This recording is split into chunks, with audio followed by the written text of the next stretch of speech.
Hello, my name's Fraser. It is incredibly good to be gracing your ears at this moment, to be tantalizing them. We're in the my house recording studio on the top floor of some building. No, it's on the ground floor. But I'm wishing you well in this moment with every fibre of my being. Welcome to this. And what is it? What is this? It is a audiobook of Alan Carr's, a rewrite of Alan Carr's Easy Way to Stop Smoking, adapted for pornography. And then I've rewritten it a couple times after that. But so like the timeline of it would be Alan Carr, a while back, wrote Easy Way to Stop Smoking. That's been a hit. Many millions of people have read that and they've quit smoking. Good, fantastic. And then he carked it. And then, I know, a bit sad. But then some, person online, some angel rewrote that for pornography and released it completely free online. It's like a Google Sites thing. And the only problem is that Alan Carr is not a writer, and he admits that. And this guy who calls himself the hack author isn't a writer either. So what I did was I rewrote that. So that's sort of the timeline of it. So this is the audiobook of that, and we're just going to run through it. So if I make like a we'll probably I'll make stuff up. I'll stuff up a bit. We'll do I'll probably have some water. Here's the water sound. Oh, you love that. It's like ASMR. Wonderful. You love that. I've got Michael here on the deck. There's all this very nice recording equipment. Say hello, Michael. Hello, Michael. So this is the audiobook for it. Thank you, Michael. So eventually I'm going to rewrite this again and I'm going to make it even better. But there's bits in it that could be clearer, more concise. Definitely, it's three people writing it. But I want to get I want to get an addiction. I'm going to do an addiction unit next semester. Because I study psychology and, I'm still baby. But I'll do an addiction course and then I can make it very good. It can be a very good book. And I want that. But this will do for now. I reckon, it's helping a lot of people. Happy days. So you just have to keep in mind, as I'm recording this, it's not actually me, just pretend it's not me saying it, it's three people. It's three people doing this. So, just pretend it's not me. Someday I'll rewrite it in my own words. Yeah, big brain. So question perhaps on your mind is, does it work? Does this thing work? Yep. Yeah, it sure does. So I've got a testimonial here. I've got it all on my little remarkable tablet here. Oh, wonderful. Oh, I love this thing. I'll read it. A few days ago, I turned 20 years old. For the first time in a very long time, I spent my birthday free from the porn trap. And it's all thanks to this book that I haphazardly stumbled upon only a few months ago. Before that, I'd spent so much time trying to quit through traditional means, and I experienced so much inner turmoil and labelled myself permanently as an addict. The book solved all that for me. Where I had previously feared I had no control over myself, even when I'd unknowingly already beaten the little monster, I can now find pride in realising that I don't need to be an addict anymore. I don't really have a reason for posting this. I just felt like I needed to put this down somewhere other than inside my head because it means so much to me. If you're reading this and are thinking about reading or recommending the book, take it from me that it works better than any other method out there. My biggest tip is to take notes, which sounds funny, but it really helped me solidify certain ideas. Good. Perhaps you'll listen to that, mate. And that's good. I'm glad to hear it. It's really good. Anyway, you'll have to. So my tip to you would be, it's drummed into you in the book. it says it on like the front page. You probably saw that. Is like, don't skip chapters. And I highly doubt, or maybe they might, but don't like skip chapters in. Don't like skip through it because there'll be time codes down the bottom, but don't skip through it. But the big tip is focus on it. Like, don't play Minecraft, don't play Fortnite. Actually focus on this thing. And, you have my permission, like, if you want to clean your house, maybe go for a walk, like something, you do, focusing on it. You listen to things. I can't do things while listening to audiobooks, quite frankly. So this audiobook isn't for me. It's for you. And as the testimonial, our friend in the testimonial there said, take notes and good egg. That's a good suggestion. So I suppose we'll get into it, and I'll say a lot. But here's, if you're looking at the video, here's like the cover. Oh, wonderful. Oh, look at that. Ooh, spicy. Yeah, pretty. A guy messaged, I don't know if he wants his name, but he's like, he messaged me and was like, hey, I'll do like a cover for you. I was like, oh, legend. He did some like graphics in the book too. So I'll like tell you when there's a graphic, and it might be worth it to go through it. Anyway, so I'll skip the preface. Oh, this is a like, it made me look like a little thing. Alan Carr is a top bloke with this is from the preface. Alan Carr is a top bloke with an exceedingly interesting life. 100-day chain smoker for over 30 years, Carr stopped immediately after discovering Easy Way, and as quoted from his book, this enabled him to follow an overwhelming desire to explain his method to as many smokers as possible. His methods for alcohol, other drugs, and many other addictions remain global bestsellers, and I'd encourage you to check them out. So, good. Top, thanks, Alan. He's doing something at this moment. I think he's in the ground. Good. Thanks, Alan. But all right, let's get into it. It's licensed under Creative Commons Attribution Share Alike 4.0 International, and the code is GPL3. But you probably didn't need to know that. But oh well, it's free. That's what we're saying. Okay. All right. Now, before we all do this, get the first yummy bit of water.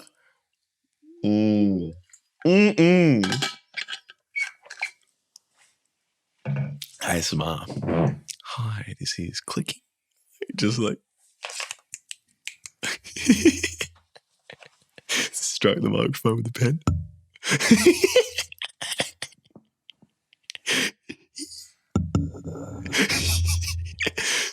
This is hair sounds. Scratch it. Okay. Let's get into this. All right. Should I put the pot filter up a little bit? Yeah, if you like. Okay, there we go. Whatever you prefer. Just block my face. I think I already am. All right, so this is Chapter 1, Introduction. This hackbook will enable you to stop using pornography immediately, painlessly, and permanently without willpower or any sense of deprivation or sacrifice.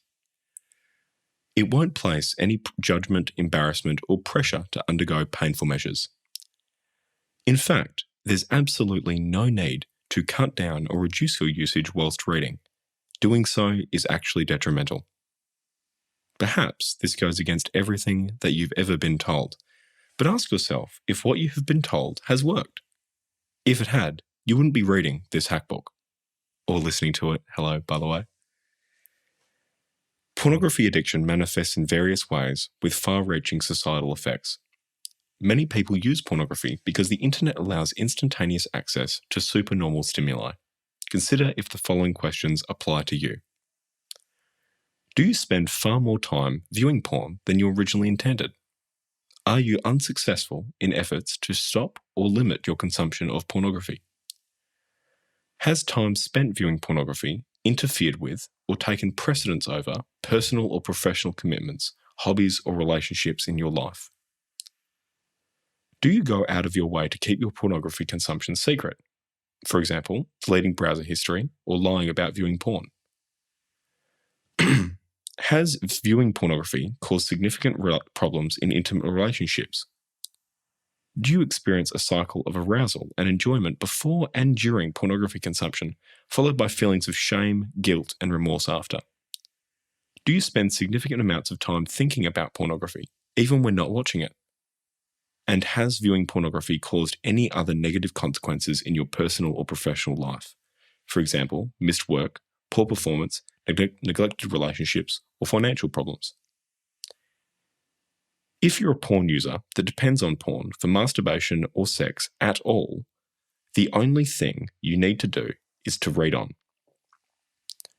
If you're here for a loved one, all you need to do is persuade them to read this book.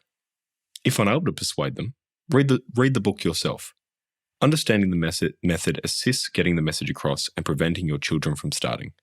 Don't be fooled by the fact they don't have access to it now. All do before becoming hooked. And just quickly, so if you're a casual user as well, this book does apply to you. I think that's mentioned in the preface, but skipped over it. Warning. Like that's a chapter heading. Like a sub-chapter. Anyway. Perhaps you are somewhat apprehensive about reading this book. Perhaps, like many porn users, the mere thought of stopping fills you with panic, and although you have every intentions of stopping one day, it is not today. If you're expecting this book to scare you into quitting with the various health issues users risk, such as sexual dysfunction, including porn-induced erectile dysfunction, unreliable arousal, loss of interest in real sex partners, brain hypofrontality, and the blinding accusation that it's a filthy, disgusting habit and that you are a stupid, spineless, weak-willed jellyfish, you'll be sorely disappointed. Those tactics never helped me to quit, and if they were going to help you, you'd have quit already. Conventional methods of quitting advocate using willpower, or substitution methods such as porn diets, using porn every X days, and cutting down consumption, which are equally ineffective because they don't actually remove the reasons for using porn. Ultimately, turning something into a forbidden fruit isn't how you treat addiction. Many sites go into detail about effects on the brain, backed up by peer-reviewed research about neurotransmitters and neuroplasticity. While these sites are informative, many are aware of the dangers of porn, yet choose to do nothing. Users young and old tend to avoid such material regardless, feeling safe in the knowledge that one look at a porn site won't kill them. This method, referred to as easy peasy, works differently.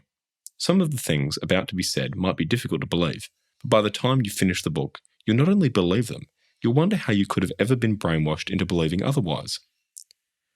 There's a common misconception that we choose to watch porn. Porn addicts, yes, addicts, no more choose to watch porn than alcoholics choose to become alcoholics, than heroin addicts choose to become heroin addicts. It's true that we choose to boot up the laptop or smartphone, fire up the browser, and visit our favourite online harem. Occasionally, I choose to go to the cinema, but I certainly didn't choose to spend my whole life in the cinema theatre. Originally, curiosity and human nature took me there, but I wouldn't have started if I'd known I'd become addicted, causing the decline of my health, happiness, and ships. If only I'd heard about sexual dysfunction on my first visit to that porn site. That wasn't me, by the way. I never got that, but I know people have, and it's bad. Anyway, take a moment to reflect.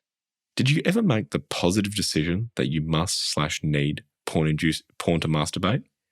Or that you should/must/need porn-induced fantasies to spice up sex with your partner? Or that at certain times in your life, you couldn't enjoy a good night's sleep or perhaps even pass an evening after a hard day at work without surfing for porn? Or that you couldn't concentrate or handle stress without it?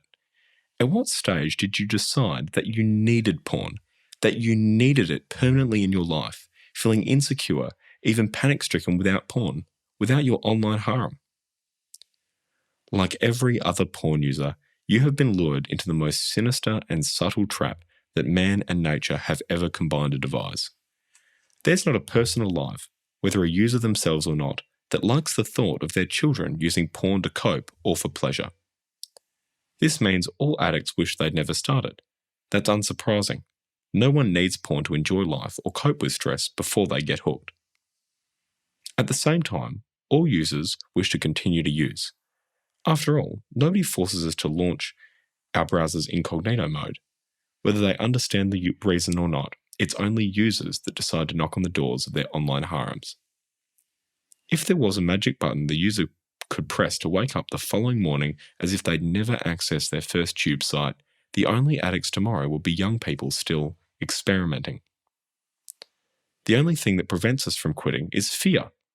Fear caused by the belief that we'll have to survive an indeterminate period of misery, deprivation, and unsatisfied craving in order to be free from porn. These spawn from irrational beliefs, both learned and acquired, such as masturbation or sex leading to orgasm is the only and most important thing in life. Porn is safer than real-life sex because porn can't reject me. Porn is educative and useful. Entitlement to a superior sex experience, and that more is always better. These irrational beliefs spawn irrational consequences when acted upon, including worshipping and obsessing when a perfect 10 out of 10 is found, perceiving yourself as a loser if you miss out on sex, as if it's the most important thing in the human experience, holding out for a perfect 10, being excessively judgmental and critical of prospective partners, and forcing yourself to have sex whether you want it or not. It's fear that a night all by yourself will be miserable, spent fighting uncontrollable impulses. Fear that the night before exams will be a night from hell without porn. Fear that we'll never be able to concentrate, handle stress, or be as confident without our little crutch, and that our personality and character will change. But most of all, fear that once an addict, always an addict, that we'll never be completely free, spending the rest of our lives craving the occasional porn-induced orgasm at odd times. If, as I did, you've already tried all the conventional ways to quit and have been through the misery and torture of the willpower method, you'll not only be affected by that fear, you'll be convinced you can never quit. If you're apprehensive, panic-stricken, or feel that the time is not right for you to quit, let me assure you that your apprehension and panic isn't relieved by porn. It's caused by it. You didn't decide to fall into the porn trap, but like all traps, it's designed to ensure that you remain trapped. Ask yourself, when you viewed those first porn pictures and videos, did you decide to come back to view them for as long as you live? So when will you quit? Tomorrow? Next year? Stop kidding yourself. The trap is designed to hold you for life. Why else do you think all those other addicts don't quit before it kills their lives? I've referred to a magic button. Easy peasy works just like that magic button. Let me make it quite clear. Easy peasy isn't magic, but for myself and others who found it so easy and enjoyable to quit, it seems like it. The warning is as follows. This is a chicken and egg situation. Every addict wants to quit, and every addict can find it easy and enjoyable to quit. It's only fear that prevents users from attempting to quit. The single greatest gain is to be rid of that fear, but you won't be free of that fear until you complete the book. On the contrary, your fear might increase as you continue reading, which might prevent you from finishing it. Take this comment from one woman. I've just finished reading Easy Peasy. I know that it's only been 4 days, but I feel so great. I know that I'll never need to use porn again. I first started to read your book 5 months ago, got halfway through and panicked. I knew that if I went on reading, I would have to stop. Wasn't I silly? You didn't decide to fall into the trap, but be clear in your mind.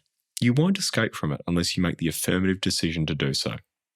You may already be straining at the leash to quit, or you may be apprehensive about the very thought, but either way, please bear in mind, you have nothing to lose. If at the end of the book you decide that you wish to use porn for masturbation or sex, there's nothing to prevent you from doing so. You don't even have to cut down or stop using porn whilst reading the book. And remember, there is no shock treatment. On the contrary, I have only good news for you. Can you imagine how Andy Dufresne felt when he finally escaped from Shawshank prison? That's how I felt when I escaped the porn trap, and that's how the ex-users who've used Easy Peasy feel. By the end of the book, that's how you'll feel. Go for it. Finally, everyone can find it easy and enjoyable to quit porn, including you. All you have to do is read the rest of this book with an open mind. The more you understand, the easier it will be. Even if you don't understand a word, provided you follow instructions, you'll find it easy. Most importantly, you won't go through life moping for porn or feeling deprived, and by the end of the book, the only mystery will be why you did it for so long. With easy peasy, there are only 2 reasons for failure. 1. Failure to carry out instructions. Some will find it annoying that the book is so dogmatic about certain recommendations, such as not to try cutting down or using substitutes. I don't deny that there are many who have succeeded in stopping using such ruses, but they've succeeded in spite of and not because of them. Some people can make love standing on a hammock, but it isn't the easiest way. The numbers for opening this trap's lock are in the book, but they need to be used in the correct order, going from one chapter to the next and not skipping chapters. 2. Failure to understand. Don't take anything for granted. Question not only what you're told, but your own views and what society has told you about sex, internet porn, and addiction. For example, those who believe it's just a habit, ask yourself why other habits, some of which are enjoyable, are easy to break, while a habit that feels awful, costs energy, time, and virility is so difficult to break. Those who believe you enjoy porn, ask yourself why other things that are infinitely more enjoyable you can take or leave. Why do you have to have porn, with panic setting in if you don't? Easy Peasy is about to give you the knowledge on how easy and enjoyable it is to quit porn. Like many others, one of my greatest triumphs in life has been escaping the porn trap. There's no need to feel depressed. On the contrary, you're about to accomplish something that every user on the planet would love to achieve. Freedom. And then it's in bold here. Remember, do not skip chapters and, pay attention. But some terms before you begin. There's some PMO means the cycle of porn, masturbation, and orgasm. An online harem an online harem are websites hosting high-speed internet porn. Chapter 2, The Easy Method. This book's objective is directing you into a new frame of mind. In contrast to the usual method of stopping, whereby you start off with the feeling of climbing Mount Everest and spend the next few weeks craving and feeling deprived, you start right away with a feeling of elation, as if cured of a terrible disease. From then on, the further you go through life, the more you will look at this period of time and wonder how you used any porn in the first place. You will look at other porn users with pity as opposed to envy. Provided you're not someone who had never become addicted, reading for your significant other, or had quit, or is in the fasting days of a porn diet, it's essential to keep using until you have finished the book completely. This may appear to be a contradiction, and this instruction to continue masturbating to porn causes more objection than any other. But as you read further, your desire to use porn will gradually be reduced. Take this instruction seriously. Attempting to quit early will not benefit you. Many don't finish the book because they feel they have to give something up. Some even deliberately reading only one line per day in order to postpone the evil event. Look at it this way. What have you got to lose? If you don't stop at the end of the book, you're no worse off than you are now. It's by definition a Pascal's wager, a bet taken where you have nothing to lose and high chances of large gains. Incidentally, if you haven't watched porn for a few days or weeks and aren't sure whether you're a porn user, ex-user, or a non-user, then don't use porn to masturbate whilst reading. In fact, you're already a non-user, but we have to let your brain catch up with your body. By the end of the book, you'll be a happy non-user.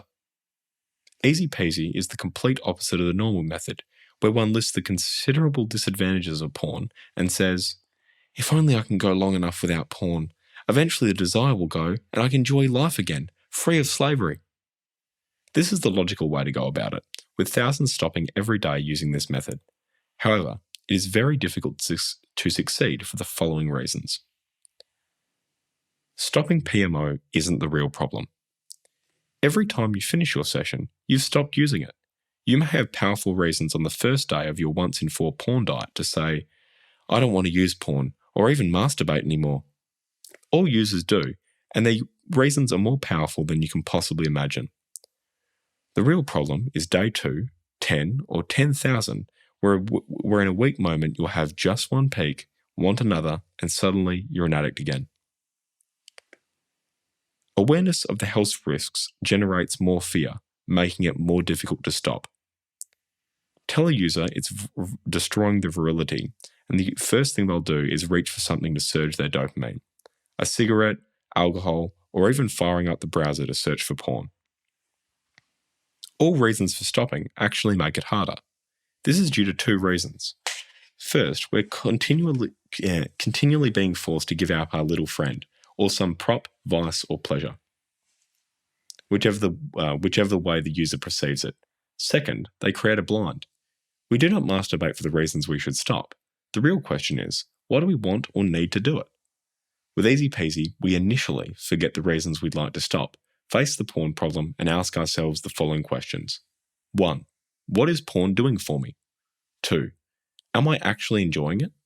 3. Do I really need to go through life sabotaging my mind and body? The beautiful truth is that all porn does absolutely nothing for you whatsoever. Let me make it quite clear. It's not that the disadvantages of being a user outweigh the advantages, it's that there are 0 advantages to looking at pornography. Most users find it necessary to rationalize why they use porn, but the reasons they come up with are all fallacies and illusions. First, we'll remove those fallacies and illusions. In fact, you'll soon realize that there is nothing to give up. Not only that, but there are marvelous positive gains from being a non-PMOer, with well-being and happiness being only 2 of these gains. Once illusions that a life will never be quite as enjoyable without porn is removed, realizing that not only is life just as enjoyable without it, but infinitely more so, and once feelings of being deprived or missing out are eradicated, we'll go back to reconsider increased well-being and happiness, and the dozens of other reasons for quitting porn. These rationalizations will become positive additional aids to help you achieve what you really desire, enjoying your life free from the slavery of porn addiction. And it's time for some water.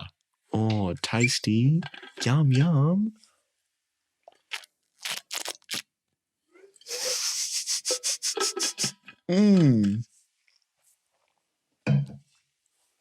It's nice that I can hear it so clearly. It's such a great...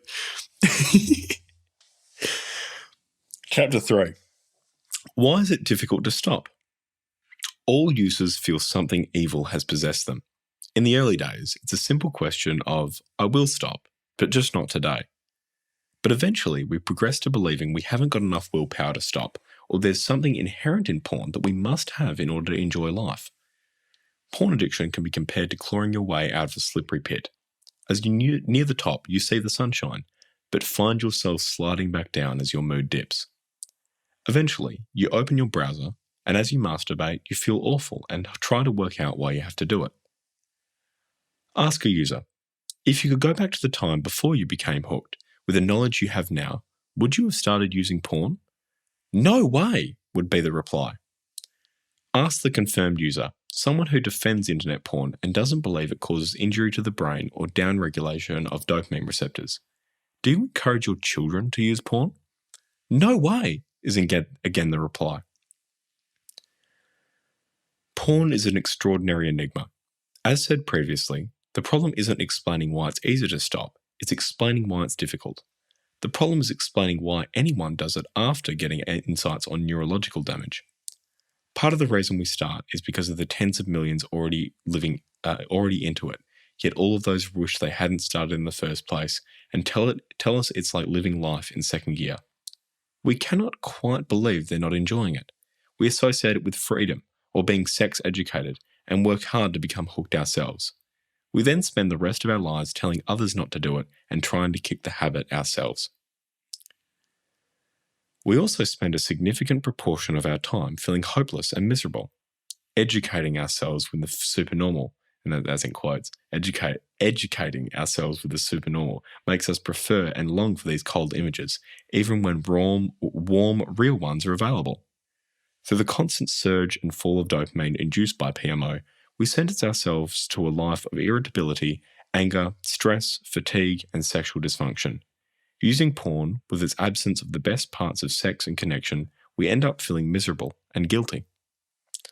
In fact, reading about internet pornography's addictive and destructive capabilities here and on other sites makes us even more nervous and hopeless. What sort of hobby is it that when you're doing it, you wish you weren't, and when you aren't, you crave it?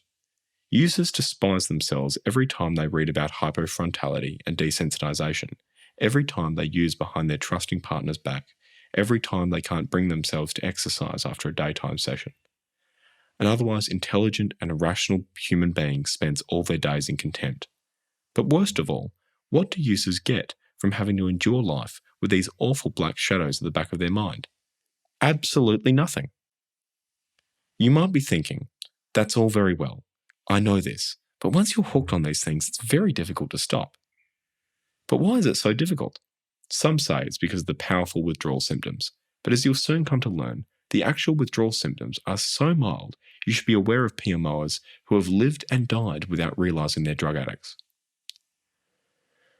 Some say internet porn is free, and hence humankind should claim this biological bonanza.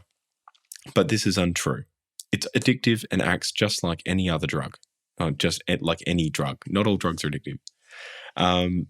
Ask a user that swears that they only enjoy erotica like Playboy magazines if they've ever crossed the line to unsafe porn, and if completely honest, they recount the times they'd unwittingly rationalize doing so, rather than not use anything at all. Enjoyment has nothing to do with it either. I enjoy crayfish, but I never got to the point where I had to have crayfish every day. With other things in life, we enjoy them when we're doing them, but we don't sit around feeling deprived when we're not. Some say, it's educational. So when's your graduation? It's sexual satisfaction. So why do it alone instead of finding a partner and saving it for them? It's a feeling of release. Release from the stresses of real life? Porn won't remove the source of the stress, but it does add to it. Many believe that porn relieves boredom, which is also a fallacy. Boredom is a frame of mind. Porn will habituate you to novelty seeking in no time, causing you to become increasingly bored until you finally participate in the wild goose chase for just the right clip, causing you to become increasingly wired to seek anything that invokes novelty, strong emotion, and eventually outrageous shock value. Some say they only do it because their friends and everyone they know does it. If so, pray that your friends don't start cutting their heads off to cure a headache. Most users who think about it eventually come to conclude that it's just a habit. This is not really an explanation, but having discounted all the usual rational explanations, it appears to be the only remaining excuse. Unfortunately, it's equally illogical. Every day of our lives we change habits, some of them very enjoyable. We've been brainwashed to believe that PMO is a habit and that habits are difficult to break. Are habits difficult to break? Drivers in the US are in the habit of driving on the right-hand side of the road, yet when driving overseas, they break the habit with hardly any aggravation whatsoever. It is clearly a fallacy that habits are hard to break. We make and break habits every day of our lives. So why do we find it difficult to break a habit that makes us feel deprived when we don't have it, guilty when we do, one that we would love to break anyway, when all we have to do is stop doing it? The answer is that porn isn't habit. It's addiction. That's why it appears to be so difficult to give up. Most users don't understand addiction and believe they get some genuine pleasure or crutch from porn. They believe they're making a genuine sacrifice if they quit. The beautiful truth is that once you understand the true nature of porn addiction and the reasons why you use it, you'll stop doing it, just like that. Within 3 weeks, the only mystery will be why you found it necessary to use porn as long as you have, and why you can't persuade other users how nice it is to not be a PMOer. 3.1. The Sinister Trap. Internet porn is the most subtle, sinister trap that man and nature have combined to devise. It is the only trap in nature whose setup doesn't require hard work. Some of us are even warned about the danger, but we can't believe how they aren't enjoying it. But what gets us into it in the first place? Typically, free samples from amateurs and professionals who share. That's how the trap is sprung. Your first peek has stains and holes, with most thumbnails on any porn page being amateurish and homemade clips of unknown models. If the first timer's gaze was only filled with angelic beauties and professional models, then alarm bells would ring. Due to this mismatch in clips, our young minds are reassured that we'll never become hooked, thinking that because we don't enjoy them, we can stop whenever we want to. As intelligent human beings, we then understand why half the adult population was systematically addicted to something cutting down their very potential to perform what they're viewing. Curiosity brings us closer to their doorsteps, but not daring to click on some thumbnails, fearing they'd make you ill. If you accidentally clicked on one, your only desire being getting away from the page as soon as possible. We then spend the rest of our lives trying to understand why we do it, telling children not to start, and at odd times trying to escape ourselves. The trap is designed that we try and stop only due to an incident, whether sexual performance, loss of a career or relationship, shortage of drive, or just plain feeling like a leper. As soon as we stop, we have more stress due to withdrawal pangs, with the method we relied on to remove that stress now unavailable. After a few days of torture, we come to the decision that we picked the wrong time to quit, deciding we'll wait for periods without stress, which upon arriving removes our reason for initially stopping. Of course, that period will never arrive, as we internally believe our lives tend to become more and more stressful. Leaving the protection of our parents, stresses such as jobs, homemaking, babies, bigger houses, and more babies crowd our lives. This is an illusion, the truth being that the most stressful parts of any creature's life are early childhood and adolescence. We tend to confuse responsibility and stress. A user's life, like a drug addict's, automatically becomes more stressful because porn doesn't relax you or relieve stress, as some try to make you believe. It's just the reverse, causing you to become more stressed as you continue using, piling more straw onto the camel's back. Even users who kick the habit, most do one or more times throughout their lives, can lead perfectly happy lives, yet suddenly become hooked again. Wandering into the pornographic maze, our minds become hazy and we spend the rest of our lives trying to escape. Many do succeed, only to fall into the sinister trap at a later date. Porn addiction is a complex and fascinating puzzle, and much like a Rubik's Cube, practically impossible to solve. But if you have the solution, it's simple and fun. Easy Peasy contains the solution to this puzzle, leading you out of the maze, never wandering in again. All you have to do is follow the instructions. However, if you take a wrong turn, the rest of the instructions are pointless. Anyone can find it easy to stop, but we must first establish the facts. No, not facts designed to scare you. There's already more than enough information out there. If that was going to stop you, you'd have already stopped. But why do we find it difficult to stop? Answering this requires us to know the real reason we're still using porn, boiling down to two factors. They are nature and internet porn, and brainwashing. Porn users are intelligent, rational human beings. They know they're taking enormous future risks, so they spend lots of time rationalizing their habit. But porn users know in their hearts they're fools, knowing they had no need to use porn before becoming hooked. Most remember that their first peak was a mix of revulsion and novel curiosity. They then specialize in locating, filtering, and bookmarking sites, working hard to become hooked. Most annoyingly, there's the sense that non-addicts, most women, older guys, and people living in countries where high-speed internet porn is unavailable, aren't missing out on anything and find the situation laughable. By dismantling these factors in the next chapters, you too will understand the subtle trap. More water. Quick break.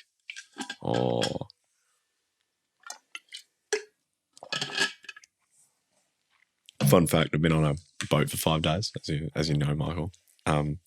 It's weird, like my left hand feels weird.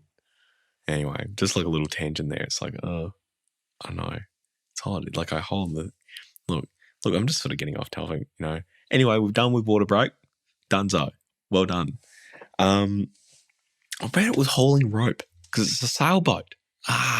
There we go. Oh, it could have been anything. I'm going to put my legs up on the footrest. No, I can do it. I can do it. Just like squeaky chair too. Oh, I love this. Love it. Okay, chapter 4, nature. Internet porn works through hijacking natural reward mechanisms designed to keep you reproducing for as long as possible. Oh, I need a burp now, little baby.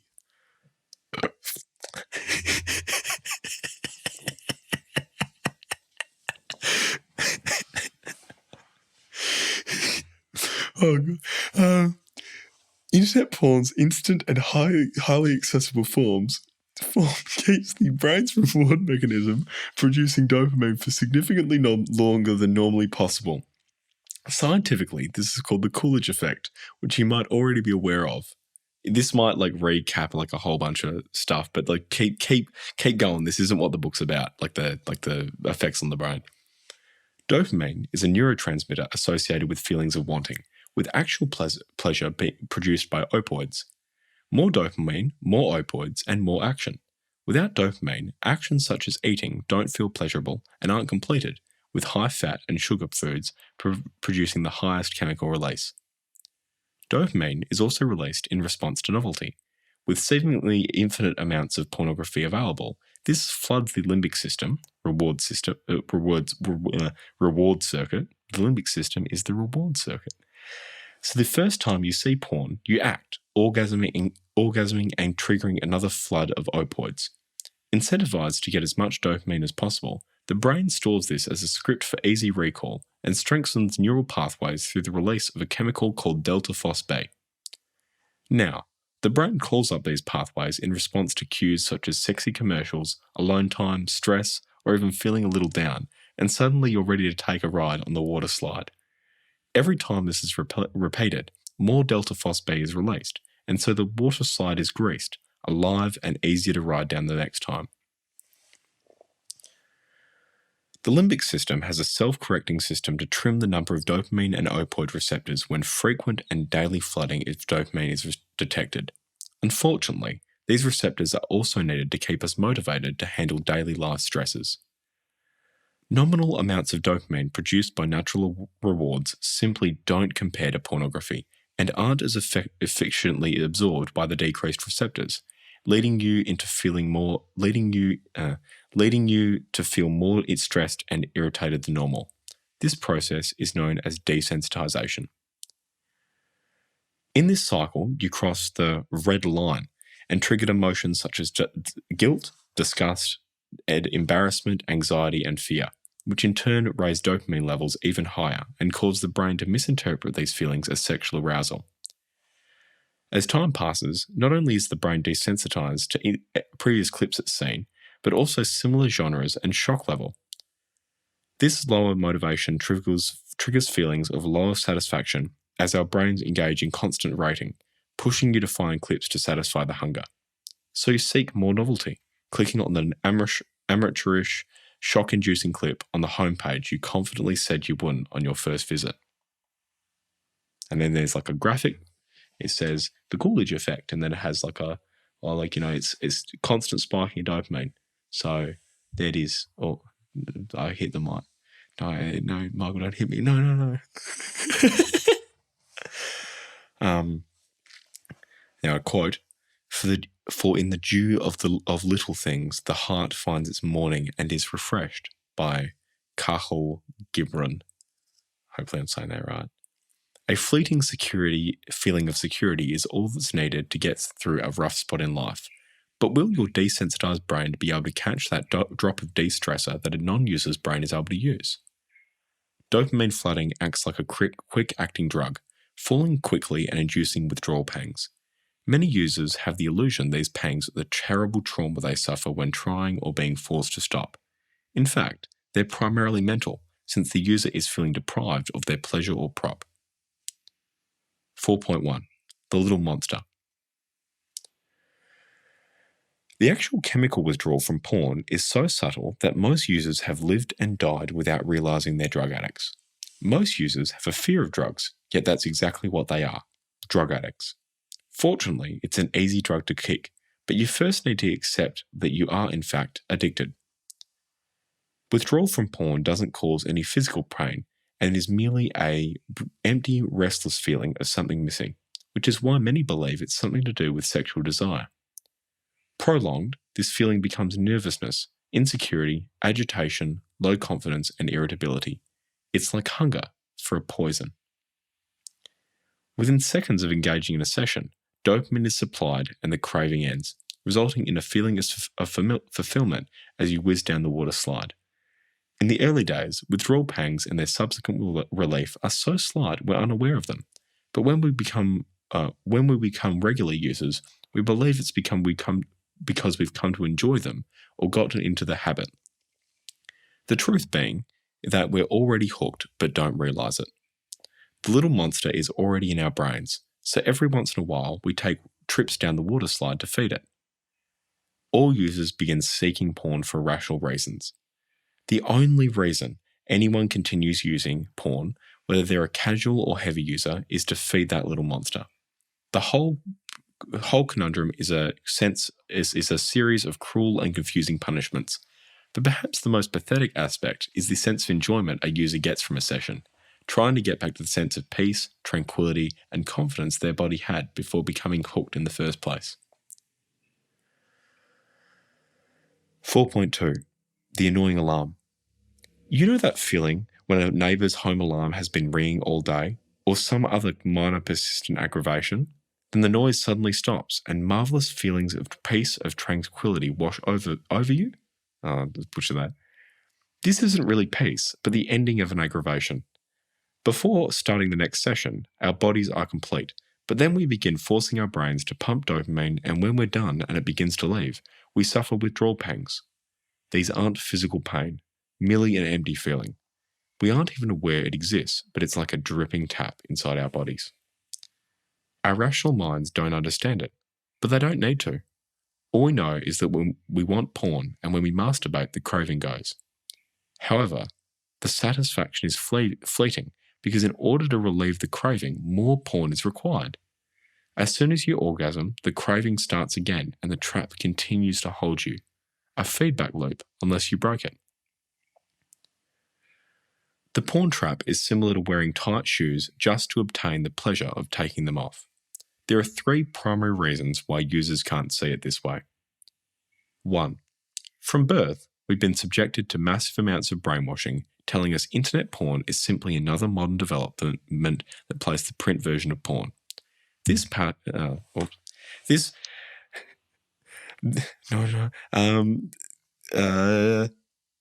fallacy is packaged with the truth that masturbation isn't harmful, so why shouldn't we believe them? 2. Because physical dopamine withdrawal involves no actual pain, merely an empty, insecure feeling inseparable from hunger and normal stress, this feeling manifests into a porn session, as those are the very times we tend to seek internet porn. We tend to regard this feeling as normal. 3. However, the primary reason why users fail to see internet porn in its true light is due to it working back to front. It's when you're not consuming it that you suffer the empty feeling. Because the process of getting hooked is incredibly subtle and gradual in the early days, the feeling is regarded as normal and so isn't blamed on the previous session. The moment the browser is fired up and you begin your session, you get an immediate boost, become less nervous or more relaxed, so internet porn gets the credit. This back-to-front reverse process makes all drugs difficult to kick. Imagine the state of panic of a heroin addict without any heroin. Now picture the utter joy of when they can finally plunge a needle into their vein. Non-heroin addicts don't suffer that panicked feeling. The heroin doesn't relieve the feeling, it causes it. Similarly, non-users don't suffer empty feelings of needing internet porn or panic when they're offline. Non-users can't understand how users possibly obtain pleasure from 2-dimensional videos with muted sounds and abnormal body proportions. Eventually, users can't understand either. We talk about internet porn being relaxing or satisfying, but how can you be satisfied unless you were dissatisfied in the first place? A non-user doesn't suffer from this unsatisfied state. completely relieved after a no-sex date, while the user isn't until they've satisfied their little monster. 4.3. A pleasure or a crutch? An important reminder. The main reason that users find it difficult to quit is due to the belief that they're giving up a genuine pleasure or crutch. It's essential to understand that you're giving up absolutely nothing whatsoever. The best way to understand the subtleties of the porn trap is comparing it with eating. The habit of regular meals causes us not to feel hungry between, only aware of hunger if the meal is delayed. There's no physical pain, just an empty, insecure feeling recognized as hunger. The process of satisfying our hunger is a very pleasant experience. Pornography appears to be almost identical, but it's not. Like hunger, there's no physical pain and the reward mechanism behaves in similar ways, but it's this similarity to eating that tricks the user into believing there's a genuine pleasure or crutch. Although eating and porn appear to be very similar, in reality, they're exact opposites. You eat to survive and energize your life, whereas porn dims and cuts down your mojo. Food genuinely tastes good, and eating is a genuinely pleasant experience that we enjoy throughout our lives. Porn involves self-sabotaging the happiness receptors and thus destroying your chances to cope and feel happy. Eating doesn't create hunger and genuinely relieves it, whereas the first porn session starts the craving for dopamine and each subsequent session. Far from relieving it, it endures suffering for the rest of your life. Is eating a habit? If you think so, try breaking it completely. To describe eating as a habit would be like describing breathing as a habit. Both are essential for survival. It's true that people have the habit of satisfying their hunger at different times with varying types of food, but eating itself isn't habit. Neither is porn. The only reason a user fires up the browser is trying to end the empty feelings that the previous session created, at different times with varying escalating genres. On the internet, porn is frequently referred to as habit, and for convenience, Easy Peasy also refers to the habit. But be constantly aware that porn isn't habit, it's drug addiction. When we start to use porn, we have to force ourselves to cope with it. Before we know it, we're escalating into increasingly bizarre and shocking porn.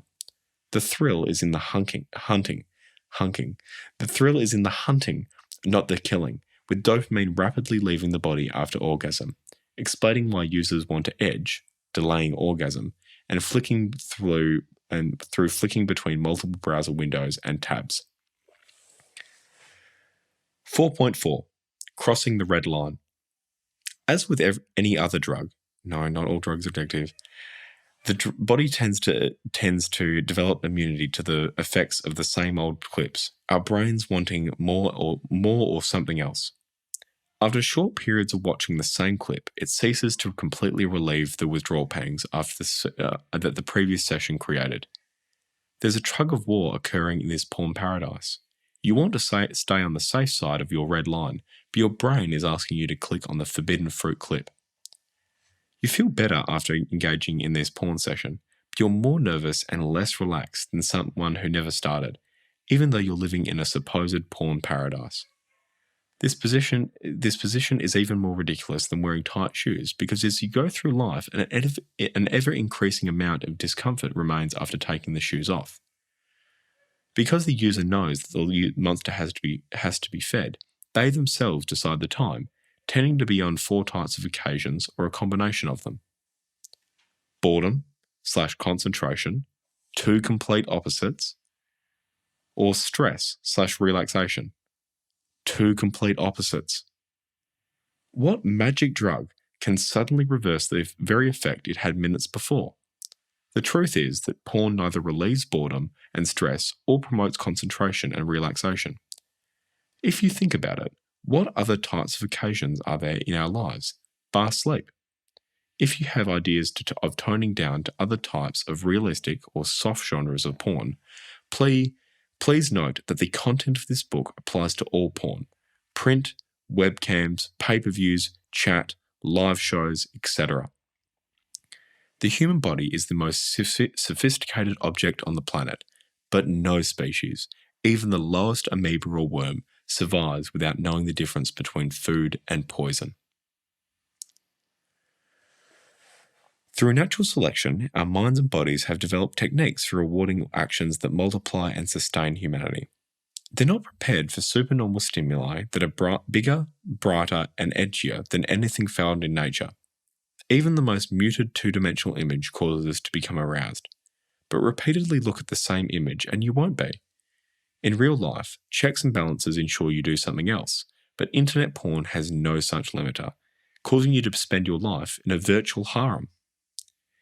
It's a fallacy that physically and mentally weak people become users, the lucky ones being those who found their first instance repulsive and are cured for life.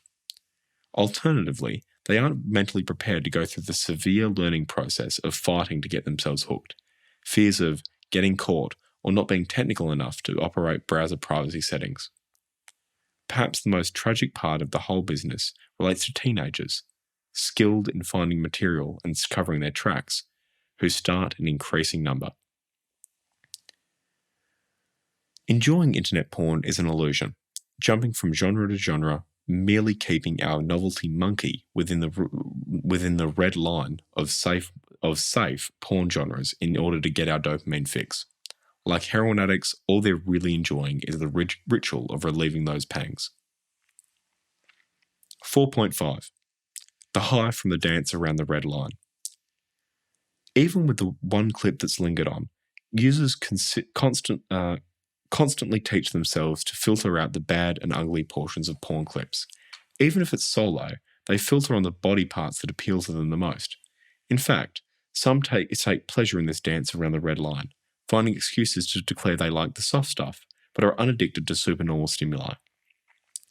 But ask a user who believes they stick to a certain actor or genre. If you cannot get your normal brand of porn and can only obtain an unsafe genre, do you stop masturbating? No way! A user will masturbate to anything. Escalating genres, difference in sex orientation, lookalike performers, dangerous settings, shocking relationships, anything to sate the little monster. To begin with, they taste awful, but given enough time, you'll learn to enjoy them. Users will seek empty fulfillment after having real sex, after a long workday, fever, colds, flu, sore throats, and even during admittance in hospitals. Enjoyment has nothing to do with it. If sex is wanted, it makes no sense to be with your laptop. Some users find it alarming to realize they're drug addicts and believe this will make it even more difficult to stop. In fact, this is good news for two important reasons. The reason why most of us continue using is although we know the disadvantages far outweigh the advantages, we believe there's something in porn that we actually enjoy or that it acts like some sort of prop.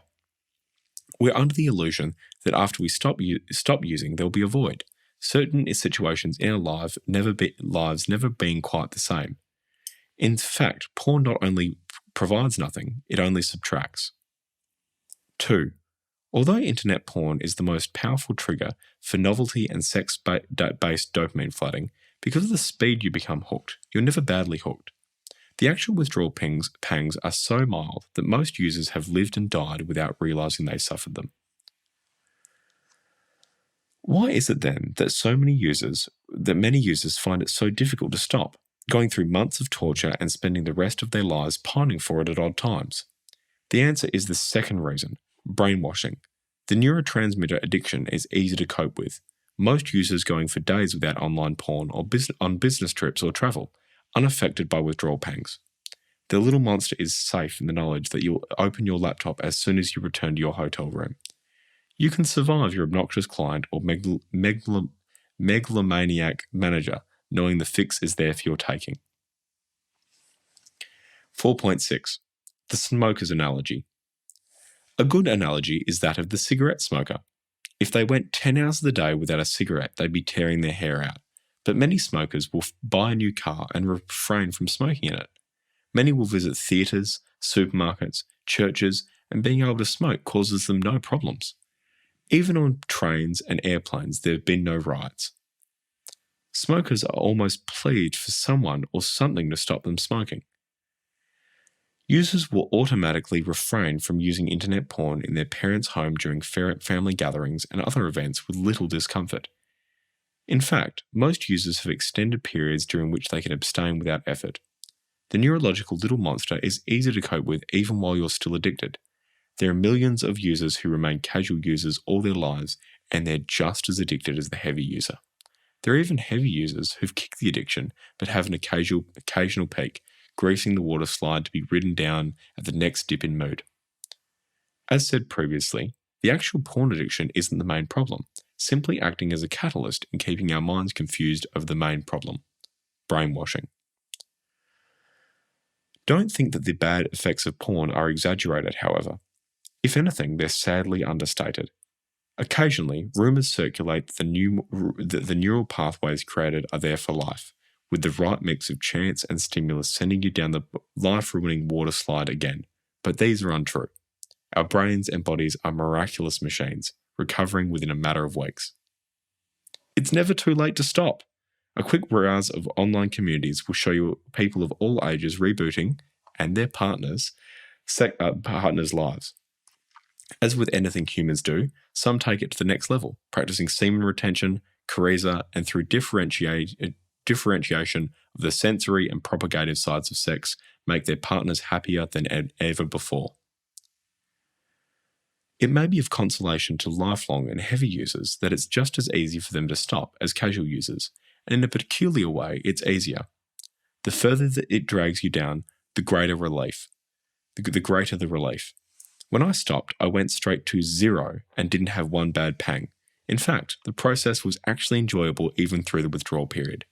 But first, we must remove the brainwashing.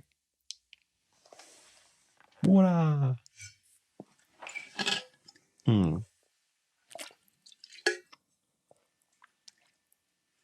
Margaret's having some water too. Hey, you good water?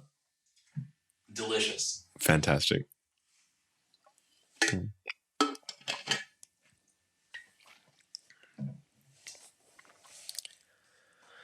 Chapter 5. Brainwashing. This is the second reason we start using. Understanding this brainwashing fully required us to first examine the powerful effects of supernormal stimulus. Our brains simply aren't prepared for the creation of an online harem, allowing us to flick through more potential mates in 15 minutes than our ancestors had in several lifetimes. There's been much misguided advice in the past, an example being that masturbation leads to blindness. This, along with other scare tactics, clearly overdid it. Misconceptions such as these were right to be overthrown by science, but the baby has been thrown out with the bathwater. Oh, tiny little burp there. Tiny little baby burp. Oh. But the baby has been thrown out with the bathwater. From our earliest years, our subconscious minds are bombarded with sexual messages and imagery, magazines and advertisements loaded with innuendo. Some pop videos are extremely suggestive, but don't despair. Make it a game to identify what components they're using. Is it shock value, novelty, colour, size, taboo, etc.? Such a game can even be taught to preteens as a way to educate them. At its core, the message is, the most precious thing on this earth, my last thought and action, will be orgasm. Is this an exaggeration? Watch any TV or movie plot and you'll see the mix-up of the sensory, touch, smell, voice, and the propagative, orgasmic, parts of sex. The impact of this doesn't register on our conscious, but the subconscious has time to absorb it. 5.1. Scientific reasoning. There's publicity the other way. Sexual dysfunction scares, loss of motivation, preparing virtual porn to real girls, your brain on porn, and various internet subcultures. But these movements don't actually stop people from using. Logically speaking, they should, but the simple fact is they don't. Even the health risks listed from peer-reviewed studies on your brain on porn aren't enough to stop an adolescent from starting. Ironically, the most powerful force in this confusion is the user themselves. It's a fallacy that users are weak-willed or physically weak people. You have to be physically strong in order to cope with an addiction after you know it exists. Perhaps the most painful aspect is that they place themselves as unsuccessful users and insufferable introverts. It's likely that a friend could be more interesting in person if they hadn't put themselves down for seeking self-pleasure. Then there is a little graphic there that goes, so it's like a cycle. It shows like the trap cycle. So it's like this first one. It's a really good graphic. I didn't make it. So the first thing is brainwashing, and then like it's got like a little picture of a little monster next to it. It's like, go on, you deserve it. Everyone does it. It's natural. You only get one life. You love it. And then like that goes to PMO, and it's like, you did it again, idiot. You have no self-control. And then the dopamine drops, and then the little monster says, feed me. And then it goes, then it goes to urge to PMO, and it goes, you know how this goes. Just get on with it. You can stop after this last one. And that goes to the brainwashing. Go on, you deserve. Yeah, so that's the trap. So 5.2, the willpower method. Users quitting using the willpower method blame their own lack of willpower and ruin their peace and happiness. It's one thing to fail in self-discipline and another to self-loathe. After all, there's no law that requires you to be hard all the time before sex, properly roused and able to satisfy your partner. We're working on an addiction, not a habit, and at no point do you argue with yourself to stop a habit like golfing. But to do the same with porn addiction is normalized. Why?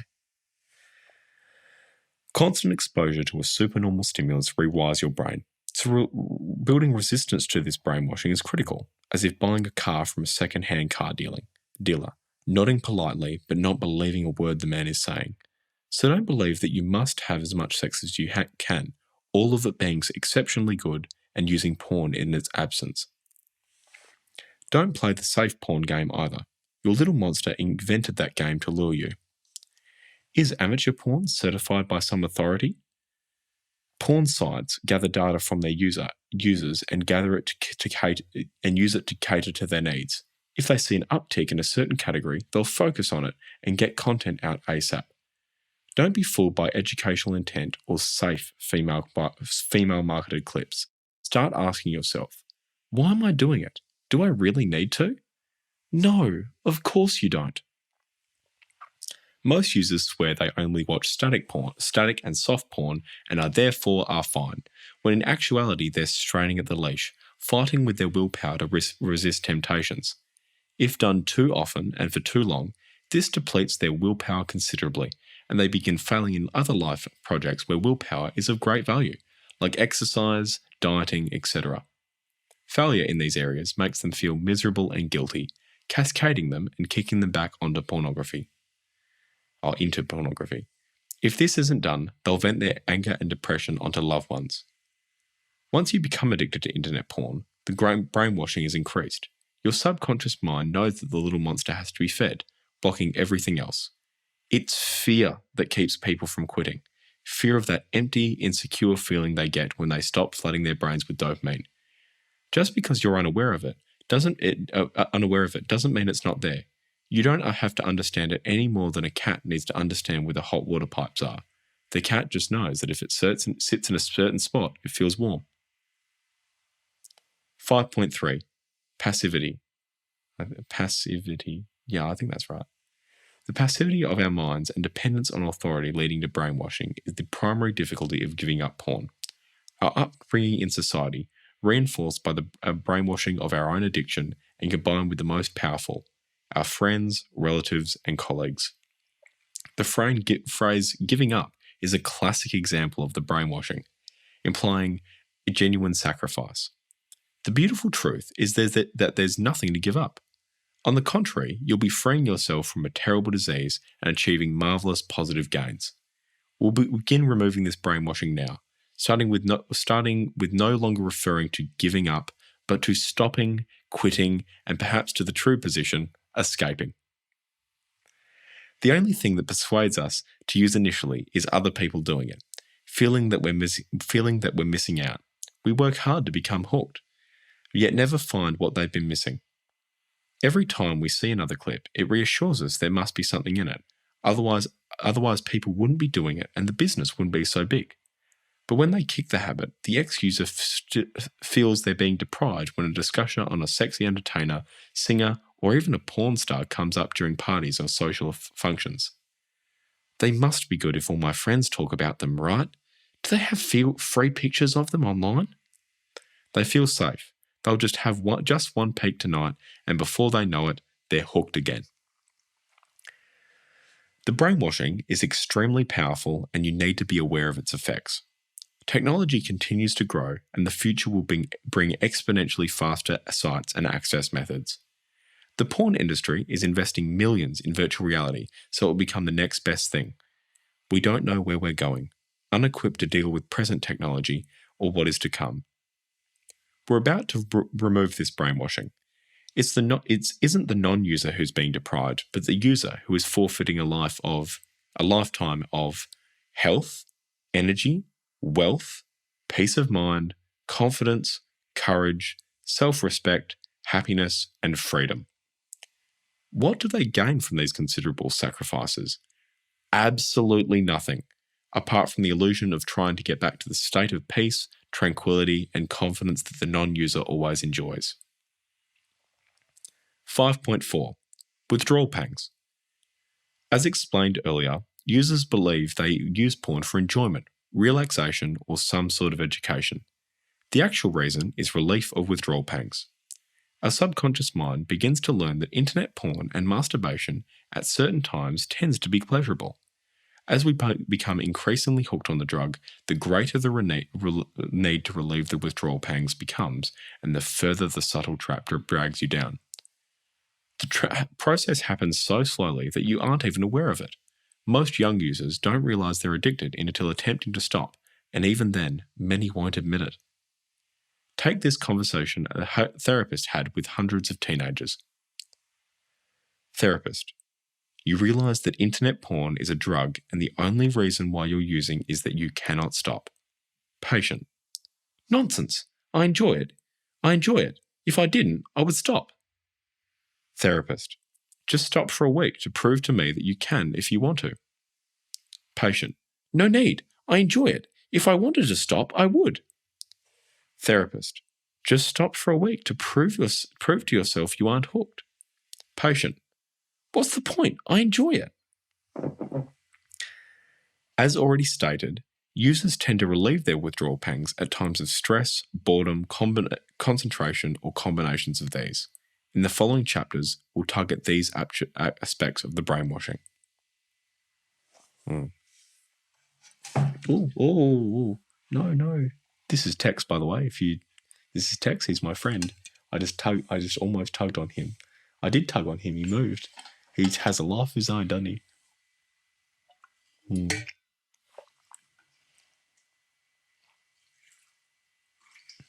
Just filled up Tex. He's a bit thirsty too.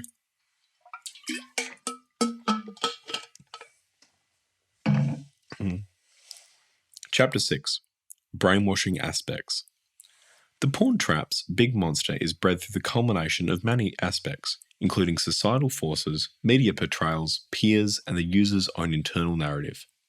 Failure to deconstruct these fallacies using the willpower method eventually leads to feelings of deprivation, leading the user back into the trap. Deconstruction of the imagined value of porn is crucial for success and allows you to see where you're being robbed. Of importance to note is the link between brainwashing and fear.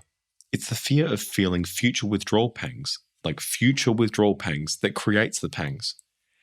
Fear is the pang itself.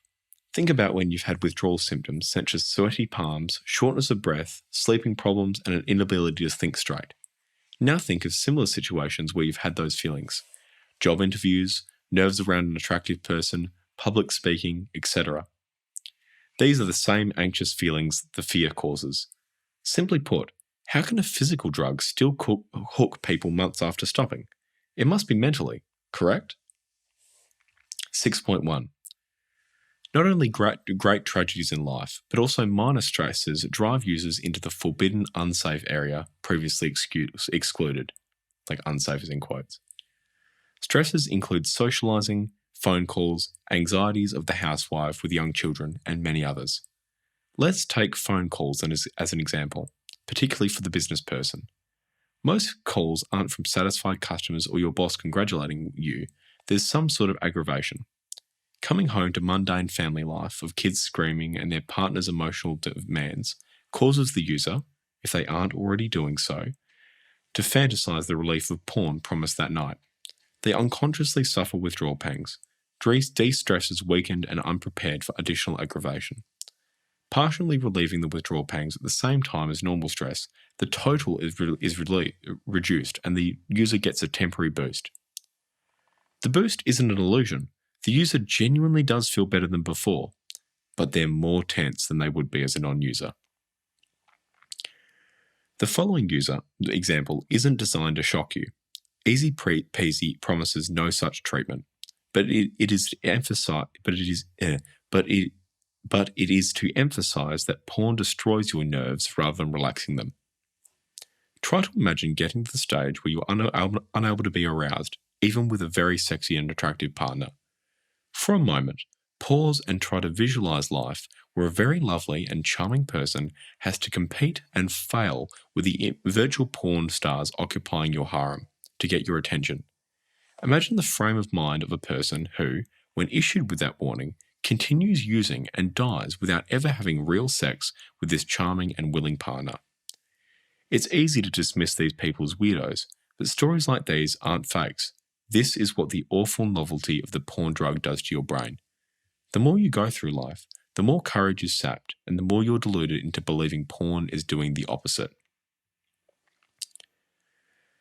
Have you ever been overtaken by panic when out of the blue the Wi-Fi stops using, or when the Wi-Fi stops working or is too slow? Non-users don't suffer from it, as internet porn causes that feeling. As you go through life, it systematically destroys your nerve and courage, leaving delta phosphate to form powerful neural water slides in its wake, progressively destroying your ability to say no. By the stage where virility has been killed, the user believes porn is their new partner and is unable to face life without it. Internet porn isn't relieving your nerves, it's slowly destroying them. One of the great gains of breaking the addiction is the return of your natural confidence and self-assurance. There's no need to self-rate based on your ability to satisfy a partner. This isn't freedom. But this freedom cannot be obtained by continuing to grease the dopamine water slide in ways that undercut your happiness and libido by repeating the same destructive behavior.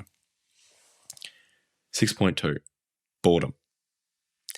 If you're like many people, as soon as you climb into bed, you're already on your favorite porn site, probably already forgetting until reminded. It's become second nature. Similarly, porn relieving boredom is another fallacy because boredom is a frame of mind, occurring when you've been deprived for a long time or are trying to cut down. The actual situation is this. When you're addicted to the supernormal pull of internet porn and then try to abstain, it feels like there's something missing. If you have something to occupy your mind that isn't stressful, you can go for long periods of time without being bothered by the absence of the drug. However, when you're bored, there's nothing to take your mind off it, so you feed the monster. When you're indulging yourself and trying not to stop or cut down, even firing up private browsing becomes subconscious. The ritual is automatic. If the user tries to remember sessions during the last week, they're only able to remember a small proportion of them, like the very last one or the session after a long abstinence. The truth being that internet porn increases boredom indirectly because internet porn makes you feel lethargic, and instead of undertaking an energetic activity, users tend to prefer lounging around, bored, and relieving their withdrawal pangs. Countering the brainwashing is important because users tend to view porn when bored. Our brains are wired to interpret porn as interesting. Similarly, we've also been brainwashed into believing sex, even bad sex, aids relaxation. It's a fact that when sad or under stress, couples want to have sex. In the absence of discrimination between tantric and propagative sex, watch how quickly you want to get away from each other after the mandatory orgasm is achieved. If the couple had just decided to hug, speak, or cuddle and go to sleep, they'd have felt relieved. 6.3. Concentration. Masturbation and sex don't help concentration. When you're trying to concentrate, you automatically try and avoid distractions.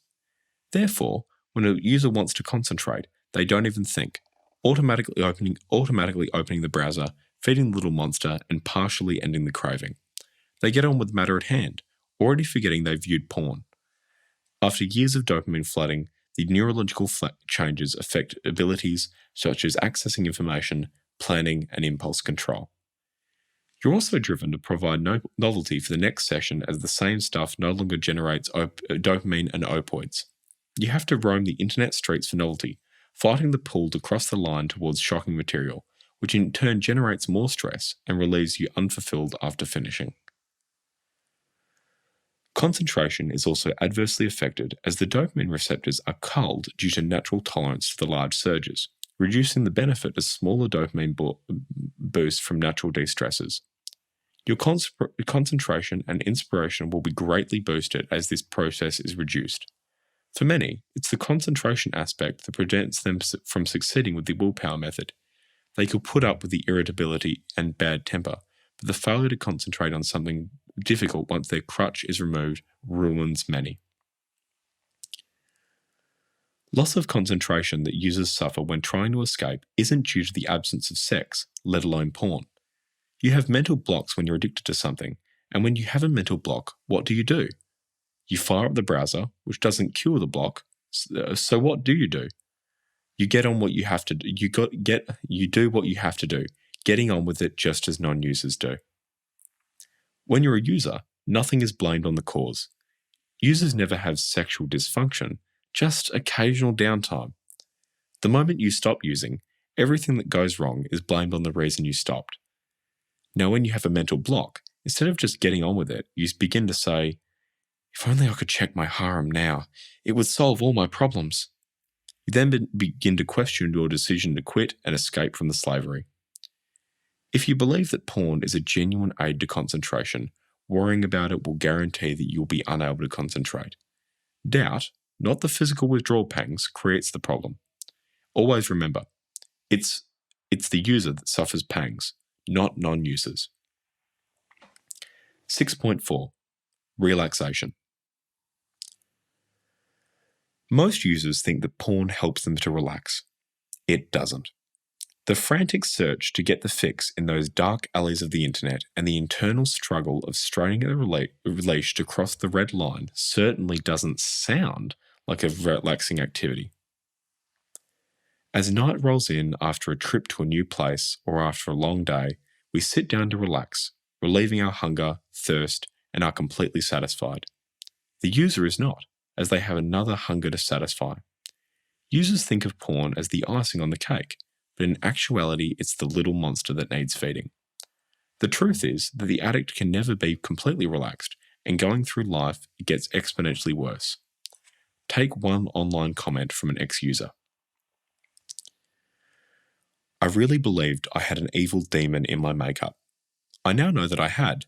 However, it wasn't some inherent flaw in my character, but the little porn monster that was creating the problem. During those problems, I thought I had all the problems in the world. During those times, I thought I had all the problems in the world. But when I look back on my life, I wonder where all the great stress was. In everything else in my life, I was in control.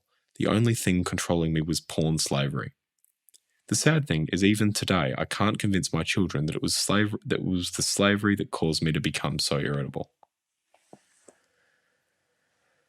Every time I hear porn addicts trying to justify their addiction, the message is, "Oh, it helps me to relax."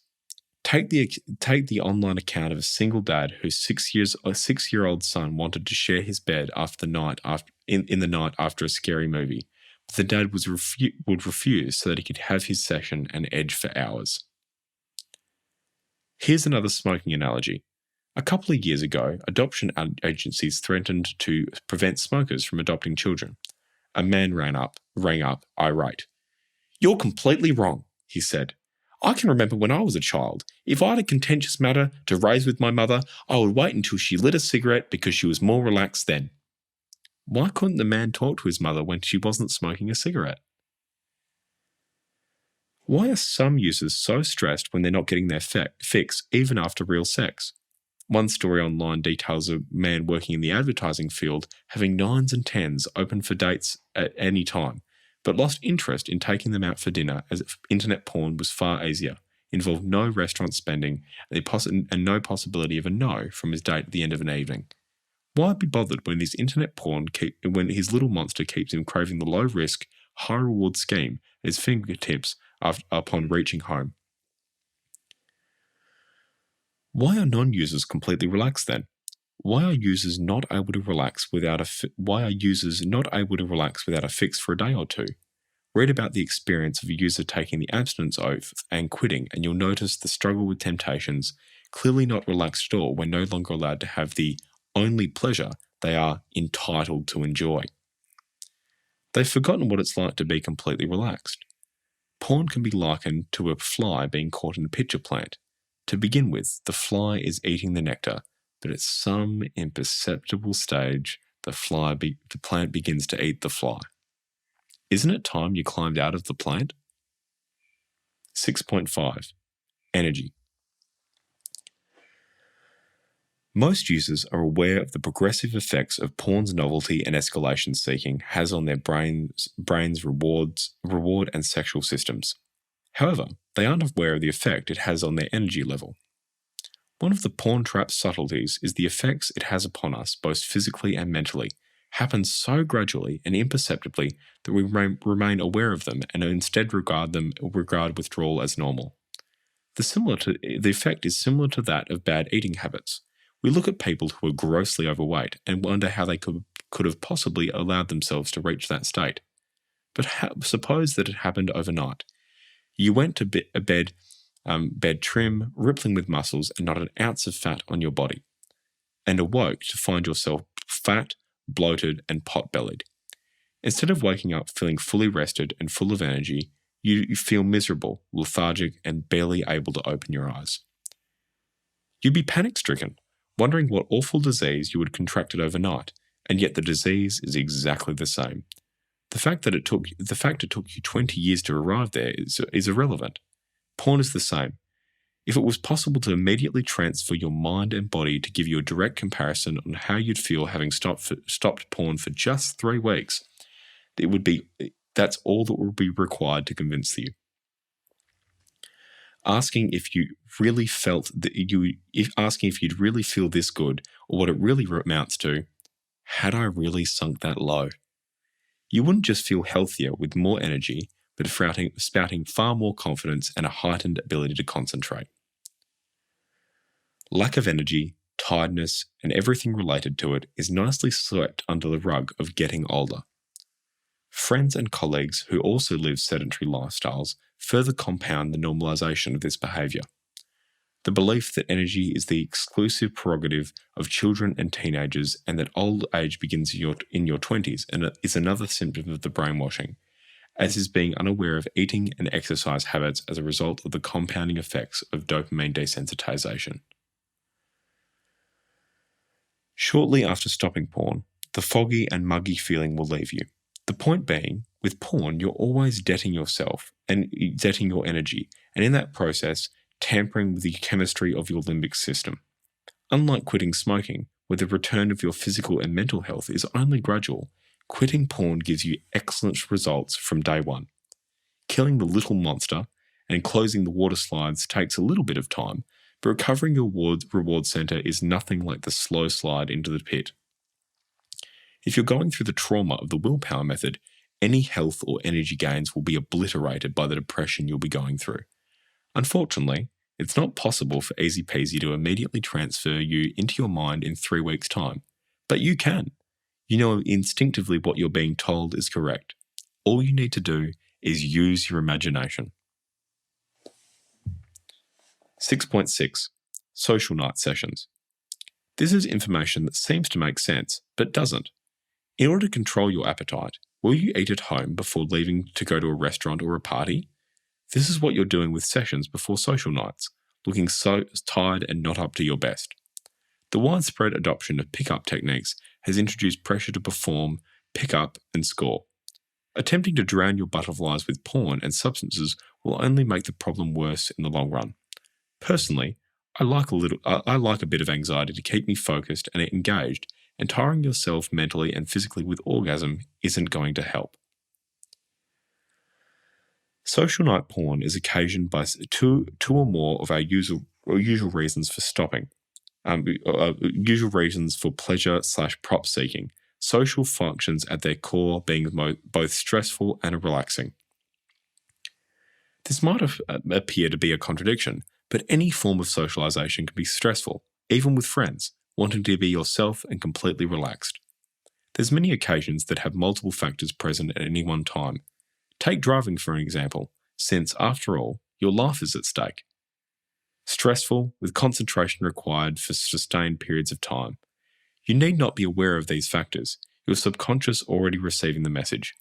By the same token, when finding yourself stuck in traffic jams or bored on long highway drives, the promise of a session upon reaching home occupies your mind.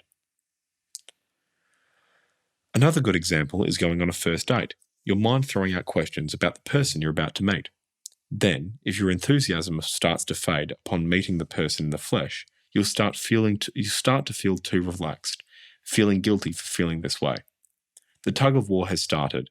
I want sex, or get me out of here ASAP, priming you for post-date porn.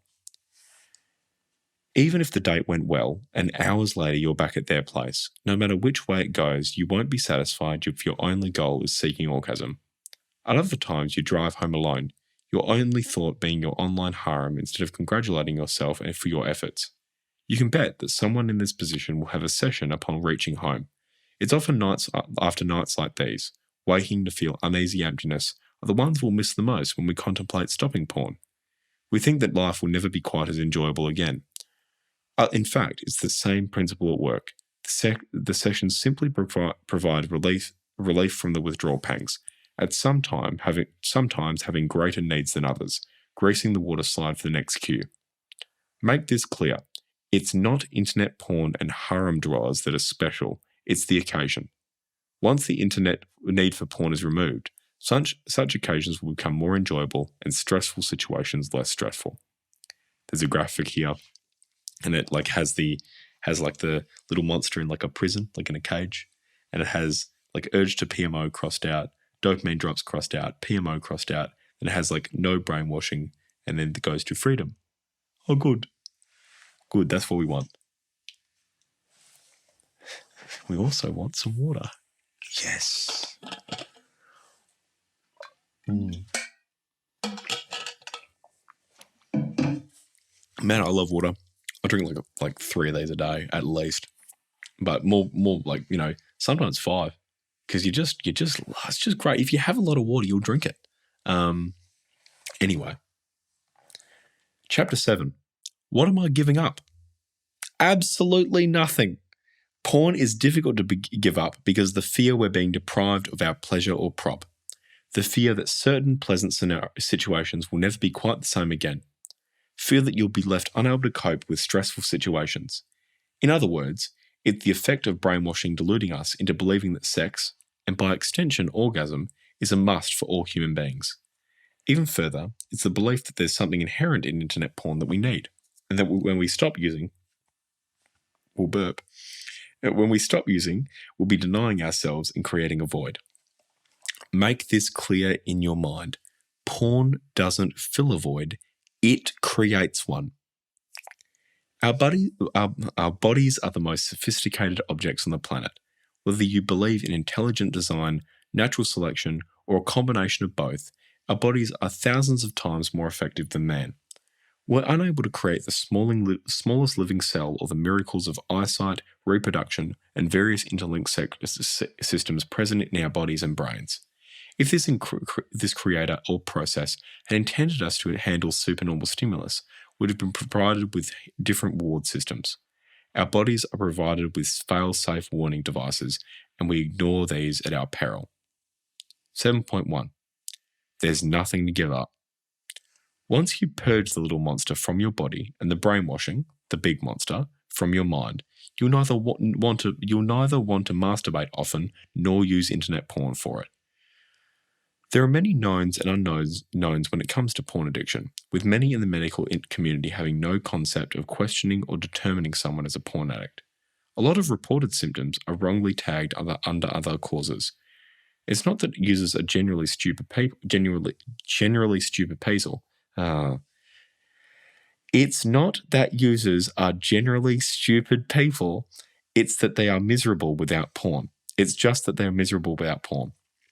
Caught between the devil and the deep blue sea, abstaining and being miserable because they cannot use porn, or miserable because they're guilty and begin despising themselves because of it. When they get symptoms such as lower back pain or sexual dysfunction, their minds are torn between accepting responsibility and looking the other way. Another smoker analogy. All of us have seen smokers who develop excuses to sneak off for a crafty puff, and we see the true addiction in action. Addicts don't do this for enjoyment. Instead, they do it because they're miserable without it. For many, their first sexual experience ended in an orgasm, so they acquired the belief they can't enjoy sex without one. For men, porn is marketed as an aid towards sex, sometimes even as an education in confidence during the act. This is nonsense. The conditioning of supernormal stimulus only succeeds in bringing it down. Not only is there nothing to give up, but marvelous positive gains to be had. When users contemplate quitting, they tend to concentrate on health and virility. These are valid and important reasons, but I personally believe that the greatest gains are psychological. The return of your confidence and courage, freedom from slavery, and no longer having awful black shadows at the back of your mind and despising yourself. 7.2. Void, the beautiful void. Imagine having a cold sore on your face. So you go to the pharmacist and he gives you a free ointment to try. You put the ointment on and it disappears immediately. A week later, it reappears. So you go back to the pharmacist and ask if they have any more ointment. The pharmacist says, sure, keep the tube. You might need it later. I didn't phrase. Sure, keep the tube. You might need it later. You apply the ointment and hey presto, the sore disappears once again. But every time the sore returns, it gets larger and more painful, with the interval getting shorter and shorter. Eventually, the sore covers your whole face and is excruciatingly painful, and it's returning every half hour. You know the ointment will remove it temporarily, but you're very worried. Will the sore eventually spread over your whole body? Will the interval disappear completely? You go to your doctor and they can't cure it, so you try other things, but nothing helps apart from the ointment. By now, you're completely dependent on the ointment, never going out without ensuring you have a tube with you. If you go abroad, you make sure you take several tubes with you. In addition to your worries about your health, the pharmacist is charging you $100 a tube. You have no choice but to pay up. You stumble across an article discussing this and find out that it isn't just happening to you. Many people are suffering from the same problem. In fact, the medical community has discovered that the ointment doesn't actually cure the sore. It instead only takes it beneath the surface of the skin. It's the ointment that caused the sore to grow. So all you have to do is to get rid of the sore is stop using the ointment and it'll disappear in due course. Would you continue to use the ointment? Would it take willpower not to use the ointment? If you didn't believe the article, there might be a few days of apprehension, but once you realized the sore was beginning to get better, the need or desire to use the ointment would go. Would you be miserable? Of course you wouldn't. You had an awful problem which you thought was incurable, but now you've found the solution. Even if it took a year for the sore to go away, each day as it improved, you'd think about how marvelous you felt. This is the magic of quitting porn.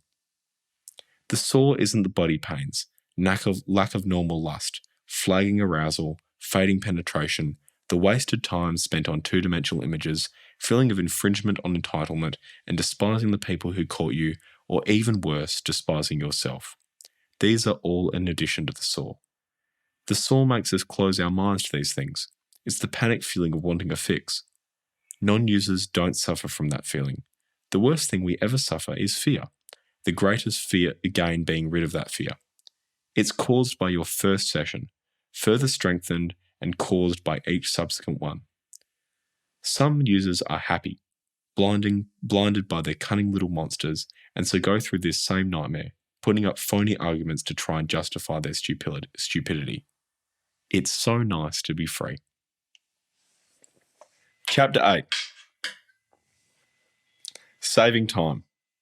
Usually, when users try stopping, the main reasons given are health, religion, and partner stigma. Part of the brainwashing of this awful drug is the sheer slavery of it. Man has fought hard to abolish slavery in many parts of the world, yet the user spends life suffering self-imposed slavery. They're oblivious to the fact that when they're allowed to use porn, they wish they were a non-user. The only time that porn becomes precious is when we're trying to cut down or abstain, or when abstinence is forced upon us. It cannot be repeated often enough that brainwashing makes it difficult to stop porn. The more we dispel before we start, the easier you'll find it to achieve your goal. Confirmed users who don't believe that porn has any negative effect on their health, porn-induced erectile dysfunction, hypofrontality, etc., aren't having a mental tug of war, and aren't having a mental tug of war are typically younger or single with an occasional sex partner. Thus, the internal feedback is lost due to the nature of their youth or is too infrequent to be observed and registered. A better argument for a younger user is the time spent. Rather saying, I can't believe you aren't, is the time spent. Rather saying, I can't believe you aren't worried about the time you are spending. Generally, their eyes light up, feeling disadvantaged if attacked on health grounds or social stigma. But on time, oh, I can afford it. It's only X hours per week, and I think it's worth it. It's my only vice or pleasure. I still can't believe you're not worried. Let's assume a half-hour daily average, which includes the physical strain of dopamine withdrawals. You're spending approximately a full working day every fortnight. I'm sure you'd agree that half an hour a day is a very conservative estimate. Have you thought about how much time you'll spend in your lifetime? What are you doing in that time? Developing real relationships? No, your favourite porn star doesn't have sympathy for you, just because you spent so much time on their videos. You're throwing time away. Not only that, you're actually using that time to ruin your physical health, destroying your nerves and confidence in order to suffer a lifetime of slavery, pain, melancholy, and peevishness. Surely that must worry you, right? It's apparent at this point, especially with younger users, that they've never considered it a lifetime addiction. Occasionally, they work out the time they waste in a week, and that's alarming enough. Very occasionally, and only when they think of stopping, they'll estimate what they spend in a year, which is frightening, but over in a lifetime is unthinkable. However, because we're in an argument, the confirmed user will impulsively say, I can afford it, it's only so much a week, pulling an encyclopedia salesman routine on themselves. Would you refuse a job offer which pays your current annual salary and also gives you a month off every year? Any user would sign in a heartbeat and get busy finding holiday deals to exotic locations. Figuring out how to spend a full month with no work would be the biggest problem to solve. In every discussion with a confirmed user, and please bear in mind that's not someone like yourself who plans to stop, nobody has ever taken me up on that offer. Why not? Often, at this point, a confirmed user will say, look, I'm really not worried about the money aspect.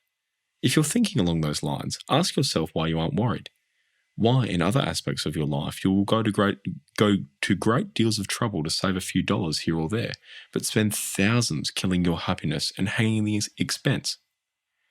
Every other decision you make in your life will be the result of an analytical process of weighing up advantages and disadvantages to arrive at a rational decision. It may be the wrong decision, but it will be the result of rational deduction. Whenever any user weighs up the pros and cons of using internet porn, the answer is 12 times over. Stop using! You're a mug! Therefore, All users are using not because they want or decide to, but because they can't stop. They have to use porn, and so brainwash themselves, keeping their heads in the sand. Confirmed users should keep in mind that the situation will only get exponentially worse, with more studies coming out and more people talking about the ill effects of internet porn. Today, it's non-medical people discussing the effects. Tomorrow, it'll be on your doctor's list of diagnostic tests. Gone are the days where the user can hide downtime behind work stress in their sex life. Your partner is going to ask why you're on your laptop late at night. The poor user, already feeling wretched, now wants the ground to open up and swallow them. The strange thing is that many people would pay good money for gym memberships and personal trainers to build muscles and look sculpted. Many in their imaginary and real desperation turning to treatments such as boosting testosterone with dubious and dangerous side effects. Yet there are many in this group who would benefit from stopping a practice systematically destroying their brain's natural relaxation system. Systems, there's multiple. This is because they're still thinking with the brainwashed mind of the user. Wipe the sand out of your eyes for a moment. Internet porn is a chain reaction and a change for life. And if you don't break that chain, you remain a user for the rest of your life. Estimate how much time you'll think you'll spend on the porn for the remainder of your existence. Obviously, the amount will vary from person to person, but let's assume it's 1.5 years of work hours. Imagine if there was a check from the lottery for 1.5 years, for 1.5 years of your salary lying on your carpet tomorrow. You'd be dancing with delight. So start dancing. You're about to start receiving those benefits. If you think this is a tricky way of seeing it, you're still kidding yourself. Work out how much time you would have saved if you'd never taken your first peek right at the very start. Shortly, you'll be making the decision not to use your final session. Not yet. Please remember the instructions, but remaining a non-user by not falling for the trap again. All you have to do to remain a non-user is not using porn and avoiding just one peak. Remember, if you do, it'll cost you whatever you estimated your salary gain will be. If you're mentoring someone for their porn addiction, tell them you know someone who's refused a job offer that pays their current annual salary and also gives them a full month's worth of paid time off. When asked who that idiot is, tell them you. It's rude, but sometimes you need to get the point across in a less than polite way. I know there's, there has to be a better way. Sorry, Alan Carr, I won't discuss. Chapter 9, Health. This is the area where the brainwashing is greatest with users, particularly the young and single, who think they're aware of the health risks but aren't. Many kid themselves by saying they're prepared to accept the consequences. If your internet router had a function that played an alarm tone with a warning when you hit a porn site saying, "Up until now, you've gotten away with it, but if you stay another minute, your head will explode," would you have stayed? If you're in doubt about the answer, try walking up to a cliff, standing on the edge with your eyes closed, and imagining having the choice of either quitting porn or walking up blindfolded. There's no doubt what your choice will be, but by burying your head in the sand and hoping you'll wake up one morning and not want to watch porn anymore, you accomplish nothing. Users cannot allow themselves to think of the health risks. If they do, the addiction's illusory enjoyment goes. This explains why shock treatments are so ineffective in the first stages of quitting. It's only non-users who bring themselves to read about the destructive brain changes.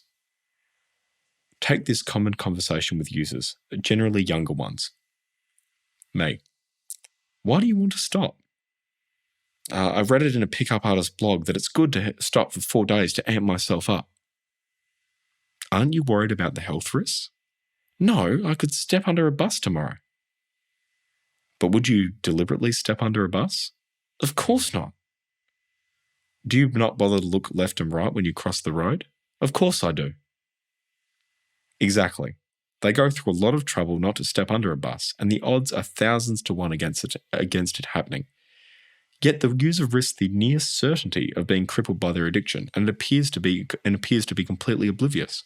Such is the power of the brainwashing. Internet porn is a wolf in sheep's clothing.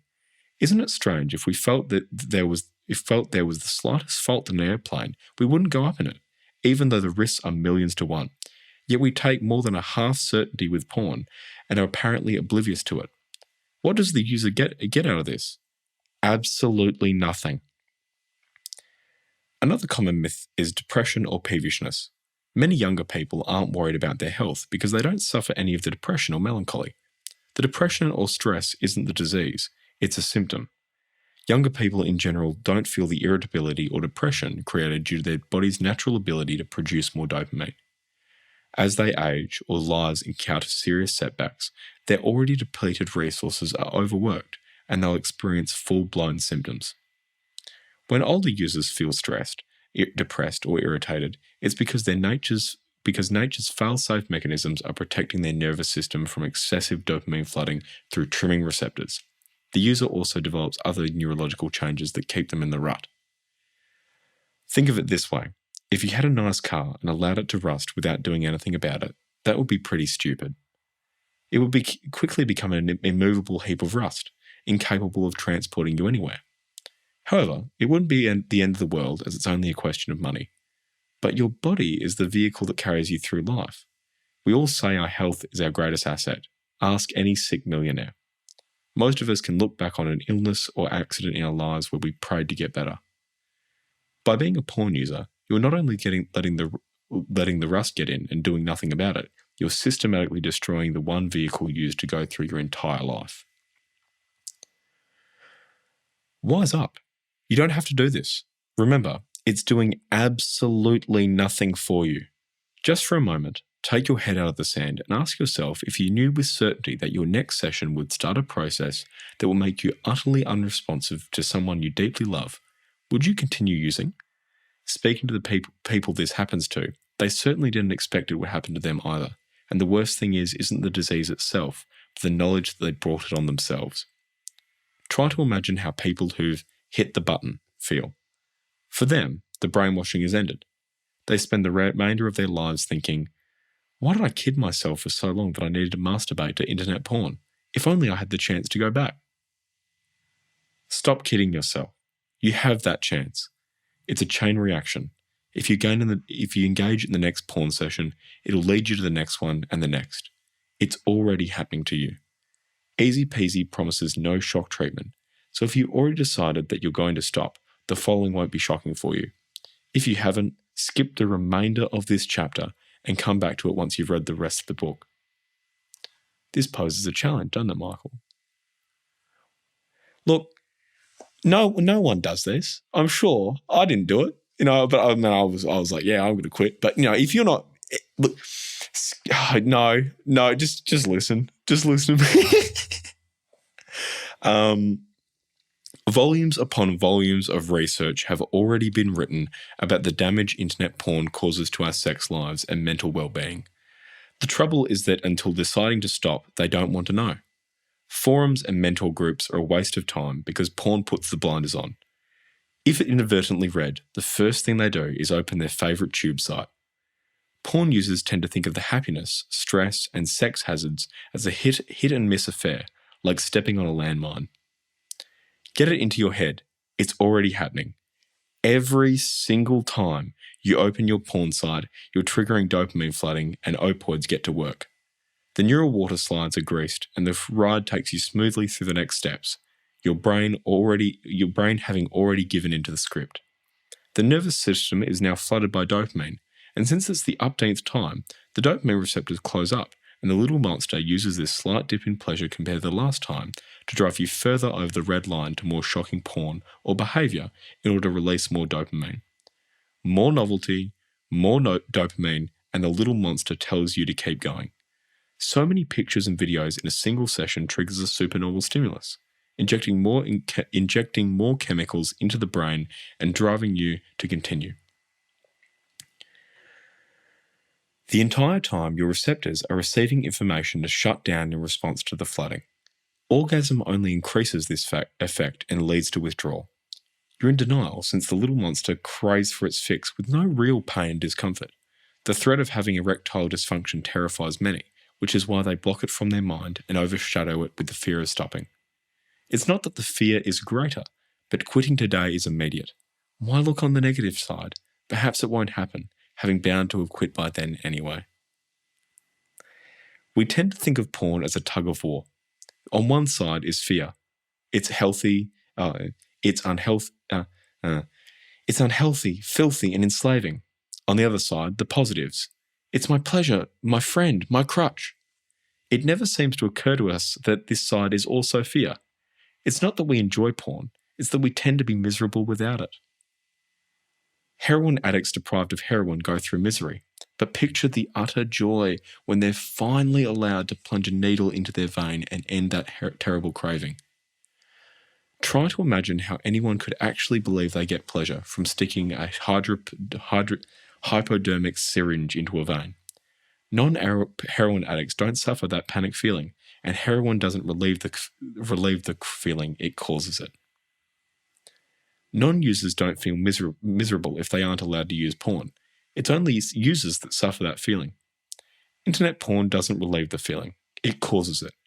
The fear of the negative consequences doesn't help users quit, likening the feeling to walking through a minefield. If you get away with it, fine, but if you were unlucky, you stepped on a mine and faced the consequences. If you knew the risks and were prepared to take them, what did it have to do with anyone else?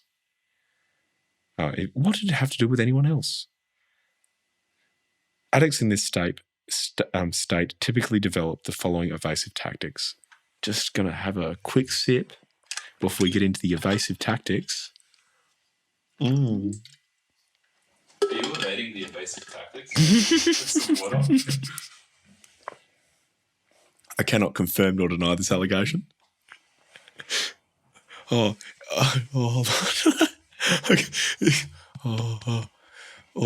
Just cheeky, like you know how sometimes you drink a liquid and then it like gets all tight, Yeah. and then it's gone.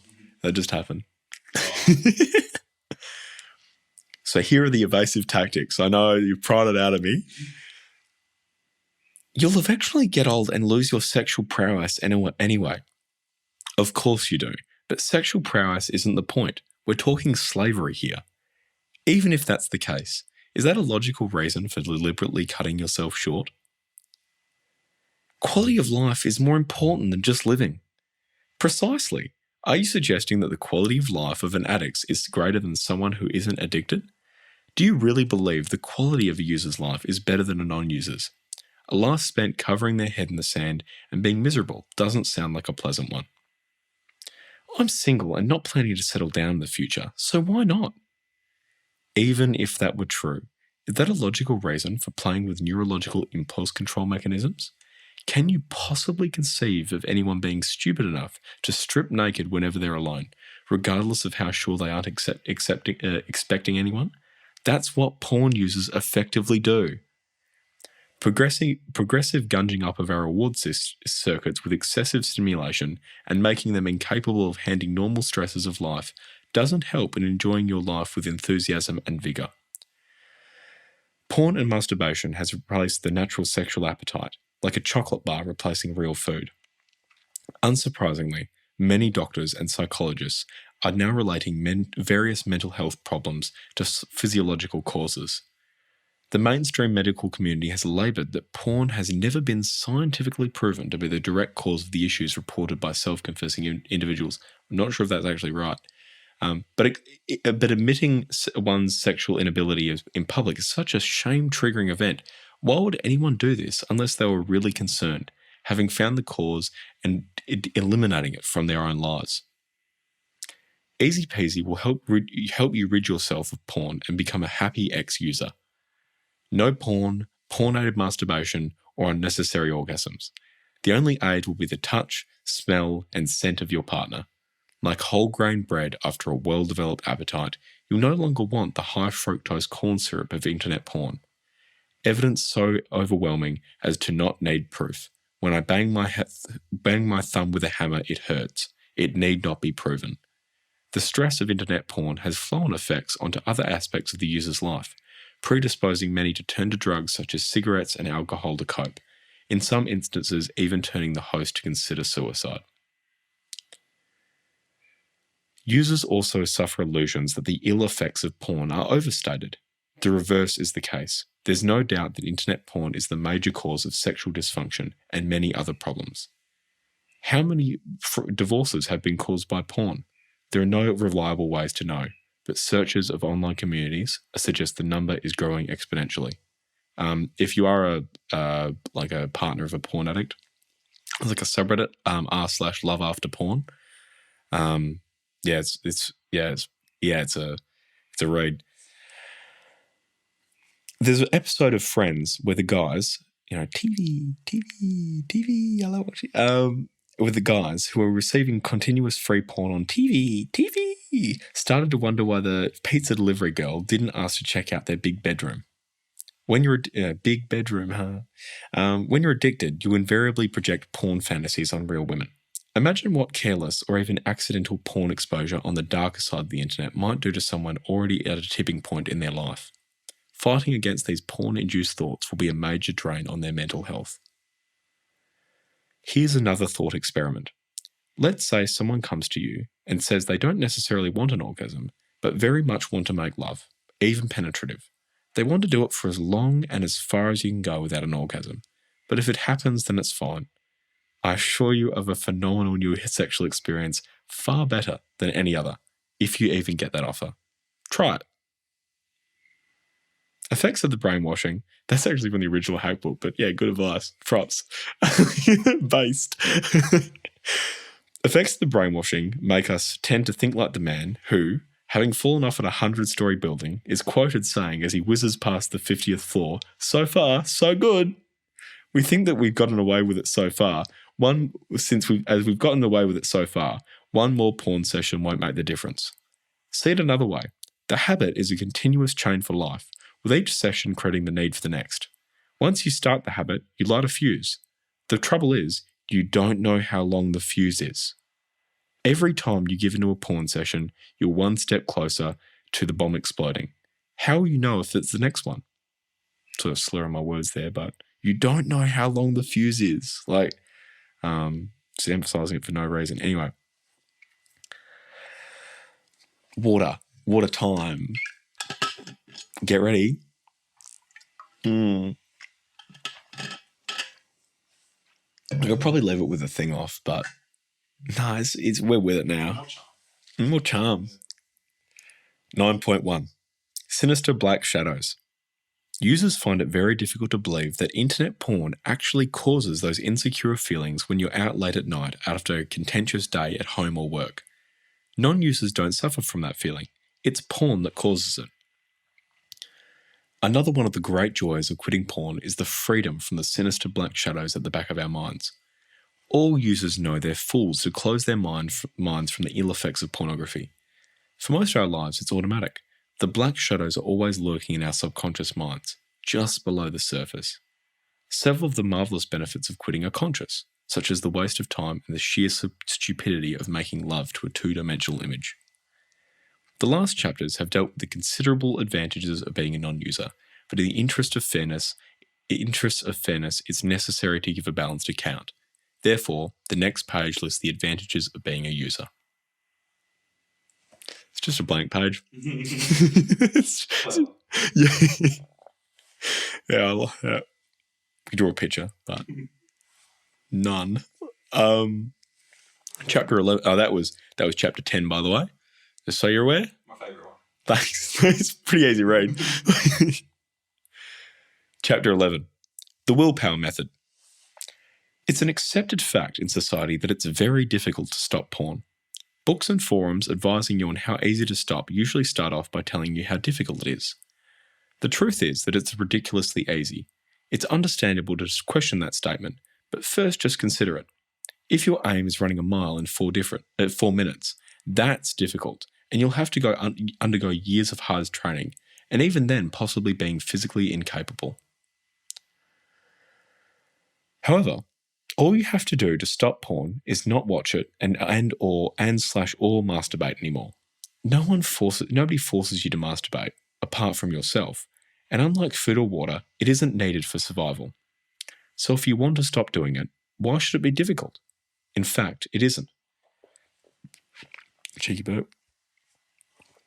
It's the users who make it difficult for themselves through use of willpower or any method that forces the user to feel like they're making some sort of sacrifice. Let's consider these methods. We don't decide to become users. We don't decide to become users. We merely experiment with porn magazines or websites, and because they're awful, that's right, awful, apart from our desired clip, we're convinced that we can stop whenever we want to. At first, we watch those first few clips when we want to, and on special occasions. Before we realise it, we're not only visiting those sites regularly and masturbating when we want to, we're masturbating to them daily. Porn has become a part of our lives, ensuring that we require an internet connection wherever we go. We then believe we're entitled to love, sex, orgasm, and the stress-relieving properties of porn. It doesn't seem to occur to us that the same clip and actors don't provide us with the same degree of arousal, and we begin fighting with a red line to avoid bad porn. In fact, masturbation and internet porn neither improves our sex lives or reduces stress, merely that users believe they can't enjoy life or handle stress without an orgasm. It usually takes a long time to realize we're hooked because we suffer from the illusion that users enjoy porn because they watch porn because they enjoy it, and not because they need to. When we're not enjoying porn, which we can never do unless novelty, shock, or escalation is added, we're under the illusion we can stop whenever. This is a confidence trap. I don't enjoy porn, so I can stop when I want to, only that you never seem to want to stop. It's usually not until we actually try to stop that we realize a problem exists. The first attempts are generally early, triggered by meeting a partner and noticing they aren't quite enough after the initial dates. Another common reason is noticing the health effects present in daily life. Regardless of reason, the user always waits for a stressful situation, whether health or sex. As soon as they stop, the little monster begins to get hungry. The user then wants something to pump their dopamine, such as cigarettes, alcohol, or their favourite, internet porn, with their harem only a click away. The porn cache is no longer in the basement. It's virtual and accessible from anywhere. If their partner's around or they're with friends, they no longer have access to their virtual harem, making them even more distressed. If the user has come across scientific material or online communities, they'll be having a tug of war in their mind, resisting temptations and feeling deprived.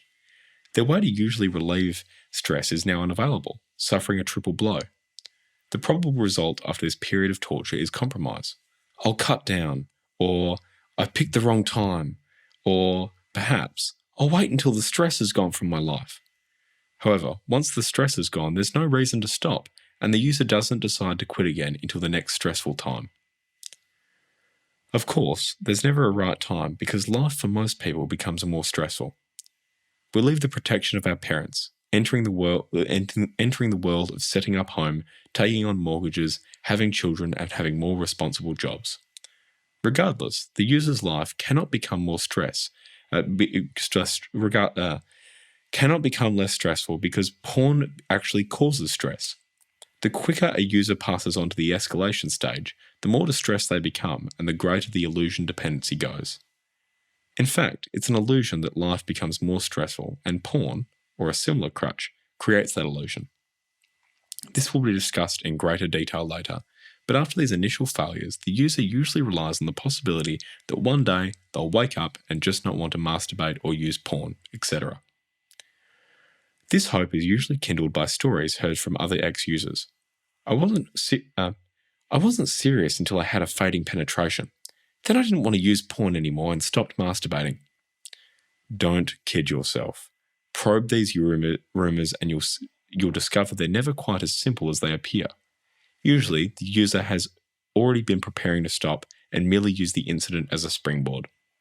More often, in the case of people who stop just like that, they've suffered a shock, perhaps a discovery by their partner, a self-spotting incident of accessing porn that's not of their normal sexual orientation, or they've had a sexual dysfunction scare themselves. That's just the sort of person I am. Stop kidding yourself. It won't happen unless you make it happen. Let's consider in greater detail why the willpower method is so difficult. For most of our lives, we adopt the head in the sand, I'll stop tomorrow approach. At odd times, something will trigger off an attempt to stop. It may be concerns about health, virility, or a bout of self-analysis and realizing that we don't actually enjoy it. Whatever the reason, we start to weigh up the pros and cons of porn. Sex is split into tantric, touch, smell, voice, and propagatives, orgasm. This is one of the major keys in opening our mind. Without this important distinction, there'll be confusion which leads to failure. On rational assessment, we find out what we've known our entire lives. The conclusion is 1,000 times over. Stop watching it. If you were to sit down and give points to the advantages of stopping and compare them to the advantages of porn, the total point count for stopping would far outweigh any disadvantages. If you employ Pascal's wager, by quitting you're losing almost nothing, with high chances of gains and higher chances of not losing. Although the user knows that they'll be better off as a non-user, the belief they're making a sacrifice trips them up. Although an illusion, it's powerful. They don't know why, but the user has the belief that during the good and bad times of life, the sessions appear to help. Even before starting their attempt, societal brainwashing, further reinforced by the brainwashing from their own addiction, is then combined with the even more powerful brainwashing of how difficult it is to give up. Hearing stories of those who stopped for many months and still desperately crave, and accounts of disgruntled quitters having stopped and spending the rest of their lives bemoaning the fact they love to have a session, having stopped and spending the rest of their lives bemoaning the fact they love to have a session. That's a better intonation. Tales of users stopping for many months or years, living happy lives only to have one peak at porn and are suddenly hooked again. They probably know several in the advanced stages of the disease, visibly destroying themselves and clearly not enjoying life, yet continue to use. Additionally, they've probably suffered one or more of these experiences themselves. So instead of starting with the feeling, great, have you heard the news? I don't need to watch porn anymore. They instead start with feelings of doom and gloom, as if trying to climb Mount Everest, and falsely determined that once the little monster has got its hooks in you, you're hooked for life. Many start the attempt by apologising to their girlfriends or wives. Look, I'm trying to give up porn. I'll probably be irritable for the next couple of weeks. Try to bear with me. Most attempts are doomed before they begin. Assume the user survives a few days without a session. They're getting back their arousal and are starting to recover. They haven't opened their favourite tube sites and are consequently getting aroused by normal stimuluses they'd previously zoned out at. The reasons they decided to stop in the first place are rapidly disappearing from their thoughts, like seeing a bad road accident whilst driving, slowing you down for a while, but stomping your foot on the throttle next time you're late for an appointment. On the other side of the war is the little monster who still hasn't had its fix. There's no physical pain. If you had the same feeling because of a cold, you wouldn't stop working or get depressed. You'd laugh it off. All the user knows is that they want to visit their harem. The little monster knows this, and so starts up the big brainwashing monster, causing the same person who was a few hours or days earlier listing all the reasons to stop to now desperately search for any excuse to start again. They begin saying things like, life is too short. A bomb could go off. I could step under a bus tomorrow. I've left it too late. They tell you everything gives you an addiction nowadays. I've picked the wrong time.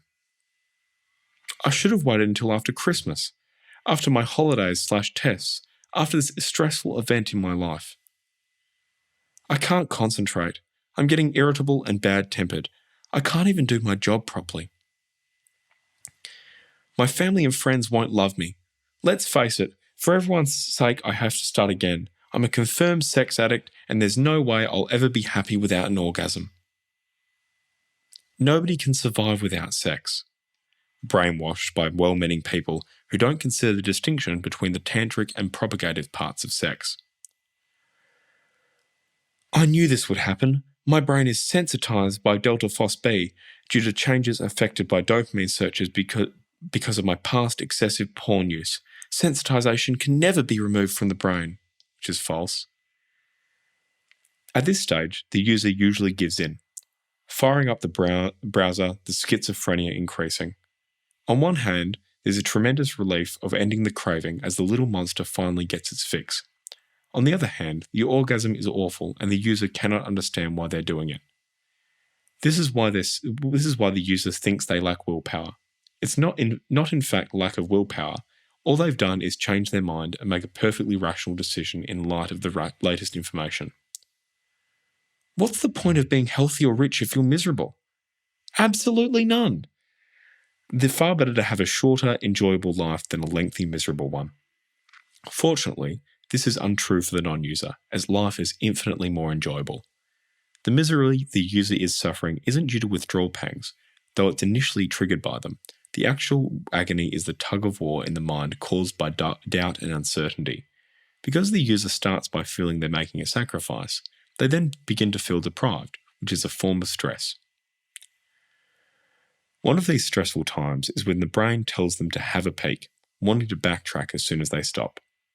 But because they've stopped, they can't, and this makes them even more depressed and sets the trigger off again.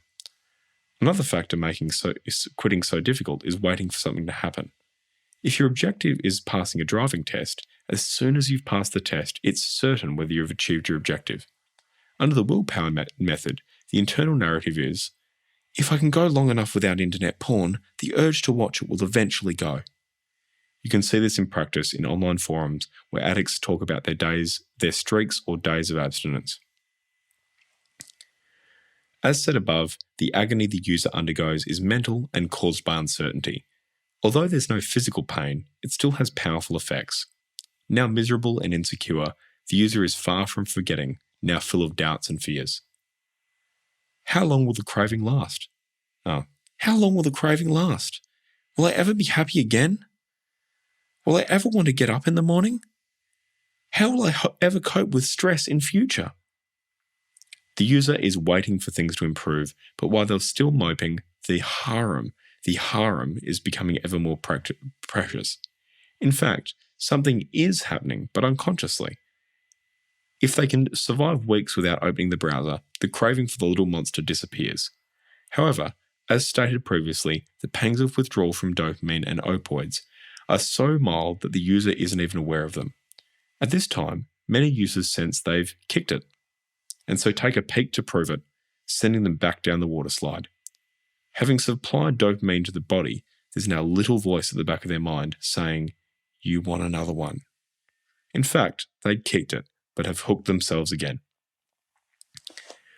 As a child, you watched cartoons, and as per neuroscience, you formed neural pathways, delta phos B, for them. If you wanted to discourage a child from watching, you'd study if those pathways still existed and surveyed adults on why they don't like to watch their favourite childhood cartoons anymore. For one, there's better entertainment available, and secondly, the cartoons just don't hold the magic. With the willpower method, you're just denying the child the cartoon, but with easy peasy, you're also making sure they see no value in it. Which is better? Water. Michael, would you be able to go into my room and then on the shelves facing this way, like a lip balm? Thank you.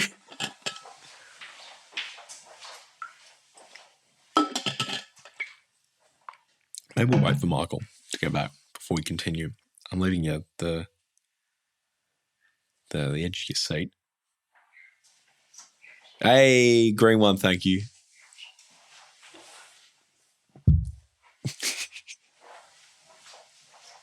Oh, yum yum. Take a bite of it. Looks so good. Oh, come on. Wrong way. Quick lip balm break. As you do. Yeah.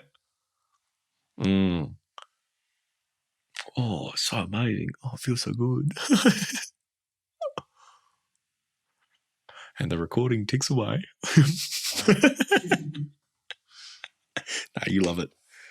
The user won't get into another session immediately, thinking, I don't want to get hooked again, and allows a safe period of hours, days, or even weeks to pass. The ex-user can then say, well, I didn't get hooked, so I can safely have another session. They've fallen back into the same trap as when they first started and are already on the slippery slope. Users who succeed using the willpower method tend to find it long and difficult because the primary problem is the brainwashing. Long after the physical addiction has died, the user is still moping around miserable. Eventually, after surviving this long-term torture, it begins to dawn on them that they aren't going to give in, stopping the moping and accepting that life goes on and is enjoyable without porn. There's significantly more failures than successes. Some who succeed go through their lives in vulnerable states, left with a certain amount of the brainwashing telling them that porn does in fact give them a boost. This explains why many users who've stopped for long periods end up starting again later on. Many ex-users will have the occasional session as a special treat or to convince themselves how strong their self-control is. It does exactly that, but as soon as their session ends, the dopamine starts to leave and a little voice at the back of their mind begins driving them towards another one. If they decide to partake, it still seems to be under control. No shocks, escalation, or novelty seeking, so they say. Marvelous. Well, I'm not really enjoying it, I won't get hooked. After Christmas, this holiday, this trauma, I'll stop. Little do they know that the water slides of their brain have been greased even more. Too late. They're already hooked. The trap they managed to claw themselves out of has claimed its victim again. As said previously, enjoyment doesn't come into it. It never did. If we watched because of enjoyment, nobody would stay on the tube sites for longer than it takes to finish the deed. Regardless, a better way to self-pleasure is from memories. We assume we enjoy internet porn because we can't believe we'd be stupid enough to get addicted if we didn't enjoy it. Most users don't have any idea about supernormal stimulus, novelty, or shock seeking, and even after reading about it, they don't believe their use is motivated by evolutionary reward circuit wiring. That's why so much of porn is subconscious. If you're aware of the neurological changes and had to justify it costing you money in future, even the illusion of enjoyment would go. When we try to block our minds to the bad side, we feel stupid.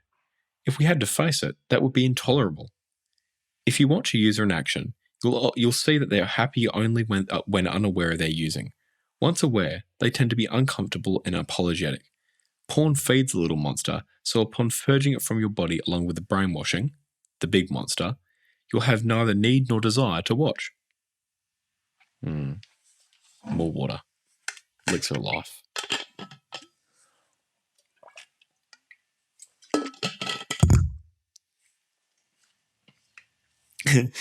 Spooked ya.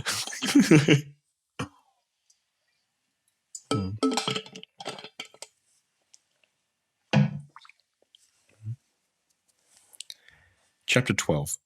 Beware of cutting down. Many users resort to cutting down as a stepping stone towards stopping, or as an attempt to control the little monster. Many recommend cutting down or a porn diet as a pick-me-up. Using cutting down as a stepping stone to stopping is fatal. It's these attempts to cut down that keep us trapped for the remainder of our lives. Generally, cutting down follows failed attempts to stop. After a few hours or days of abstinence, the user says something like, I can't face the thought of going to sleep without visiting my online harem. So from now on, I'll just use porn once in 4 days or purge my collection of bad porn. If I can follow this porn diet, I can burp. If I can follow this porn diet, I can either hold it there or cut down even further. Certain terrible things now happen. 1. They're stuck with the worst of all worlds, still addicted to internet porn and keeping the monster alive not only in their body, but in their mind. 2. Wishing their lives away, waiting for this next session. 3. Prior to cutting down, whenever they wanted to visit their harem, they'd fire up their browser and at least partially relieve their withdrawal pangs. Now, in addition to the normal stresses of life, they're causing themselves to suffer the withdrawal pangs for most of their lives, which makes them even more miserable and bad-tempered. 4. Whilst indulging, They neither enjoyed most of the sessions nor realized they were using supernormal stimulus. It was automatic. The only harem visit that was enjoyed was one after a period of abstinence. Now they wait an extra hour for each harem visit. And now that they wait an extra hour for each harem visit, they enjoy each one. The longer waited, the more enjoyable each session appears to become, because the enjoyment is in a session isn't the session itself. It's the ending of the agitation caused by the craving, whether slight physical craving or mental moping. The longer the suffering, the more enjoyable each session becomes. The primary difficulty in stopping isn't the neurological addiction, which is easy. Users will stop without difficulty on various occasions: the death of a loved one, family or work affairs, etc. They'll go, say, 10 days without access to it, and it doesn't bother them. But if they went the same 10 days when they could have had access to porn, they'd be tearing their hair out. Many users will get chances during their workday and abstain. They'll pass through Victoria's Secret, swimming pools, and so on without undue inconvenience. Many will abstain if they have to sleep on the couch temporarily to make space for a visitor, or are themselves visiting. Even in go-go bars or nudist beaches, there have been no riots. Users are almost pleased for someone or something to say they cannot view porn. In fact, users who want to quit get a secret pleasure out of going for long periods without harem visits, giving them hope that perhaps one day they'll never want it. The real problem when stopping is brainwashing, an illusion of entitlement that internet porn is some sort of prop or reward and life will never be the same without it.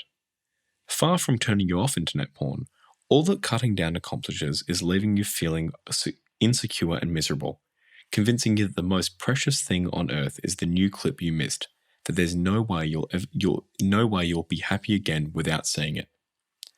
There is nothing more pathetic than the user who's been trying to cut down, suffering from the delusion that the less porn they watch, the less they'll want to visit online harems.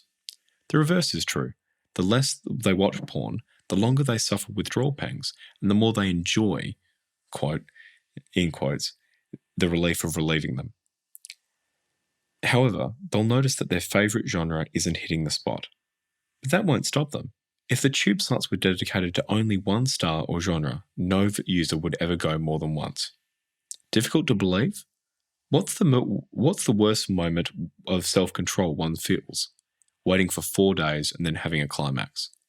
Then, what's the most precious moment for users in a 4-day porn diet? That's right, the same climax after waiting for 4 days. Do you really believe that you're masturbating to enjoy the orgasm, or the more rational explanation that you need to relieve withdrawal pangs under the illusion that you're entitled to? Removal of the brainwashing is essential to remove illusions about porn before you extinguish that final session. Unless you've removed the illusion that you enjoy it before you close that window, there's no way you can prove it afterwards without getting hooked again. When hovering over bookmarks and saved pictures, ask yourself where the glory in this action is. Perhaps you believe that only certain clips are of good taste, like ones on habitual or favourite themes. If so, why bother to watch other videos or themes? Because you got into the habit? Why would anyone habitually mess up their brain and waste themselves? Nothing is different after a month. Why should a porn clip be any different? You can test this yourself. Find that hot clip from last month to prove it's different. Then set a reminder and watch the same clip after a month without porn. It will hit almost the same spots as it did last month. The same clip will be different after a social event where you're turned down or tested by a potential partner. Where was I? Reason being that the addict can never be fully happy if the little monster remains unsatisfied. Where does satisfaction come into it? It's just they're miserable if they can't relieve their withdrawal symptoms. The difference between watching porn and not is the difference between being happy and miserable. That's why internet porn appears to be better, whereas users who get onto their sites first thing in the morning for porn are miserable whether watching it or not. Cutting down not only doesn't work, but is the worst form of torture. It doesn't work because initially the user hopes that by getting into the habit less or less, they'll reduce their desire to watch porn. It's not a habit, it's addiction. The nature of any addiction is wanting more and more, not less and less.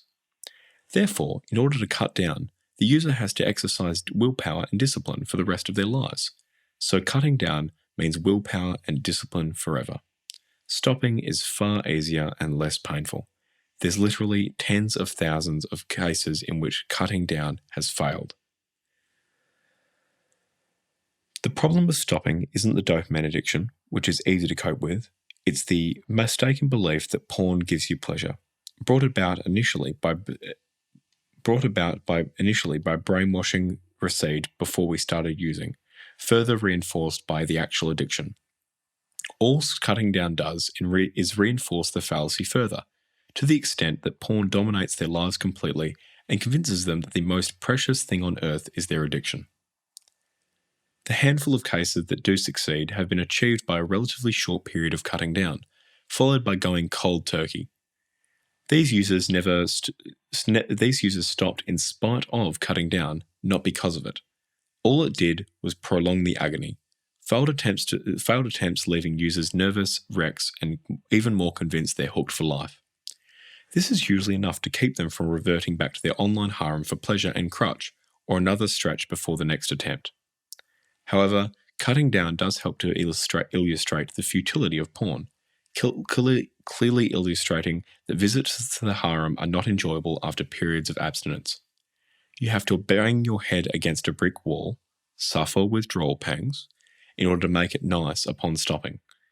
Therefore, the choices are 1. Cut down for life and suffer self-imposed torture, which you'll be unable to do anyway. 2. Increasingly torture yourself for life, which is pointless. Or 3.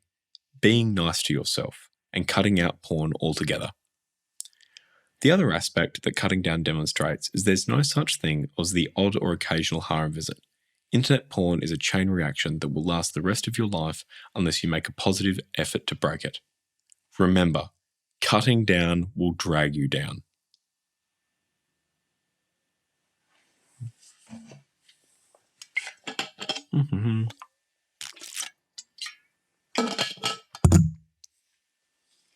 Whoops. Chapter 13. Just one peak.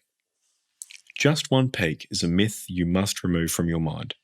It's just one peak that gets us started in the first place. It's just one peak to tide us over a difficult patch or on a special occasion that defeats most of our attempts to stop. It's just one peak that after having succeeded in breaking the addiction, sends us back into the trap. Sometimes it's just to confirm they don't need porn anymore, and one harem visit just does just that. The after effects of porn will be horrible and convinces the user they'll never become hooked again, but they already are. The user feels that something making them so miserable and guilty shouldn't have made them do it, yet they did. It's the thought of one special session that often prevents users from stopping, the one after your long conference trip, the hard day at work, fight with the kids, or incident where your partner rejects you for sex. Get it firmly in your mind that there's no such thing as just one peak. It's a chain reaction that will last the rest of your life unless broken. The myth about the odd, special session keeps users moping after stopping. Get into the habit of never seeing the no big deal session. It's fantasy. Whenever you think about porn, see a filthy lifetime of spending eons behind a screen for the privilege of destroying yourself mentally and physically. A lifetime of slavery and hopelessness.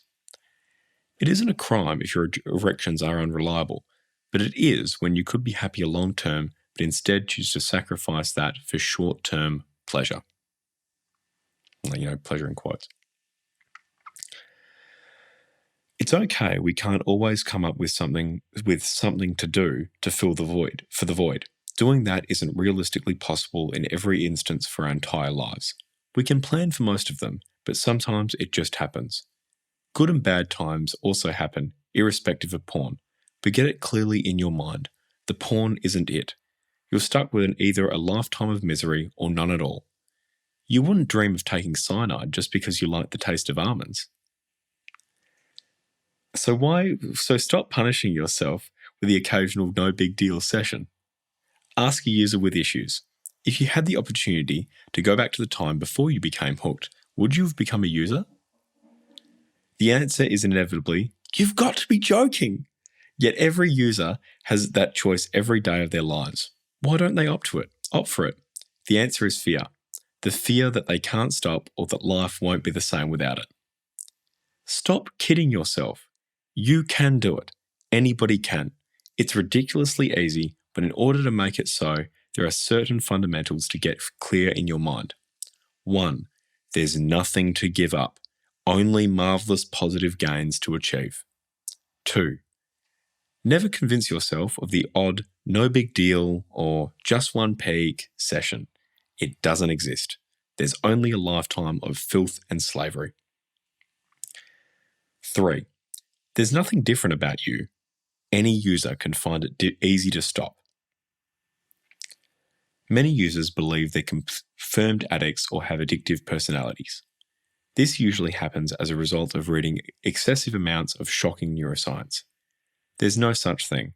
Nobody is born with the need to masturbate to video clips before they become hooked.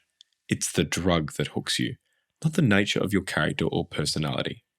The nature of addictive supernormal stimulus makes you believe this is the case. However, it's essential to remove this belief because if you believe you're addicted, you will be, even after the little monster in your body is long dead.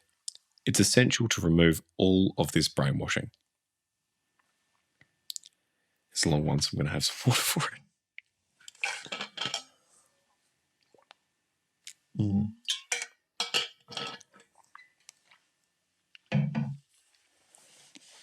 Chapter 14. Casual users. Heavy users tend to envy the casual porn user. We've all met these characters. Oh, I can go all week without a session. It doesn't really bother me. We wish we were like that. This might be hard to believe, but no user enjoys being a user. Never forget. No user ever decided to become one, casual or otherwise. Therefore, all users feel stupid. Therefore, all users have to lie to themselves and others in a vain attempt to justify their stupidity. Golf fanatics brag about how often they play and want to play, so why do users brag about how little they masturbate? If that's the true criterion, then surely the accolade is not masturbating at all, isn't it? If someone said to you, I can go all week without carrots and it doesn't bother me in the slightest, you would think you were talking to a nutcase. If I enjoyed carrots, why would I want to go all week without them? If I didn't enjoy them, why would I make such a statement? So when a user makes a comment about surviving a week without a session, they're trying to convince themselves, and you, that they don't have a problem. But there will be no need to make a statement if they didn't have a problem. Translated, this comment is, I managed to survive an entire whole week without porn. Like every user, hoping that after this they could survive the rest of their lives. Only able to survive a week. Can you imagine how precious the session must have been afterwards, having felt deprived for an entire week? This is why casual users are effectively more hooked than heavy ones. Not only is the illusion of pleasure greater, but they have less incentive to quit because they spend less time and are therefore less vulnerable to health risks. Occasionally, they may experience sexual dysfunction, but are unsure what caused it, and so it's blamed on other factors. Remember, the only pleasure users get is in the search and seek dopamine cycle and relieving the withdrawal pangs, as has already been explained. The pleasure is an illusion. Imagine the little pool monster as a near imperceptible itch that we remain unaware of most of the time. If you have a permanent itch, the natural tendency is scratching it. As reward circuits become increasingly immune to dopamine and opioids, the natural tendency is to edge, escalate, binge, novelty seek, shock seek, etc. There are four main factors that prevent users from chain viewing. Time. Most cannot afford to. Health. In order to relieve the itch, We have to consume all free material that's available and then some. Capacity to cope with that kind of binging varies with each individual and at different times and situations in their lives. This acts as an automatic restraint. Discipline. Imposed by society or the user's work, friends, and relatives, perhaps even by the user themselves as a result of the natural tug-of-war going on in every user's mind. Imagination. Lack of imagination plays down the shock, novelty, and other values of the clip on a subjective basis. It's easy to think of non-casual users as weak, unable to understand why others are able to limit their intake. However, heavy users should keep in mind that most casual users are simply incapable of chain viewing, requiring very strong imagination and stamina. Some of these once-a-week users are heavy users that heavy users tend to envy are physically incapable to do more, or because their job, society, or their own hatred of becoming hooked won't allow them. It may be advantageous to provide a few definitions. The non-user. Someone who has never fallen prey to the trap but shouldn't be complacent. They're a non-user only by luck or grace of goodness. All users were convinced they never become hooked, and some users keep trying an occasional session. The casual user, of which there are two basic classifications. 1. The user who's fallen for the trap but doesn't realise it. Don't envy such users. They're merely sampling the nectar at the mouth of the pitcher plant, and in all probability will soon be heavy users. Remember, just as all alcoholics started off as casual drinkers, so too do all users start off casually. 2. The user who was previously a heavy user and so thinks they can't stop. These users are the saddest of all, and they fall into various categories, each requiring separate comment. The once-a-day user. If they enjoy their entitlement to orgasm, why use internet porn only once daily? If they can take it or leave it, why bother at all? Remember, the habit is, in actuality, banging your head against a wall to make it relaxing upon stopping. The once-a-day user relieves their withdrawal pangs for less than an hour each day. Although unaware, the rest of their day is spent banging their head against this wall, doing this for most of their lives. They're using once a day because they cannot risk getting caught or messing with their neurological health. It's easy to convince the heavy user that they don't enjoy it, but significantly harder to convince a casual one. Anyone who has gone through an attempt to cut down will know it's the worst torture of all, and almost guaranteed to keep you addicted for the rest of your life. The rejected user. They demand the right to orgasm every day, but their sex partner isn't always happy to fulfill the request. Initially, they were using internet porn to fill this void, but upon taking the exciting water slide, they're trapped in a cycle of novelty, shock, supernormal images, etc. In fact, they're happy with their partner's rejection as it provides something of an excuse. If internet porn gives so much to you, why bother to have a partner at all? Set them free instead. They're not even enjoying sessions when they have to carry their partner in their mind. At some point, they're looking for their real-life partner to hand them an excuse to venture into the dark valleys of the internet. The porn diet user. Also known as, I can stop whenever I want to. I've done it thousands of times.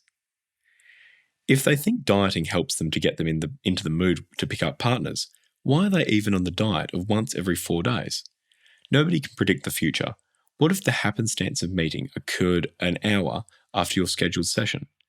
Also, if occasional cleaning the plumbing is good to relieve tension, why not plumb every day?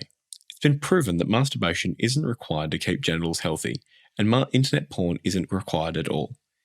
Even if that's the case, no pickup artist guru who has read about the neurological damage will ever recommend watching super stimulus porn. The truth is, they're still hooked. Although they're rid of the physical addiction, they're still left with the primary problem of brainwashing. They're hoping each time they'll stop for good, but soon fall for the same trap again. Most users actually envy these stoppers and starters and think about how lucky the dieter is to be able to control their usage. However, they overlook that the dieter isn't controlling their usage. When they're using, they wish they weren't. They go through the hassle of stopping, then begin to feel deprived and fall for the trap again, wishing they hadn't. They get the worst of both worlds. If you think about it, this is true in the lives of users when allowed to have a session, taking it as entitled or wishing they didn't.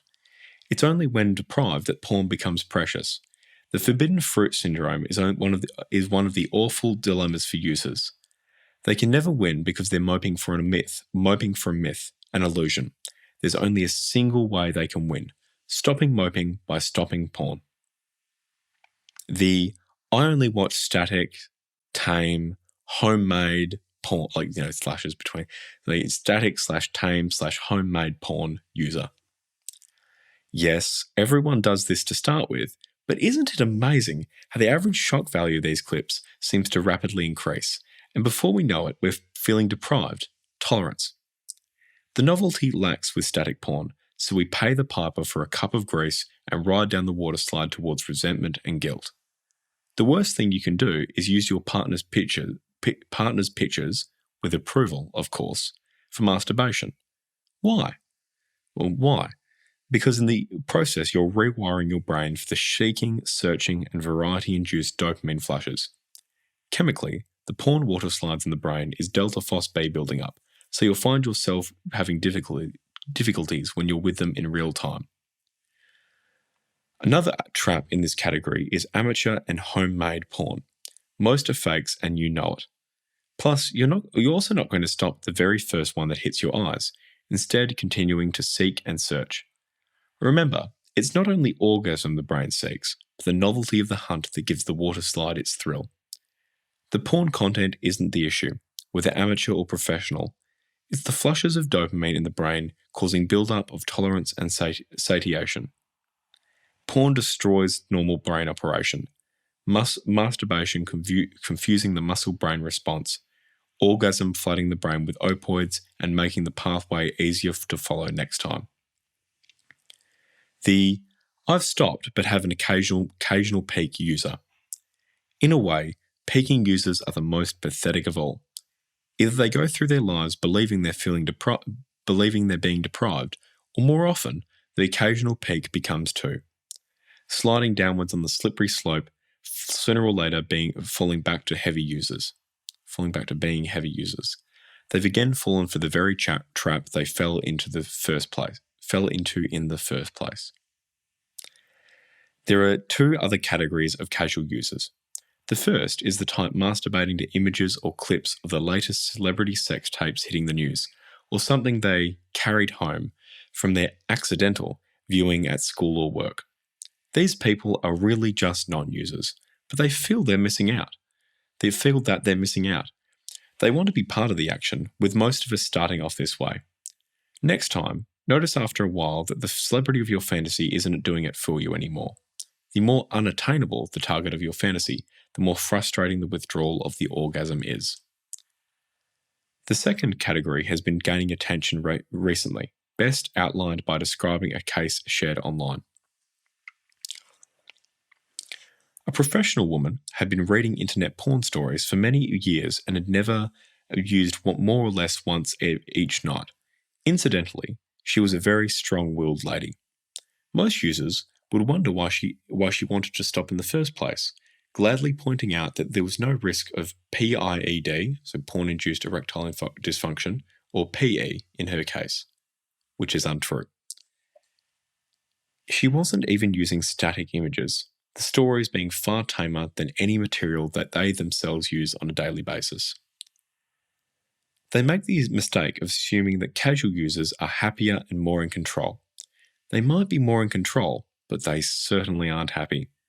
In the woman's case, she wasn't satisfied with her partner, nor real sex, and highly irritable when responding to her daily stresses and strains. Her nearest and dearest was unable to figure out what was bothering her. Even if she convinced herself to be unafraid of her usage through rationalization, she still found herself unable to enjoy real relationships, which invariably involve ups and downs. Her brain's reward center was unable to make use of normal de-stressors present in life as a result of daily dopamine flooding. Subsequent down-regulation of her brain's receptors had rendered her melancholic under most circumstances. Like most, she had a great fear of pornography's dark side and treatment of women before her first time. Eventually, she fell victim to societal brainwashing and tried her first sight. Unlike most who capitulate and become chain users, upon seeing the foul clips of violence, she resisted the slide. All you ever enjoy in porn is ending the craving that started before it, whether the almost imperceptible physical craving or the mental torture of not being allowed to scratch the itch. Internet porn itself is poison. Which is why you only suffer the illusion of enjoying it after periods of abstinence. Similar to hunger or thirst, the longer you suffer it, the greater the pleasure when finally relieved. Making the mistake of believing porn is just habit, they think, if I can keep it down to a certain level, or only on certain occasions, my brain and body will accept it. Then I can keep using at that level, or reduce it further should I wish to. Get it clear in your mind. The habit doesn't exist. Porn is drug addiction, with the natural tendency being to relieve withdrawal pangs, not enduring them. To hold it at the level you're currently at would require you to exercise tremendous amounts of discipline and willpower for the rest of your life. As your brain's reward center becomes immune to dopamine and opioids, it wants more and more, not less and less. As porn begins to gradually destroy your nervous system, courage, confidence, and impulse controls, you become increasingly unable to resist, reducing the interval between each session. This is why, in the early days, we can take or leave it. If we get a sign of something amiss mentally or physically, we just stop. Don't envy this woman. When you only watch once every 24 hours, it appears to be the most precious thing on earth, turning porn into a forbidden fruit, which is, for many years, this poor woman had been at the center of a tug of war. Unable to stop using, yet frightened to escalate to streaming clips. For 23 hours and 10 minutes of every one of those days, she had to fight the temptation and lack of feelings towards her boyfriend. It took tremendous willpower to do what she did, eventually reducing her to tears. Such cases are rare, but look at it logically. Either there's a genuine crutch or pleasure in porn, or there isn't. If there is, who wants to wait an hour, a day, or even a week? Why should you be deprived of the crutch or pleasure in the meantime? If there's no genuine crutch or pleasure, why bother paying a visit to your online harem? Here is another case of a once in 4 days man, describing his life as follows. I'm 40 years old. I've suffered PIED, porn-induced erectile dysfunction, with real women and even when using porn, which is most of the time. It's been a while since I've had a full erection. Before going on the once in 4 porn diet, I used to sleep soundly through the night after my session. Now I wake up every hour of the night and it's all I can think about. Even when asleep, I dream about my favourite clips. On days after my scheduled session, I feel pretty down, the diet taking up all of my energy. My SO would leave me alone because I'm so bad-tempered, and if she can't leave, she won't have me in the house. I go for jogs outside, but my mind is obsessed with it. On the scheduled day, I begin planning earlier in the night, getting very irritated if something happens against my plans. I'd back out of conversations and give in, only to later regret, at work and home. I'm not an argumentative guy, but I don't want the topic or conversation to hold me down. I remember occasions when I picked silly fights with my SO, significant other. I'd wait for 10 o'clock, and when it arrives, my hands are shaking uncontrollably. I don't start the deed right away, as there are new videos that have been added, and shop around. My mind tells me that since I've starved myself for 4 days, I deserve a special clip that has to be worth the time spent searching. Eventually, I settle for 1 or 2, but I want it to last so I can survive the next 4 days, so I take more time to finish the deed. In addition to his other troubles, this poor man has no idea he's treating himself to poison. First, suffering forbidden fruit syndrome, and then forcing his brain to flush dopamine. Comparatively, his dopamine receptors aren't as cut down, but he's gracing the porn water slides, searching for edging, edging, for novelty, variety, shock, and anxiety in order to survive the next 4 days. You probably pictured this man as a pathetic imbecile, but this isn't so. A former athlete turned ex-Marine sergeant, he didn't want to become addicted to anything. However, upon returning from war, he trained as an IT technician in a veterans rehab program. When entering the civil workforce, he was a well-paid IT professional in a bank and was given a laptop to take home. It was the year that the famous socialites leaked their porn videos online. That famous socialite leaked their porn videos online, and there was much talk about it. He then got hooked, spending the rest of his life paying through the nose and ruining himself physically and mentally. If he was an animal, society would have long since put him out of his misery, yet we allow mentally and physically healthy young teenagers to become hooked. You may think this case and notes are exaggerated, but this case, while extreme, is far from unique. There are tens of thousands of similar stories. Can you be sure that many of his friends and acquaintances envied him for being a once-in-4 man? If you think this couldn't happen to you, stop kidding yourself. It's already happening. Like other porn addicts are notorious liars, even to themselves. They have to be. Most casual users indulge far more times and on far more occasions than they'll admit to. Many conversations with so-called twice-a-week users will admit they've done so more than 3 or 4 times a week. Read Reddit, NoFap, or rebooting forum stories from casual users, and you'll find they're either counting days or waiting to fail. You don't need to envy casual users. You don't need to envy casual users. You don't need to use either. Life is infinitely sweeter without it. Take the following log. It started with a simple challenge to not touch my junk for a day and being unable. I don't think about masturbation anymore. It doesn't cross my mind. That is possible, I promise you. The riches that await those who are able, they're incredible. Teenagers are generally more difficult to cure, not because they find it more difficult to stop, but because they don't believe they're hooked or are at the initial stages of the trap. Generally suffering from the delusion that they'll automatically have stopped before the second stage. Parents of children who loathe internet porn shouldn't have a false sense of security. All children loathe the dark sides of porn before becoming hooked.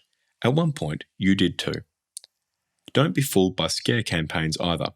The trap is the same as it always was.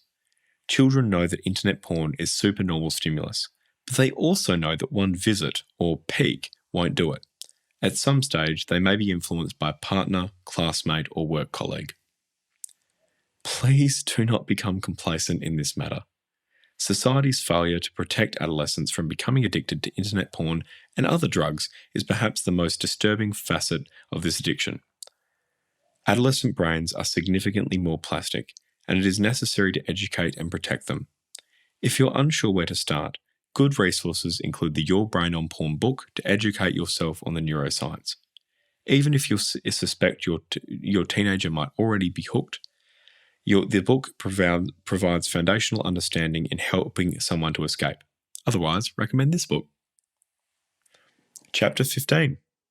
The YouTube/Twitch/Instagram user.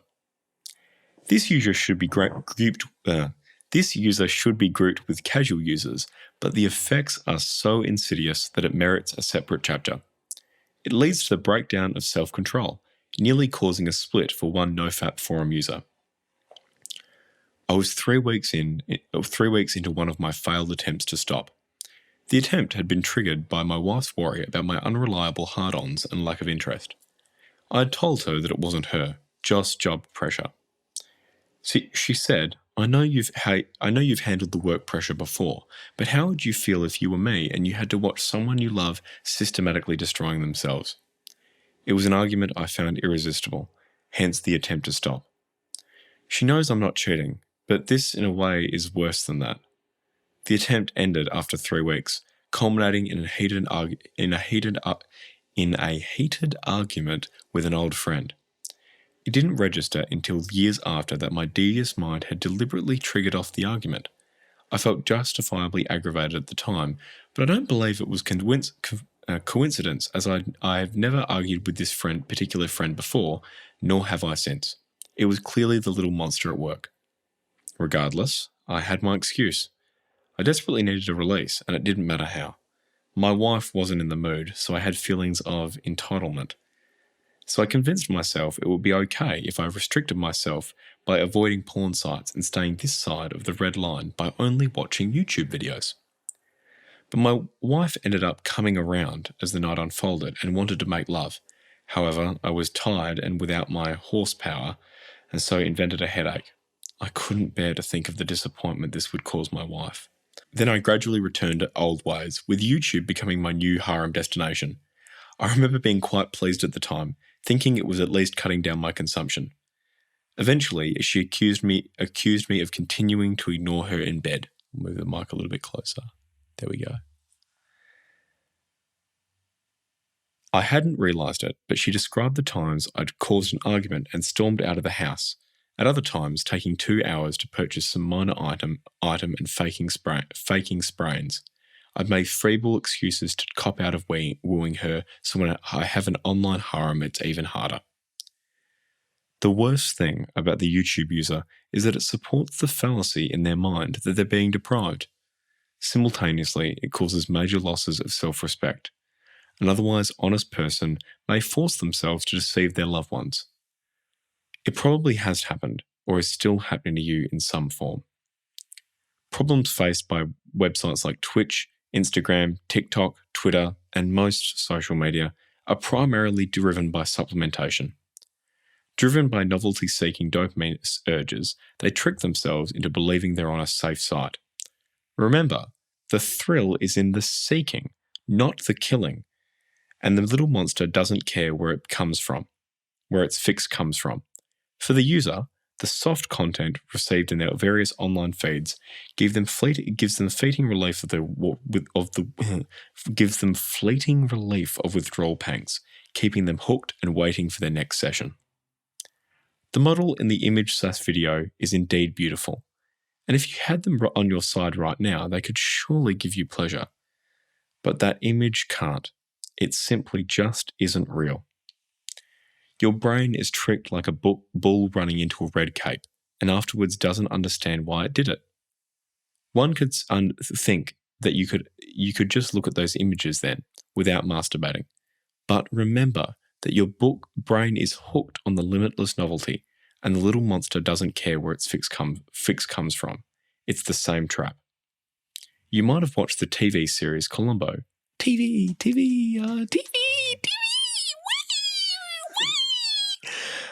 The theme of each episode, I've never seen Columbo. The theme of each episode is similar. The villain, usually a wealthy and respected businessman, has committed what he's convinced is the perfect murder, and his confidence in his crime remaining undetected receives a boost when he discovers the rather shabby and unimpressive-looking Detective Columbo is in charge of the case. Columbo has this frustrating practice of closing the door after finishing his interrogation, having assured the suspect he's in the clear. But just before the satisfied look has disappeared from the murderer's face, Columbo reappears, saying, "Just one small point, sir, which I'm sure you can explain." The subject stammers, and from this point on, he knows that Columbo will gradually wear him down. No matter how serious the crime, from that point, sympathies were with the murderer. These bouts are similar. The tension of not being allowed to cross the red line to get the porn fix they rightly deserved, then wondering where the pleasure was after finishing the deed. Fear of crossing the line, losing control, and returning to the bed, only to be stalked by the fear of your partner that your partner wanted sex. The safe YouTube video, in quotes, will no longer satisfy you due to desensitization, lack of novelty, and the certain knowledge that sooner or later you'll visit your favorite online harem. The final humiliation and shame then being that certainty when that certainty becomes a fact, followed by the immediate return to chain viewing. Oh, The joys of being a PMR. Chapter 16. Whew. A social habit? And that's a question mark too. A social habit? Health of the mind and body are the primary reasons why we should want to stop, but then they always have been. We don't actually need scientific research and knowledge in neuroscience to tell us porn is addictive and can potentially shatter our lives. These bodies of ours are the most sophisticated objects on the planet, and any user knows from the first session that the stimulus can go to excess and turn poisonous. The only reason why we get involved with porn is the cycles overlap with our evolutionary programming. Yeah, I think, can you hear that? Is the cycles overlap with our evolutionary programming. Internet porn is highly available, free and streaming 24 hours a day. Porn was once considered harmless, but that was when the images were static and videos involved a trip to the local store for a VHS tape. Today, it's generally considered, even by users themselves, that porn is a supernormal stimulus and addiction forming. In the old days, the strong man didn't admit he masturbated, with jerk being a derogatory term. In every pub, club, or bar, the majority of men will be proudly wanting to take a woman home and have real sex.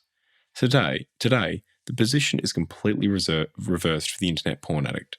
Today's man realizes that he's beginning to feel like he doesn't need a woman. Banding together online, burp.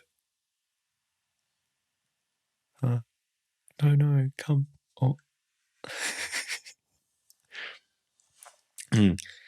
Banding together online, he discusses experiences, devises strategies, and explores options. Today's strong man doesn't want to depend on drugs. Through social revolution, all users are giving serious thought to stopping internet porn and masturbation. Today's users consider porn a useless and harmful activity. The most significant trend noticed on forums is the increasing emphasis on the antisocial aspects of porn. The days when a man boasted of having sex and orgasms every day is slowly being replaced by the realization of slavery to the porn monster. The only reason why people continue after being educated is because they've failed to stop or are too afraid to try. Too frightened to try. There's a wide spectrum of interest in the subject, some abstaining from porn, masturbation, and orgasm, with or without partners. Practices that separate the tantric and propagative parts of sex, such as semen retention and caresa, are discussed and adopted in droves. Many aforementioned failures are in reality fall forwards, thus somewhat benefiting people practicing them. Once you start the non-PMO route, you'll find the best fit that applies to your life. It's encouraged to devise your own plan on orgasm after understanding and practicing sexual separation. Whatever your route, you'll see value in limiting the number of times you flush your brain with chemicals through orgasm, and never again seeing porn, sex, and orgasm as pleasure or crutch for your emotional self. Various popular online communities founded by non-users are dedicated to quitting not only porn, but also masturbation. These sites are ultimately beneficial to those escaping, but most notes point them to try using willpower. The consequence of obsession with streaks and other measures is self-pity and lack of elation. Much of the brainwashing is alive and well. Eventually, someone breaks down and the domino effect takes place, other users finding out they aren't the only ones. However, their efforts aren't in vain. They're falling forward, albeit with lots of self-torturing as they shut down their browsers but not the desire and need. Easy peasy works in the reverse, shutting down the need and desire first before shutting down the browser. Every day, more and more users leave the sinking ship, and those left on it become terrified they'll be the last. Don't let it be you. Chapter 17. Timing. Apart from the... water. Why not? Why not?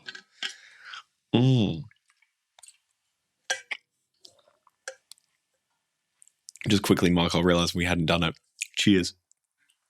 Hey, cheers.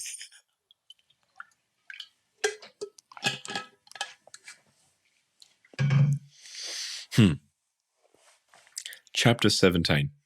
Timing. Apart from the obvious point that it's doing you no good and that now is the right time to stop, timing is important.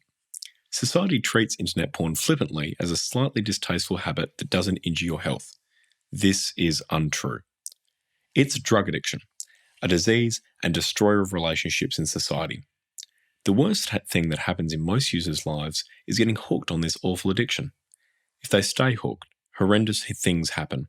Timing is therefore important to give yourself the right to a proper cure. First, identify the times or occasions when porn appears to be important to you. If you're a business person who uses it for the illusion of stress relief, pick a relatively slack period or a holiday. If you use porn mainly during boring or relaxing periods, the opposite applies. Regardless, if you take the attempt seriously and make it the most important thing in your life. Look ahead for a period of 3 weeks and try to anticipate any event that might lead to failure. Occasions such as conference trips, your partner being out of town, etc., need not deter you, provided you anticipate them in advance and don't feel you'll be deprived. Well, just a tiny one, and provided you anticipate them in advance and don't feel you'll be deprived. Don't attempt to cut down in the meantime, as this will only create the illusion that being denied is enjoyable. In fact, it helps to force yourself to watch and have as many porn sessions as possible. While you're having the last session and your last time, be mindful of the disappointment due to this satiation, unfulfilled expectations, any bodily pain, withdrawal effects, peevishness, and melancholy. Think of how marvelous it will be when you allow yourself to stop doing it. Whatever you do, don't fall into the trap of just saying, "Not now, later," and putting it out of your mind. Work out your timetable now and look forward to it. Remember, you aren't giving anything up. On the contrary, you're about to receive marvelous positive gains. For years, the medical profession has viewed porn as harmless without knowing the difference between this tame static porn of yesteryear and the latest virtual reality streaming experience. The problem is that although every user consumes porn purely to relieve the dopamine craving caused by it, it's not addiction to the chemical that hooks the user, but self-brainwashing resulting from addiction. An intelligent person will fall for a confidence trick, but only a fool would continue falling for it upon realizing the trick. Fortunately, most users aren't fools. They only think they are. Each individual user has their own private brainwashing. That's why there appears to be such a diverse range in the types of addicts, only serving to further compound the mysteries. While the benefit of the original book was to quit nicotine, one of the quickest and most addictive drugs known to man, it was agreeably surprising to realize the philosophy propounded in the original book was still sound when adapted. The accumulated knowledge and challenge that Kara and myself undertake is how to communicate that knowledge to each individual user.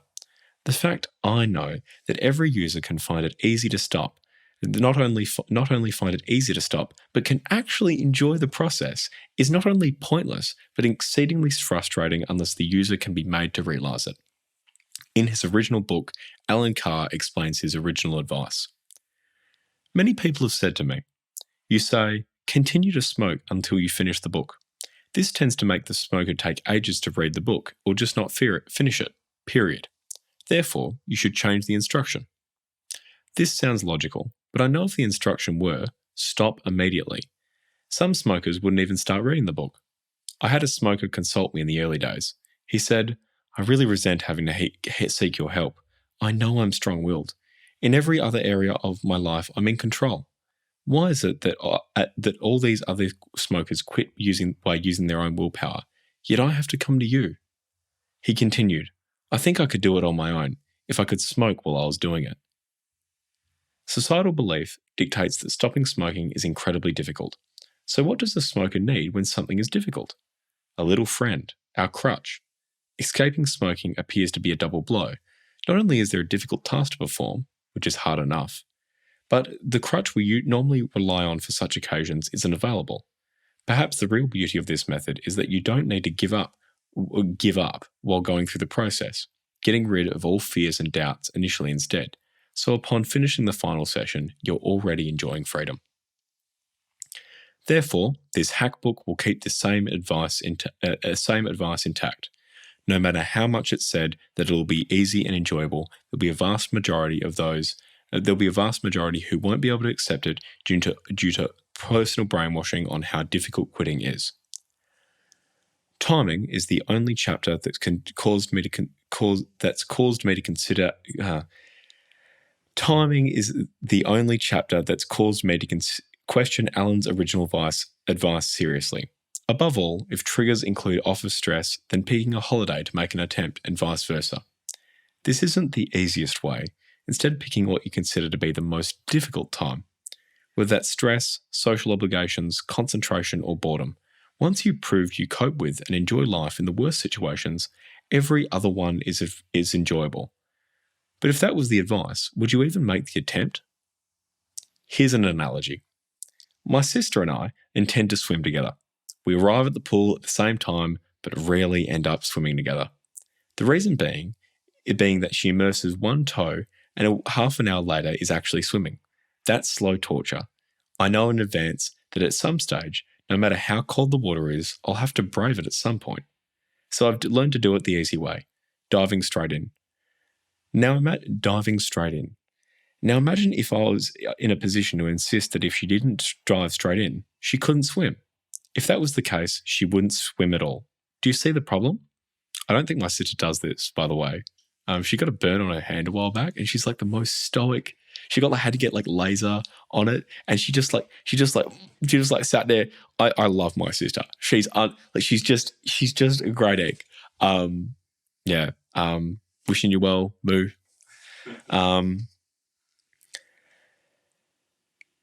From feedback, many users have used the original. Just quickly, public safety announcement. Be careful with yourself while you're pouring like cup of noodles. It's not like she did it in a different way than what you're thinking. Or apparently some like different way. But I see people do it all the time. Like my aunt did it, and she's like a nurse. And she had the coffee bottle of kettle. She's putting it in her AeroPress, and she's holding the AeroPress and like stabilizing it. Well, get any other piece of skin away from any bit where you're putting hot water. So public safety. Yeah, it makes sense, doesn't it? Yeah, could see how it happened though. Yeah. She was so stoic, in fact, because my sister is just a legend that the nurse comes up and she's got a pretty almost a 3rd degree burn. It was really bad. It was skin. It was really bad. Most people they see the scar and they're like, "Do you want to see a photo of it?" And it's just what? But the nurse came up to her and was it's "Oh, how do you rate the pain?" And in hindsight, 9, 8, 9, and she was 7. And so they just left it for a bit because it was she's all right. But the nurse, they came back and looked at it, and she was "Oh, what?" Anyway, key takeaway: my sister is a legend, absolute, queen. Anyway, I'm looking forward to seeing her over the holidays too. She's just a good egg. Anyway, from feedback, many users have used the original timing advice to delay what they think will be the evil day. My next thoughts were using a similar technique to the advantages of porn chapter, something like timing is very important, and in the next chapter you'll be advised on the best time to make the attempt, and on the next page there's just a massive now. That is, in fact, the best advice, but would you take it? Perhaps the most subtle aspect of the trap is that when we have genuine stress in our lives, it's not the right time to stop. But at times without stress, some guy does I don't understand because he's just he just blows leaves. And I don't anyway, he just stops. I don't, maybe it's a woman, who knows? And also just quickly, this isn't my writing. I just need to remind people. So it sounds like it's coming from first person, but it is, it's 3 people. Someday I'll do it better. But at times without stress, we have, I'll start from the center. Perhaps the most subtle aspect of the trap is that when we have genuine stress in our lives, it's not the right time to stop. But at times without stress, we have no desire to end the torture. Ask yourself the following questions. 1. When you got onto porn for the first time, did you really decide that you continue to depend on it for the rest of your life without ever being unable to stop? Of course you didn't. 2. Are you going to continue the rest of your life without ever being able to stop? Of course you aren't. So when will you stop? Tomorrow? Next year? The year after? Isn't that what you've been asking yourself since you first realized you were hooked? Are you hoping that one morning you'll wake up and just not want to watch anymore? Stop kidding yourself. With any addiction, you get progressively more hooked, not less. Are you going to wait until you've actually started to feel that getting out of bed is harder than just masturbating? That will be a bit pointless. The real trap is the belief that now isn't the right time. It'll always be easier tomorrow. We believe that we live stressful lives, but in actuality we don't. Most genuine stress has been removed from our lives. When we're leaving home, you don't live in fear of being attacked by wild animals. Most don't wonder where the next meal will come from or if a roof will be over their heads tonight. Think of the life of a wild animal. Every time a rabbit comes out of its burrow, it's facing Vietnam for its entire life. But the rabbit handles it.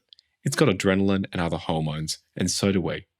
The truth is, the most stressful periods of any creature's life are early childhood and adolescence. But 3 billion years of natural selection has equipped us to cope with stress, and many who grow up with hard childhoods lead normal lives. It's cliche to say, if you haven't got your health, you've got nothing, but it's absolutely true. When you feel physically and mentally strong, you can enjoy the highs and handle the lows. Many confuse responsibility with stress. Responsibility only becomes stressful when we don't feel strong enough to handle it. What destroys most isn't stress, jobs, or old age, but the illusory lying crutches they turn to. Look at it this way. You've already decided that you aren't staying in the trap for the rest of your life. Therefore, at some point, whether you find it easy or difficult, you'll have to go through the process of getting free. Porn isn't a habit or pleasure. It's drug addiction and a disease. We've established that far from being easy tomorrow, it'll get progressively worse. The time to get rid of it is now, or as near to now as you can manage. Think of how quickly each week of our lives passes. That's all it takes. Think of how nice it'll be to enjoy the rest of your life without ever-increasing shadows hanging over you.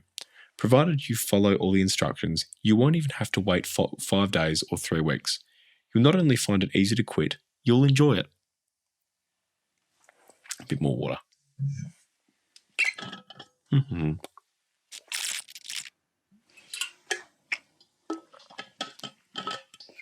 It's a beautiful sound, isn't it?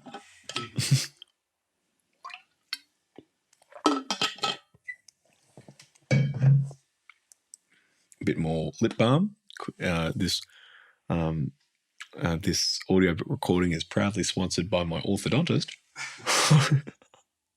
I have a really bad overbite.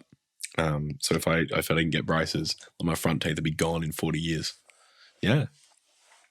Man, I wish I had done it when I was younger. There's a funny story there, but I won't get into it. Chapter 18. Will I miss the fun? No! Once the little porn monster is dead, after your body stops craving dopamine and the porn water slides in your brain rapidly begin to fade due to lack of greasing, any remaining brainwashing will vanish. Not only will you find yourself both physically and mentally better equipped to handle the stresses and strains of life, but you'll enjoy the good times to the fullest. There's only one danger, that being the influence of those who still use sex as their crutch and pleasure. The other man's grass is always greener is commonplace in many aspects of our lives and easily understandable. Why in the case of porn, with disadvantages so enormous when compared to the illusory advantages, does the ex-user tend to envy those demanding sex and pornography as a crutch? With all of the brainwashing from childhood, it's quite understandable that we've fallen into the trap. Why is it then, after realizing what a mug's game porn is, and managing to kick the habit that we walk straight back into the same trap. It's the influence of the societal brainwashing conflating porn with sex, presented as normal. The ex-user has a pang. The insecure void feelings of them being single, which isn't a crime anyway, causes feelings of anxiety and drives them to ride the water slide. This is indeed a curious anomaly, particularly if this observation is considered. Not only is every non-user in the world happy to be so, but every user in the world, even with their warped, addicted, brainwashed mind, suffering the illusion of enjoyment or relaxation, wishes they'd never become hooked in the first place. So, why do some ex-users envy? 1. Just one peg. Remember, it doesn't exist. Stop seeing the isolated occasion and start looking at it from the point of view of the porn user. You might be envying them, but they don't approve of themselves and envy you. If only you could somehow clinically watch another user, as they can be the most powerful boost of all to help you out of it. Notice how quickly they open many tabs and browser windows, fast-forwarding to the important sections, quickly getting bored of clips and running through the gamut of genres, producing novelty, shock, anxiety, etc. Notice particularly that the act appears to be automatic. Remember, they aren't enjoying it. It's that they can't enjoy themselves without it. The next morning, waking up with a weakened will, lost energy, and bleary eyes, they'll have to continue choking themselves at the first appearance of stress and strain. They're facing a lifetime of filth, poor mental health, and stained confidence. A lifetime of destroying themselves with black shadows at the back of their mind. To achieve what purpose? The illusion you're getting what you deserve and damned pleasure? 2. The second reason why ex-users have pangs is that the porn user is because the porn user is doing something, such as self-pleasuring, and the user isn't, so tends to feel deprived. Get it clear in your mind. It's not the user that's being deprived, but the poor addict being deprived of health, energy, confidence, peace of mind, tranquility, freedom. Peace of mind, courage, tranquility, freedom, self-respect. Get it out of the habit of envying porn users and start seeing them as the miserable, pathetic creatures they really are. I know, I was one of the worst. No, I wasn't. I just got caught up in the trap like everyone does. Hopefully this, the original hack author, I'm sure you're a top bloke, mate. That's why you're reading this book and not the ones who can't face up to it and continue to kid themselves. You wouldn't envy a heroin addict, and like all drug addictions, yours won't get any better. Each year, it'll get exponentially worse. If you don't enjoy being a user today, you'll enjoy it even less tomorrow. Don't envy other users, pity them. Believe me, they need your pity. Chapter 19. Can I compartmentalize? You know what? We're going to pull it again. Leave you just on edge there. Oh.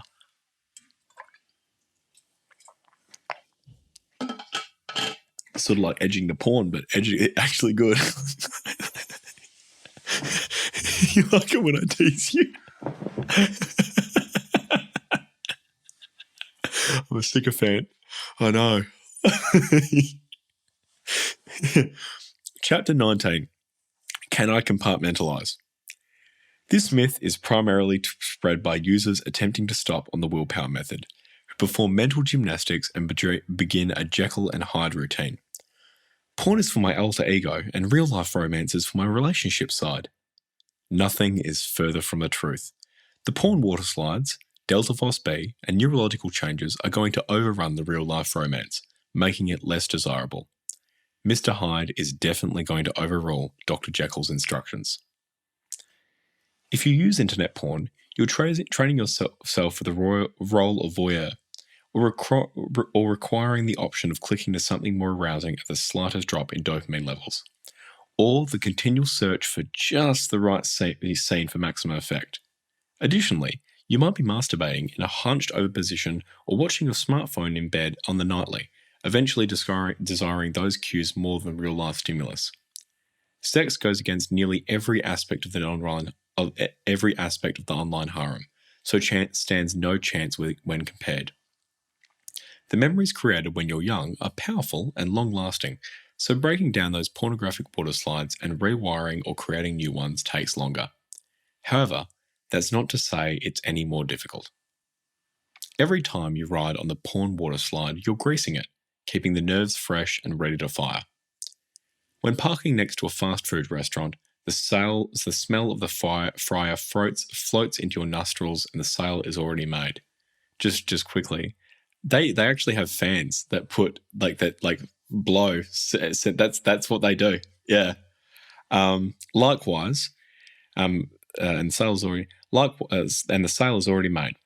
Likewise, the porn water slides in your brain are ready for you to get sucked in and are open 24 hours a day. Each cue or trigger lights up your reward circuit with the promise of sex, only it isn't sex. Nevertheless, nerve cells solidify these associations with sexual arousal by sprouting new branches to strengthen the connections. The more you use porn, the stronger the nerve connections become.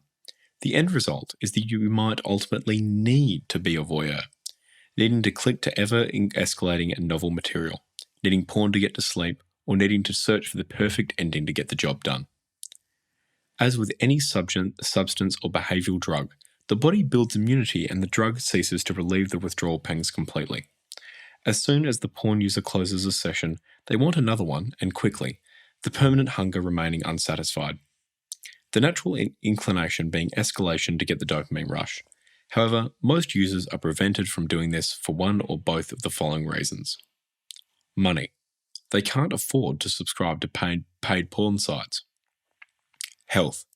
There's only so much the body can take, either the dopamine surges or orgasms. Plus, orgasms actually trigger chemicals in order to cut down the dopamine flush. It has to. That's just the way the body works. Once the little monster leaves your body, the awful feeling of insecurity ends. Your confidence returns, along with a marvelous feeling of self-respect, obtaining the assurance to take control of your life and using it as a springboard to tackle other problems. This is one of the many great advantages of breaking free from any addiction. The compartmentalization myth is one of the many tricks that the little monster plays with your mind.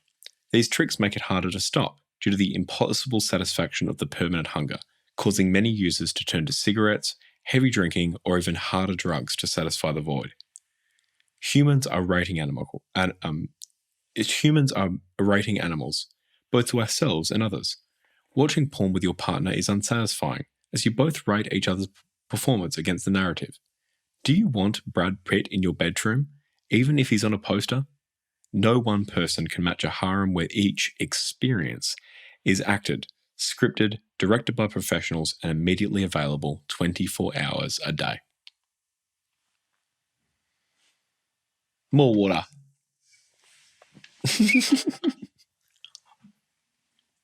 Mm.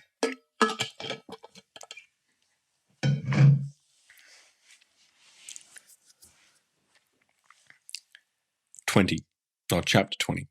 Avoid false incentives. Many users of the willpower method attempt to increase their motivation through construction of false incentives. There are many examples of this, a typical one being to reward themselves with gifts after not watching porn for a month. This appears to be a logical and sensible approach, but is in fact false, because any self-respecting user would rather continue watching porn every day than reward themselves with a self-given gift. This generates self-doubt in the user's mind, because not only will they have to abstain for 30 days, they're not even sure they'll enjoy the days without porn. Their only crutch or pleasure has been taken away. All this does is increase the size of the sacrifice the user feels they're making, now ever more precious in their mind. Other examples include, I'll stop so that it'll force me to get a social life and have more real sex. I'll stop so that some magical energy will help me to leap above the competitors and get the partner I pursue. I'll stop so I can commit myself to not wasting my energy and enthusiasm with porn in order to grow hunger in myself. These are true, can be effective, and you might end up getting what you want, but think on it for a second. If you do get what you wanted, once the novelty is gone, you'll feel deprived. If you didn't, you'll feel miserable. Either way, sooner or later you will fall for the same trap again. Linking quitting to a false incentive only increases doubt, because if you don't get your incentive, and even if you do, you'll begin thinking doubtful thoughts like, will quitting actually make my life better? If I quit and I don't get what I want, did I use the method correctly? Thoughts like these are increase feelings of sacrifice and therefore create pangs. Another typical example are online or forum packs. These have the advantage of eliminating temptation for certain periods. However, they generally fail for the following reasons. 1. The incentive is false. Why else would you want to stop just because other people are doing so? All this achieves is generating additional pressure and increases the feelings of sacrifice. It's fine if all users genuinely want to stop at one particular time, but you can't force them to stop, although all secretly want to. Until they're ready to do so, a pact creates additional pressure, which only increases their desire to watch. This in turn turns them into secret viewers, further increasing the feeling of dependency. 2. Dependency on each other using the willpower method breeds feelings of undergoing a period of penance, during which they wait for the urge to disappear. If they give in, there's a sense of failure. When using the willpower method, at least one of the participants is bound to give up, providing the other participants with the excuse they've been waiting for. It's not their fault. They would have held out, but Fred let them down. Nothing against anyone named Fred. The truth is that most of them have already been cheating. 3. Sharing the credit is the reverse of dependency. There's a marvelous sense of achievement in stopping porn, and when doing it alone, the acclaim you receive from your friends and online buddies can be a tremendous boost over the first few days. However, when everybody is doing it at the same time, the credit has to be shared and the boost is consequently reduced. 4. Another classic example is the guru promise. Stopping will give you happiness because you're no longer engaged in the tug of war. Your brain beginning rewiring and regaining impulse controls. However, you must keep in mind that this will neither make you a sex god or win the lottery. No one cares in the slightest if you stop porn. You aren't a weak person if you're using porn 3 times a day and have PIED, or a strong person if you're an addict and don't. Stop kidding yourself. If this offer, and that's number 4, and then there's a new paragraph. Stop kidding yourself. If the job offer of 10 months work for 12 months salary a year, or the risks of cutting down your brain's ability to cope with day-to-day stress and strains, or putting yourself at odds with having an unreliable erection, or a lifetime of mental and physical torture and slavery didn't stop them, then the above few phony incentives won't make the slightest bit of difference, only succeeding to make the sacrifice appear worse. Instead, concentrate on the other side. What am I getting out of it? Do I really need to use porn? Keep looking at the other side of the tug of war and ask yourself what porn is doing for you. Absolutely nothing. Why do I need to do it? You don't. You're only punishing yourself. It's Pascal's wager.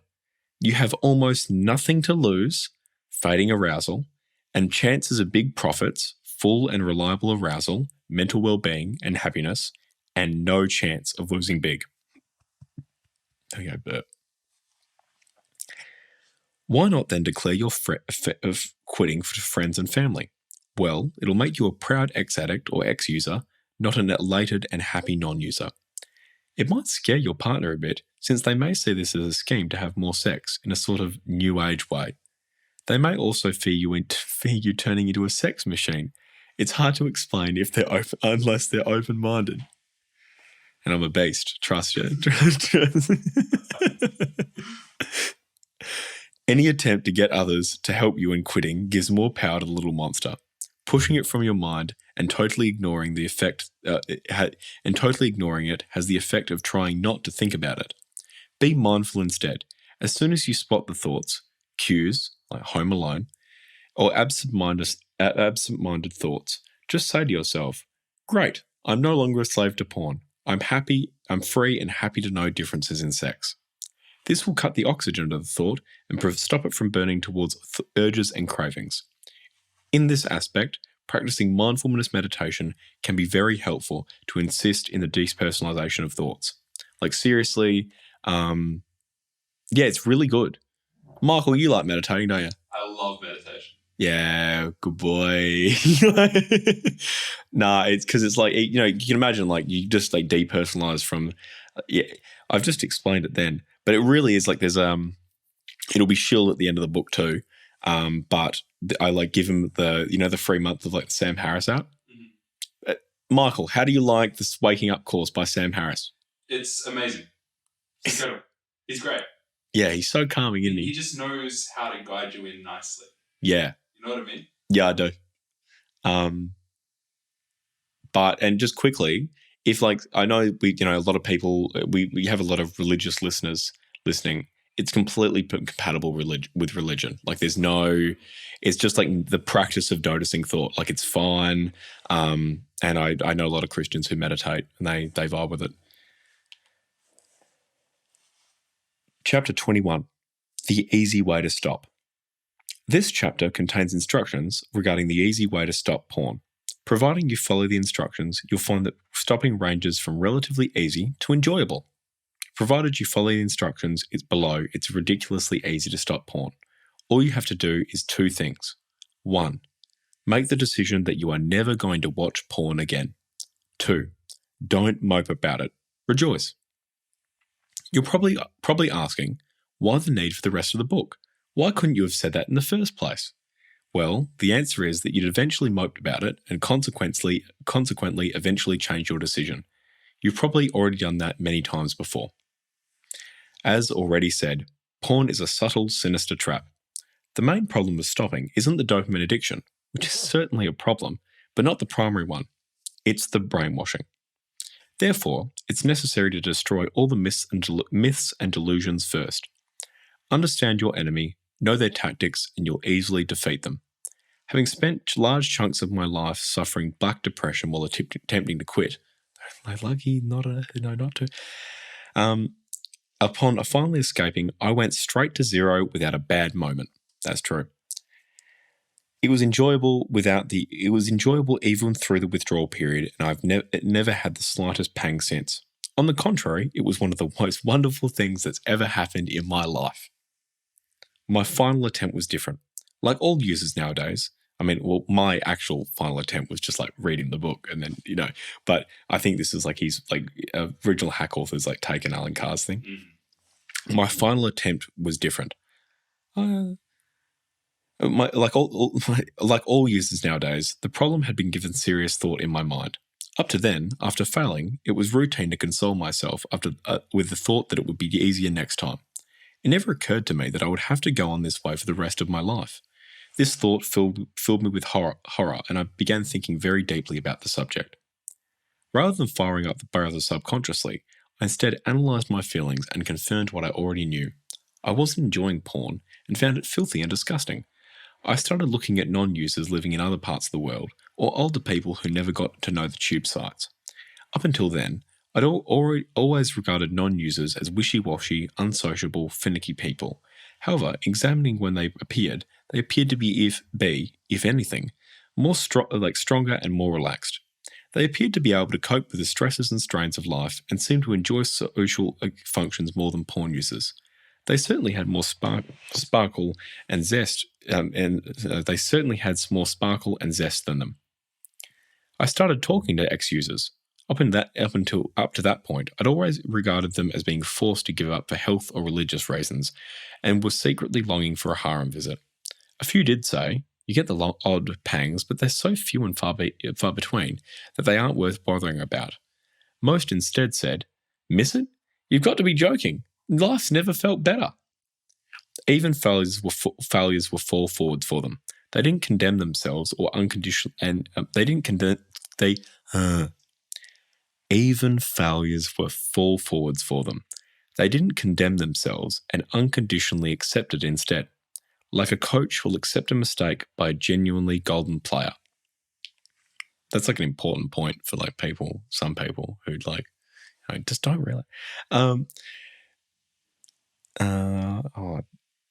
Talking to users destroyed another myth I always had in my mind. that there was an inherent weakness within me until it dawned on me that all go through this private nightmare. Basically, I said to myself, scores of people are stopping now and leading perfectly happy lives. I didn't need to do it before I started, and I can remember having to work hard to get used to this filth. So what do I need to do it now? In any event, I didn't enjoy porn, hating the entire filthy ritual, and didn't want to spend the rest of my life in slavery to this disgusting addiction. I then said this to myself: whether you like it or not, you've completed your last session. I knew, right from that point, that I'd never have another session again.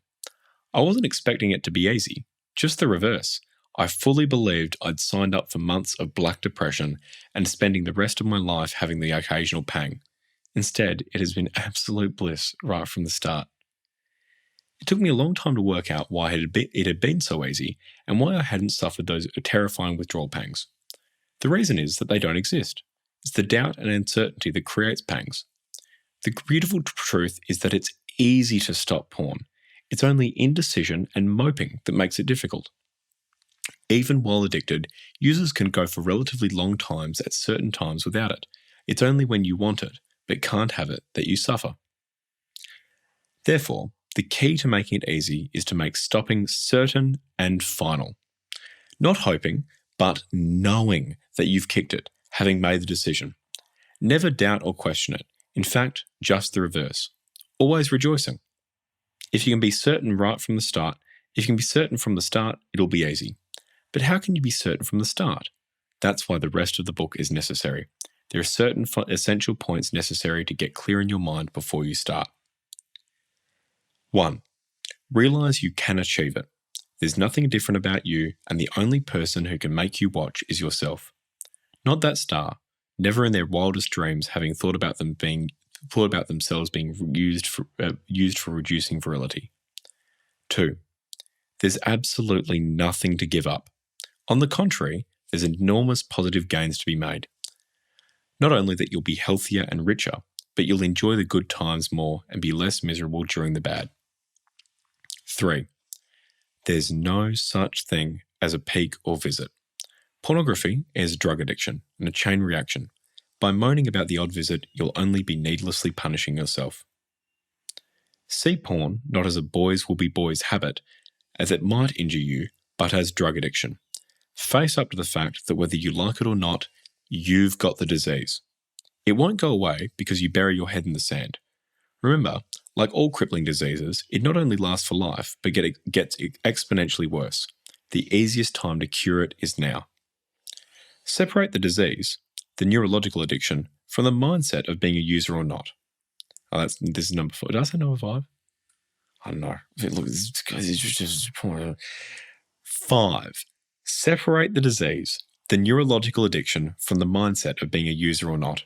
All users, if given the opportunity to go back to the time before they became hooked, would jump at the opportunity. You have that opportunity today. Don't even think about it as giving up. Upon making the final decision that you've had your last visit, you'll already be a non-user.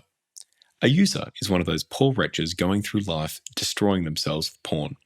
A non-user is someone who doesn't. Once you've made that final decision, you've already achieved your objective. Rejoice in the fact. Don't sit around moping and waiting for the chemical addiction to go. Get out and enjoy life immediately. Life is marvelous even when you're addicted, and each day will get so much better when you aren't. The key to making it easy to quit is to be certain that you've succeeded in abstaining completely during the withdrawal period, a maximum of 3 weeks. If you're in the correct frame of mind, you'll find this ridiculously easy. By this stage, if you've opened your mind as requested in the beginning, you'll have already decided you're going to escape. You should now have feelings of excitement, like a dog straining at the leash, unable to wait to break down the Delta Phos B porn water slides. If you have a feeling of doom and gloom, it'll be for one of the following reasons. 1. Something hasn't gelled in your mind. Reread the above 5 points and ask yourself if you believe them to be true. If you doubt any point, reread the appropriate sections of the book. 2. You fear failure itself. Don't worry. Just read on and you'll succeed. The whole business of internet porn is a confidence trick on a gigantic scale. Intelligent people fall for confidence tricks, but only a fool, once having found out about the trick, goes on kidding themselves. 3. You agree with everything but are still miserable. Don't be. Open your eyes. Something marvelous is happening. You're about to escape from the prison. It's essential to start with the correct frame of mind. It's marvelous that I'm a non-user.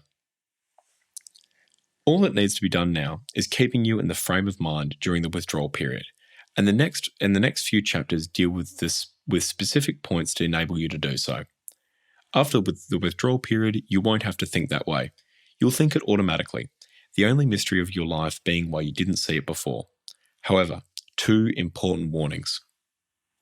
First, delay your plan to make your last visit until you finish the book. So just keep listening.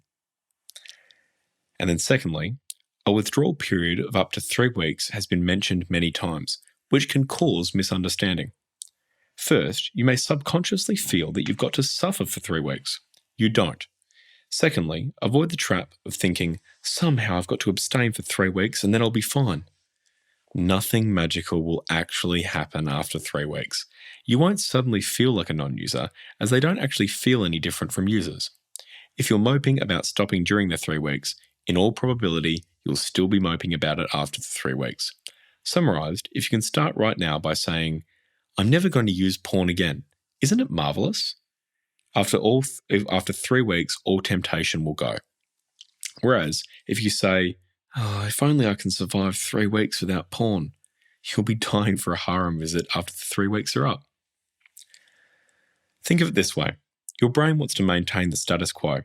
So if you're under the belief that you're losing something good when quitting, you'll obviously feel horrible. It's impossible to force yourself to feel a certain way if your brain doesn't believe it. This is why it's important to go through the trouble of removing the illusion that pornography gives you anything at all. That's how you know you're sacrificing nothing.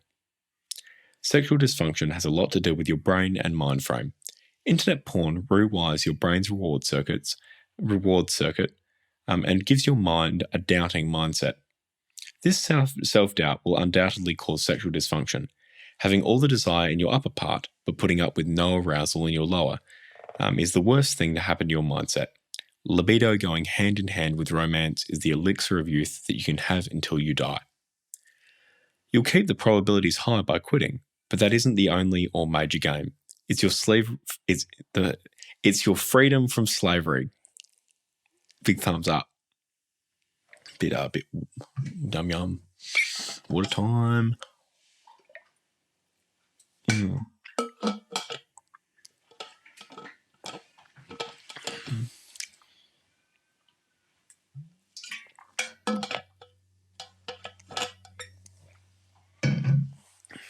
Chapter 22.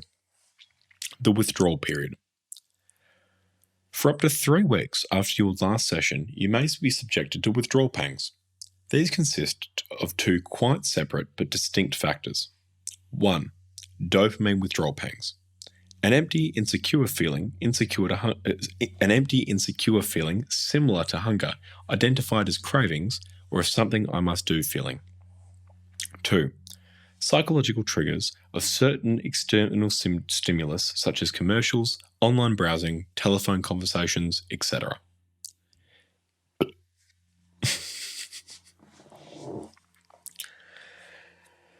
Failure to understand and differentiate between these 2 distinct factors makes it difficult to achieve success using the willpower method, and is the reason why many who do end up falling into the trap again. Although the withdrawal pangs of dopamine don't cause physical pain, don't underestimate their power. We talk of hunger pains if going without food for a day. There might be stomach rumbles, but there isn't any physical pain. Even so, hunger is a powerful force, and we're likely to become very irritable when deprived of food. It's similar to when our body is craving a dopamine rush. The difference being that our body needs food, not poison. With the right frame of mind, withdrawal pangs are easily overcome and disappear very quickly. After abstaining for a few days on the willpower method, the craving for dopamine flushes soon disappears. It's the second factor, brainwashing, that causes difficulty. The user has gotten into the habit of relieving their withdrawal pangs at certain times and occasions, which causes an association of ideas. I've gotten hard on, so I must watch porn. Or, I'm in bed with my laptop and I must have a session to feel happy. This effect is best illustrated with an example. You have a car and the indicator is on the left, but on your next it's on the right. You know it's on the left, but for a couple weeks you turn the windscreen wipers on when you want to indicate. Stopping is similar. During the early days, the trigger mechanism will operate at certain times. You'll think about wanting a session, so therefore countering the brainwashing is essential right from square one and will cause these cues and triggers to quickly disappear. Under the willpower method, because the user believes they're making a sacrifice, they're moping about it and waiting for urges to leave, far from removing these trigger mechanisms and actually increasing them. Similarly, under guru thinking, the user starts to wonder when they're going to become a god and even demands they shouldn't have those thoughts, paving the way for self-loathing and failure. A common trigger is alone time, particularly at social events with friends. The ex-user using other methods to quit is already miserable due to feeling deprived of their usual crutch or pleasure.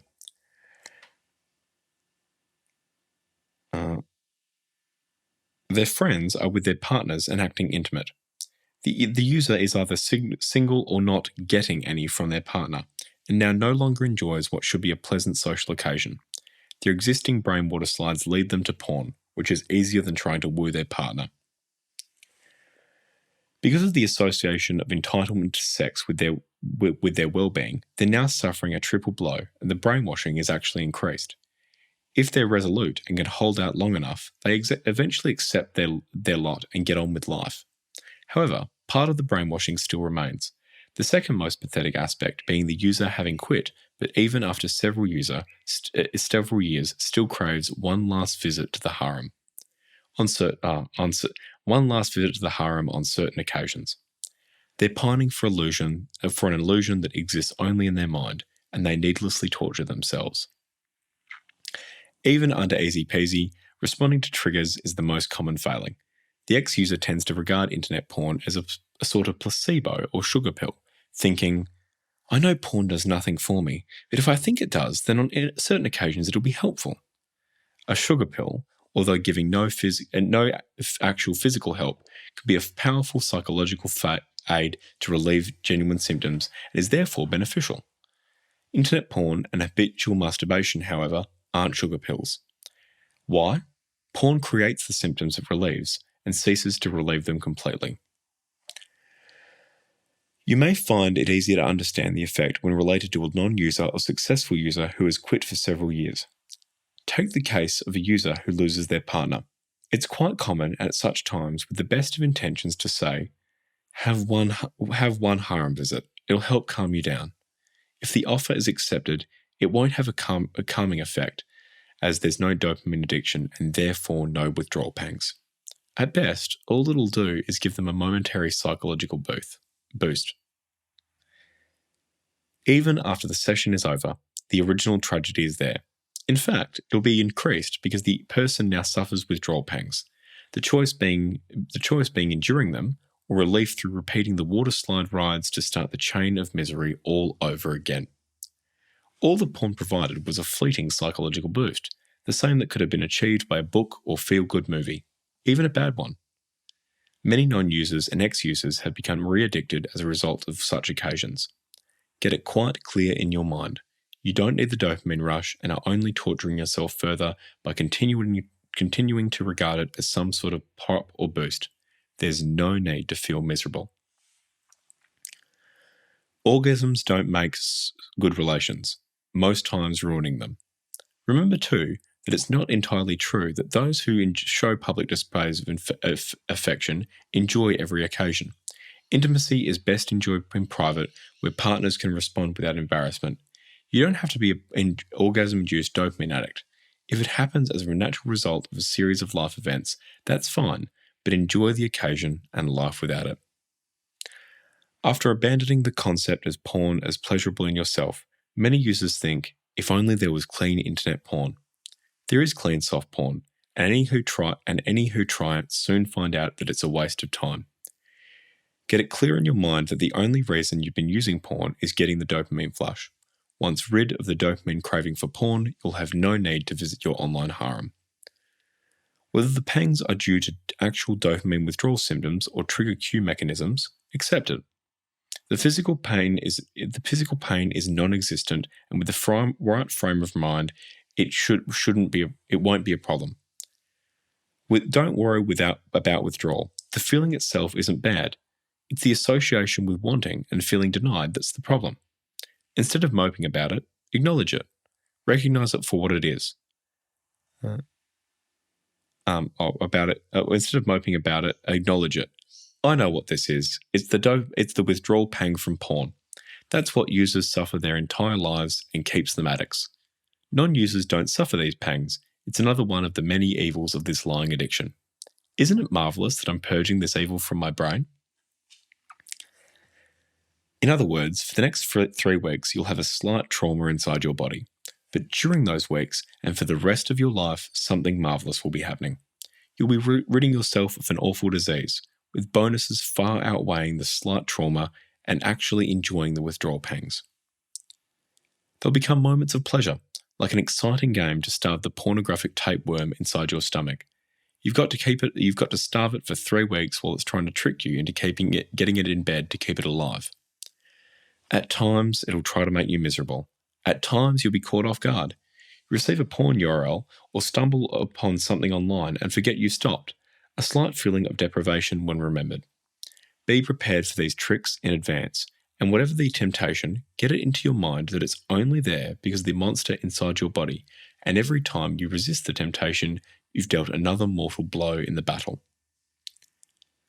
Whatever you do, don't try to forget about porn.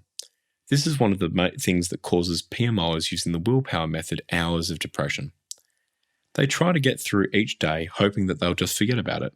It's like not being able to sleep. The more you worry about it, the harder it becomes. In any event, you won't be able to forget about it. For the first few days, the little monster will keep reminding you, and you won't be able to avoid it. While there are still laptops, smartphones, and magazines around, you'll have constant reminders. The point being that you have no need to forget. Nothing bad is happening. In fact, something marvelous and wonderful is happening, even if you're thinking about it 1,000 times a day. Savor each moment. Remind yourself how marvelous it is to be free again. Savor each moment. Remind yourself of how marvelous it is to be free again. Remind yourself of the sheer joy of not having to torture yourself anymore. As said previously, you'll find that pangs become moments of pleasure, being surprised how quickly you'll then forget about porn. Whatever you do, don't doubt your decision. Once you start to doubt, you'll start to mope, and it'll get worse. Instead, use that moment of moping and convert it into a boost. If the cause is depression, then remind yourself that the porn was causing it.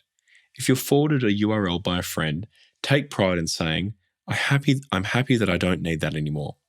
This will hurt them, but when they see it isn't bothering you, they'll be halfway to joining you. Remember, you have incredibly powerful reasons for stopping in the first place. Remind yourself of the costs and ask yourself if you really want to risk the malfunction of your body, mind, and the simple fact you'll be living under a spell for the rest of your life. Be mindful of the little monster's efforts to minimize the hazards, and above all, remember the feeling is only temporary and every moment is a moment closer to your goal. Some users fear they'll have to spend the rest of their lives reversing automatic triggers. In other words, believing they'll have to go through life kidding themselves that they don't need porn through use of psychology. This isn't so. Remember that the optimist sees the bottle as half full and the pessimist sees it as half empty. In the case of pornography, the bottle is empty and the user sees it as full. There are no advantages to using internet porn. It's the user who's been brainwashed to think they are. There are. Once you start telling yourself that you don't need or want porn, in a very short time you won't even need to say it, seeing the beautiful truth yourself. It's the last thing that you need to do. Make sure it isn't the last thing you do. Chapter 23. This is the chapter 23. Just one little peek. This is the undoing of many using the willpower method. They'll go through 3 or 4 days and then have the odd peak to tide them over. They don't realize the devastating effect this has on their morale. For most users, their first peak at a tube site harem was not as good as sex with a real person. The clips that are clean are far and in between, giving their conscious minds a boost. Thinking, they did a burp. Thinking, good, that wasn't entirely all that enjoyable. I'm losing the urge and I'm not that into the shocking stuff. In fact, the reverse is the case. Get it clear in your mind. Enjoyment of orgasm wasn't the reason you quit porn. If users were there for orgasm alone, they'd never watch more than one clip. The only reason why you needed porn was feeding that little monster. Just think, after being starved for 4 days, how precious that one peak must have been to it. Your conscious mind is unaware, but the fix your body received is communicated to your subconscious, and all your sound preparation will be undermined. There'll be a little voice at the back of your mind saying that in spite of all logic, the sessions are precious and that you want another one. That little peak has 2 damaging effects. 1, it keeps the little monster alive in your body. 2, worse, it keeps the big monster alive in your mind. If you had your last peak, it'll be easier to have the next one. Porn is a mousetrap without cheese, only poison. Using willpower, you have to convince yourself not to grab the cheese, but easy peasy allows you to see its poison. You don't need to avoid it, just don't go into it. Above all, remember, just one peak is how people get into the addiction in the first place. 24. Chapter 24. Will it be harder for me? There are infinite combinations of factors determining how easily each individual user will quit. To start with, each of us has their own character, career, personal circumstances, timing, metabolism, etc. Certain professions may make it harder than others, but providing the brainwashing is removed, this doesn't have to be so. Take the following few examples. Occasionally, it is difficult for members of the medical profession. We should think that it should be easier for doctors because they're more aware of the effects, but although this supplies more forceful reasons for stopping, it doesn't make it any easier to accomplish. The reasons are as follows. 1. The constant awareness of the health risks generates fear, one of the conditions under which we need to relieve the withdrawal pangs. 2. A doctor's work is exceedingly stressful, and they're usually unable to relieve the additional stress of withdrawal pangs while working. 3. They have the additional stress of guilt, feeling they should be setting an example for the rest of the population. This puts more pressure on them and increases the feeling of deprivation. After a hard day of work, when their stress is momentarily relieved by porn, that session becomes incorrectly attached to the relief experienced. Because of this misassociation of ideas, porn gets credit for the whole situation, suddenly becoming very precious upon quitting and going through the withdrawal pangs. This is a form of casual user and applies to any situation where the user is forced to abstain for lengthy periods. Under the willpower method, the user is miserable because they're being deprived and not enjoying the tiredness and sleep that comes after a session. Their sense of loss is greatly increased. However, if you can first remove the brainwashing and moping regarding porn, the break and sleep can still be enjoyed even while the body is craving the amine transmitters, serotonin, norepinephrine. Yeah, I think I learned this at uni. Norepinephrine.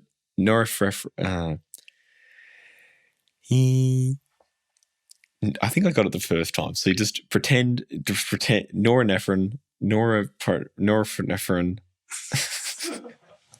and dopamine. Oh, I got that one. Another difficult situation is boredom, particularly when combined with periods of stress. Typical examples are students and single parents, work being stressful yet monotonous.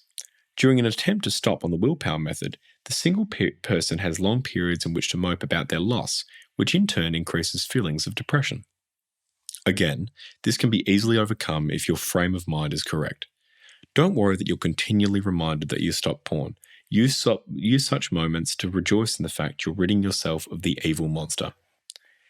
If you have a positive frame of mind, these pangs will become moments of pleasure. Remember, any user, regardless of age, sex, intelligence, or profession, can find it easy and enjoyable to stop, provided you follow all the instructions. 24.1. Primary reasons for failure. There are two primary reasons for failure. The first being the influence of external stimulus, a commercial, online news article, internet browsing, etc. They find themselves in a weak moment or even become jealous when seeing intimacy in social scenarios. This topic has already been discussed at length. Use the moment to remind yourself there's no such thing as just as one visit or peak. Rejoice in the fact that you've broken the chain of mental slavery. Remember, the user envies you, and you should feel pity for them, for they need it. The other reason is to having a bad day. Get it clear in your mind before you start that whether you're a user or not, you will have good and bad days. It rains for both the Pope and the murderer. Life is relative, and you can't have ups without downs. The issue with the willpower method is that as soon as the user has a bad day, they begin moping for a visit to the harem, which further compounds the issue. The non-user is better equipped to handle stresses and strains, not only physically, but mentally. If you have a bad day during the withdrawal period, just take it on the chin. Remind yourself that bad days existed when you're addicted, otherwise you wouldn't have decided to stop. Instead of moping about it, recognize it instead. Okay, so today's not so good, but porn won't cure it. Tomorrow will be better. At least I've got a marvelous bonus. I've kicked that awful addiction. When you're a porn user, you have to block your mind to porn's negatives. Users never have brain fog. They just feel a bit down. They're just a bit down. When you're having life's inevitable troubles and you experience a thought of wanting porn, are you happy and cheerful? Of course you aren't. Once you stop, the tendency is blaming everything that goes wrong on the fact you've stopped, like a confirmation bias. If work stresses you out, you think, at times like this, I would have had a session. This is true, but the most important thing that's forgotten is porn didn't solve the problem, and you're simply punishing yourself by moping for illusory crutches. You're creating an impossible situation, miserable because you can't masturbate to porn, yet you'll be even more miserable if you do. You know you've made the correct decision by stopping it, so why punish yourself by doubting your decision? Remember, a positive mental approach is essential, always. Chapter 25. Substitutes. Some examples of substitutes include restricting to porn magazines, static internet images, porn diets, etc. Do not use any of them. They make it harder, not easier. If you do get a pang and use a substitute, it will just prolong the pang, making it harder. What you're really saying is that you need porn to fill the void. It'll be like giving into a hijacker or a child's tantrum, just keeping the pangs coming and prolonging torture. In any event, the substitutes won't relieve the pangs. Your craving is for amino acids in the brain. All it'll do is keep you thinking about porn. Remember these points. 1. There's no substitute for porn. 2. You don't need porn. You don't need porn. It's not food, it's poison. When the pangs come, remind yourself that it's users that suffer withdrawal pangs, not non-users. See them for what they are, another evil of the drug. See them as the death of a monster. 3. Internet porn creates the void. It doesn't fill it. The quicker you teach your brain that you don't need to watch, the sooner you'll be free. In particular, avoid anything that resembles porn, such as men's magazines, movies, romance novels, and commercials. This isn't being closed-minded. It's okay to talk romance and sex, but not porn. There is always a way to find when and where to discriminate. It's true that a small proportion of users who attempt to quit using softcore porn or porn diets do succeed, from their own perspectives anyway, and attribute their success to such use. However, they quit in spite of their use and not because of it. It's fortunate that many still recommend these measures. This is unsurprising because if you don't fully understand the porn trap, a diet or soft substitute sounds very logical. It's based on the belief that when you stop porn, you have two powerful enemies to defeat. The first being breaking the habit, and the second being suffering terrible physical withdrawal pangs. If you have two powerful enemies to defeat, it's sensible not to fight them simultaneously, but one at a time. So the theory goes that when you first stop using porn, you cut down to once a week or use safe porn. Then, once the habit is broken, gradually reduce the supply, thus tackling each enemy separately. This sounds logical, but is based on incorrect information. Porn isn't habit, but dopamine addiction, and the actual physical pain from withdrawal is almost imperceptible. What you're trying to achieve when quitting is killing both the monsters in your body and brain as quickly as possible. All substitution techniques do is prolonging the little monster's life, and in turn, this prolongs the brainwashing. Easy peasy makes it easy to quit immediately, killing the brainwashing before your final session. The little monster will soon be dead, and even while it's dying, it'll be no more of a problem than it was when you're a user. Just think, how can you possibly cure addiction to a drug through recommending the same drug?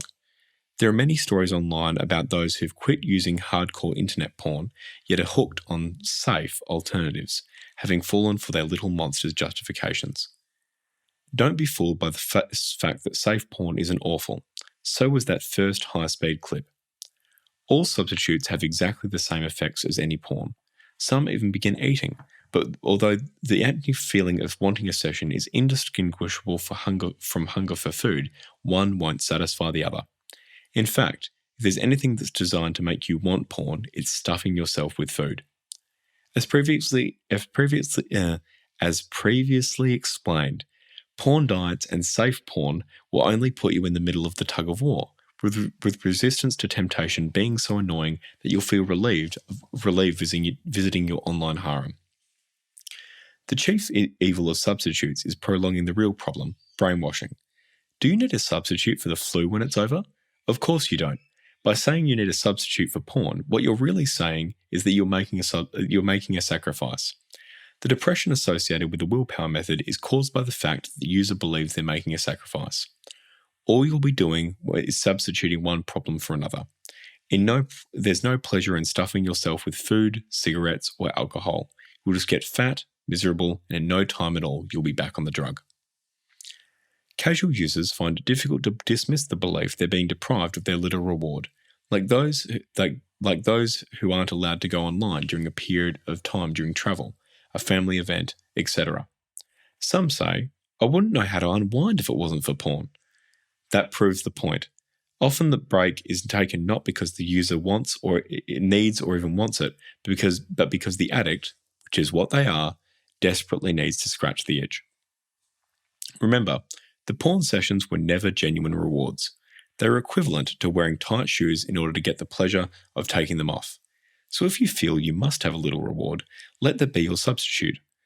While you're working, wear tight shoes or underwear a size too small, and don't allow yourself to remove them until you have your break. Then experience the wonderful moment of relaxation and satisfaction when they're removed.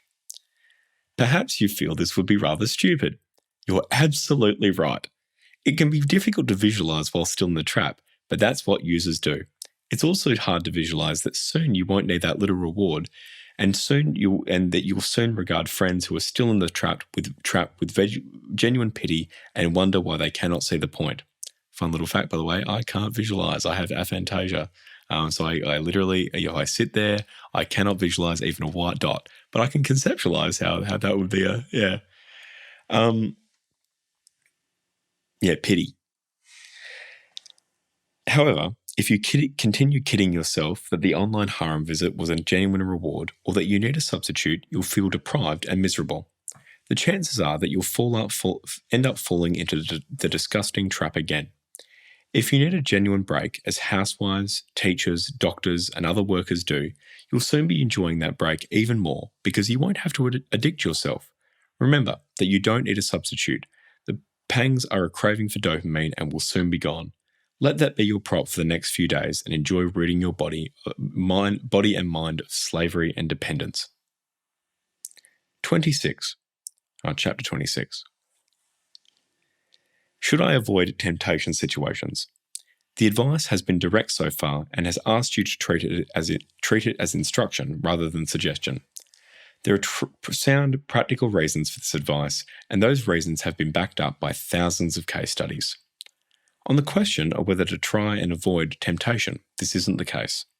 Each user will need to decide this for themselves. However, 2 helpful suggestions can be made to assist you through this process.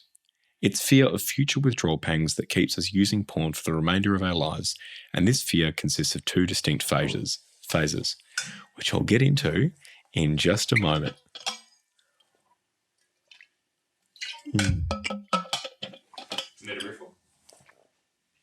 No, I'm still pretty good, but I might take a break soon. Go to the loo.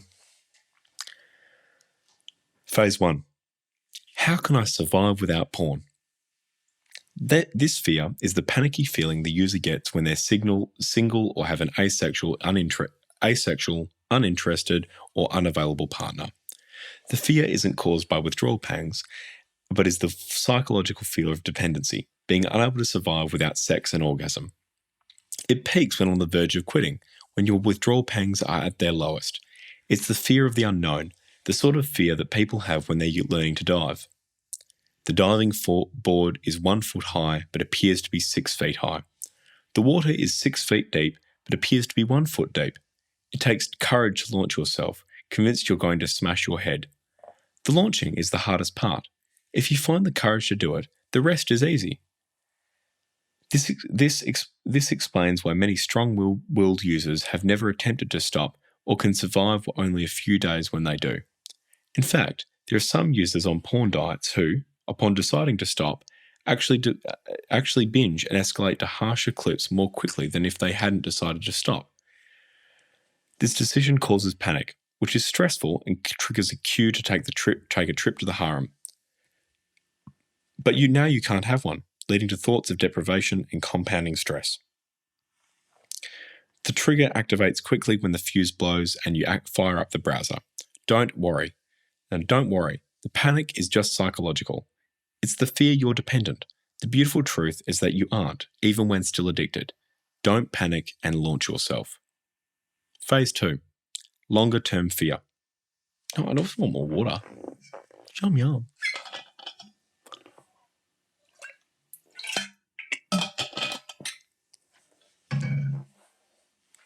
Phase 2. Longer-term fear. The second phase is long-term, involving fear that certain situations in the future won't be enjoyable or that you won't be able to cope with trauma without porn. Don't worry. If you can launch yourself, you'll find the opposite to be the case. The avoidance of temptation itself falls into 2 categories. 1. I'll subscribe to a porn diet of once in 4 days. I'll feel confident that knowing that I can go online if it gets difficult. If I fail, it's okay. I'll just add additional days to the next cycle. The failure rate with people doing this is far higher than those quitting altogether. This is mainly due to the fact that if you're having a bad moment during the withdrawal period, it's easy to hop on the browser and visit the harem with the above excuses. If you have the indignity of clearly breaking your own rules like a shattered glass window, you're more likely to overcome the temptation. In any event, the pang would have probably already had passed if you delayed it. However, the main reason for the high failure rate in these cases is the user didn't feel completely committed to stopping in the first place.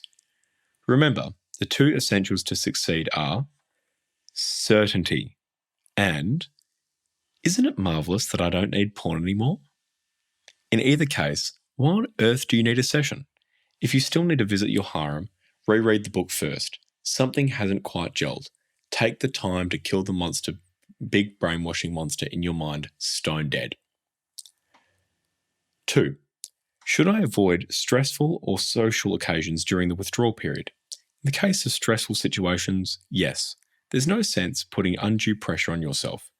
In the case of social events, like bars or clubs, the advice is the reverse. Go out and enjoy yourself straight away. You don't need sex or the propagative parts of sex even while you're addicted to porn. Go out and rejoice in the fact that you don't have to have sex or propagative sex. It'll quickly prove to you the beautiful truth that life is so much better without these pressures. Just think of how much better it will be when the little monster has left you, together with those needy thoughts. Chapter 27. The Moment of Revelation. Usually taking place within 3 weeks post-escape, ex-users experience the moment of revelation. The sky appears to become brighter, and it's the moment when the brainwashing ends completely.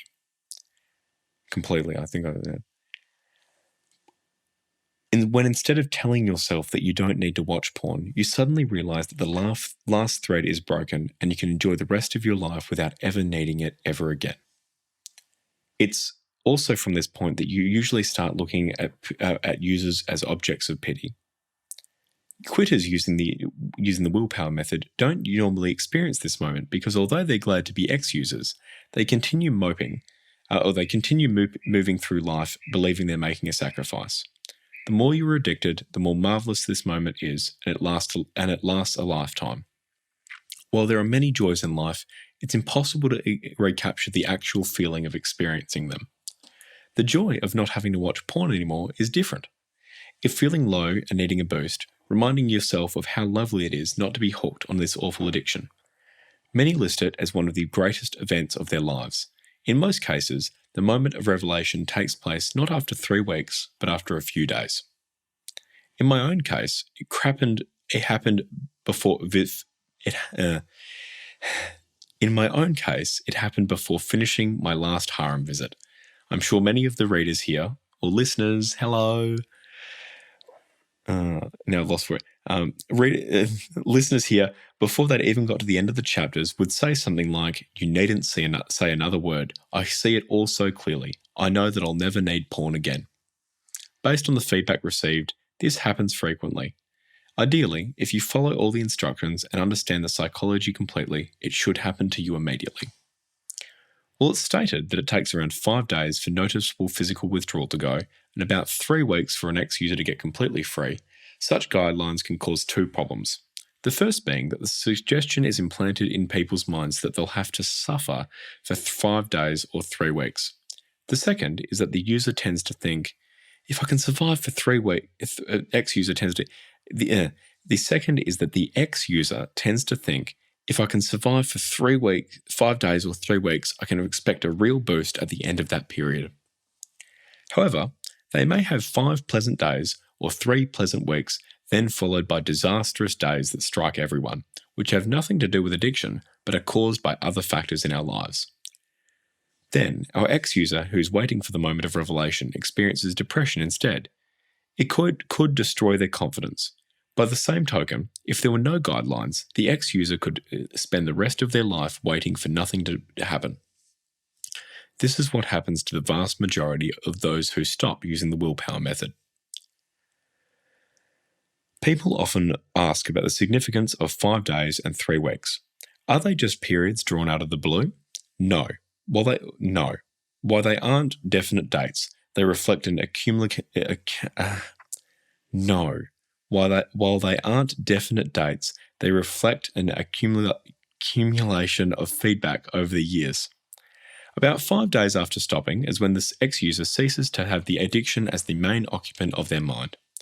Meditation helps, Most ex-users experience revelation around this period, generally in stressful or social situations that at one point weren't able to be coped with or enjoyable without a harem visit. You suddenly realize that not only are you enjoying or coping with it, but the thought of porn has never even occurred to you. From that point, it's usually plain sailing. That's when you know you're free. It's both mine and the experience of many others attempting to stop using the willpower method that around the 3-week period is when most serious attempts to stop fail.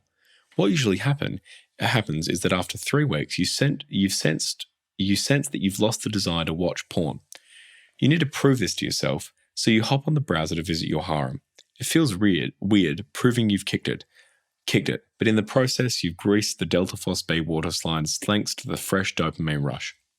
When your body has been craving for the last 3 weeks, what your body has been craving for the last 3 weeks.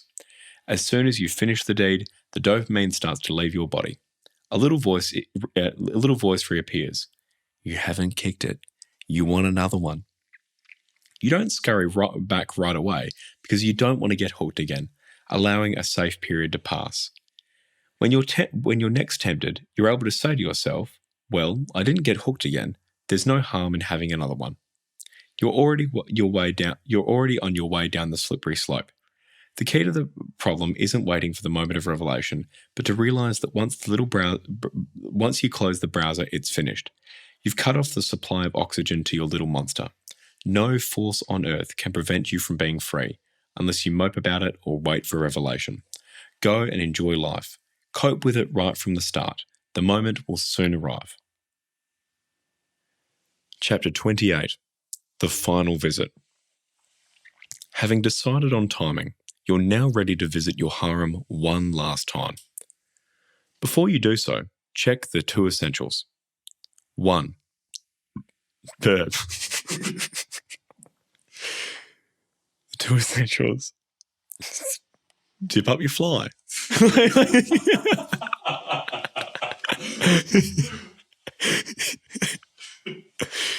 The 2 essentials. 1. Do you feel certain of success? 2. Do you have a feeling of doom and gloom or a sense of excitement that you're about to achieve something marvelous? If you have any doubts, reread the book first. Remember that you never decided to fall into the porn trap, but the trap is designed to enslave you for life. In order to escape, you need to make the positive decision that you're about to stop and make your final visit. Remember, the only reason you've read this book so far is because you dearly love to escape. So make that positive decision now, making a solemn vow that when you close your private browser window, whether finding it easy or difficult, you'll never visit your harem again. Perhaps you're worried that you've made this vow several times in the past and are still failing, or that you'll have to go through awful trauma. Have no fear. The worst thing that can possibly happen is that you fail, and therefore you have absolutely nothing to lose and so much to gain. But stop even thinking about failure. The beautiful truth is that it's not only ridiculously easy to quit, but you can actually enjoy the process. This time, you're going to use easy peasy. All you need to do is follow the simple instructions about to be given. 1. Make the solemn vow now and mean it. 2. Browse the pictures and clips on your favorite tube site consciously, looking at the desperate attempts by the site administrators, actors, and even amateurs to amplify the shock, novelty, and supernormal nature of their wares, and ask yourself where the pleasure is. 3. When you finally close the browser, don't do so with a feeling of, I must never visit another online harem again, or I'm not allowed to visit another, but instead with a feeling of freedom, like, isn't it great? I'm free. I'm no longer a slave to porn. I don't ever have to visit those filthy sites in my life ever again. 4. Be aware that for a few days, there'll be a little porn saboteur inside your stomach. You might only be aware of the feeling of wanting a session. The little porn monster has been referred to as the slight physical craving for dopamine. Strictly speaking, this is incorrect, and it's important to understand why. Because it takes up to 3 weeks for that little monster to die, ex-users believe the little monster will continue to crave after the final online harem visit, and therefore they must use willpower to resist the temptation during this period. This isn't so. The body doesn't crave porn-triggered dopamine, only the brain craves. If you do get that feeling of wanting a peak over the next few days, your brain has a simple choice. It can either interpret that feeling for what it actually is, an empty, insecure feeling started by the first visit to an online porn site and further perpetuated by each subsequent one, and saying to yourself, yippee, I'm a non-user. Or you can start craving for porn and suffer or you can start craving for porn and suffer for the remainder of your life. Just think for a moment. Wouldn't that be an incredibly stupid thing to do? To say, I never want to watch porn again, and then spending the rest of your life saying, I'd love a visit. That's what those using the willpower method do, and it's no wonder they feel so miserable, spending the rest of their lives desperately moping for something they desperately hope they'll never have. No wonder that so few succeed and the few that do never feel completely free. So now is a quote. Get this mental picture clearly in your mind, for it can be quite helpful in overcoming the power of external stimuli to disturb you.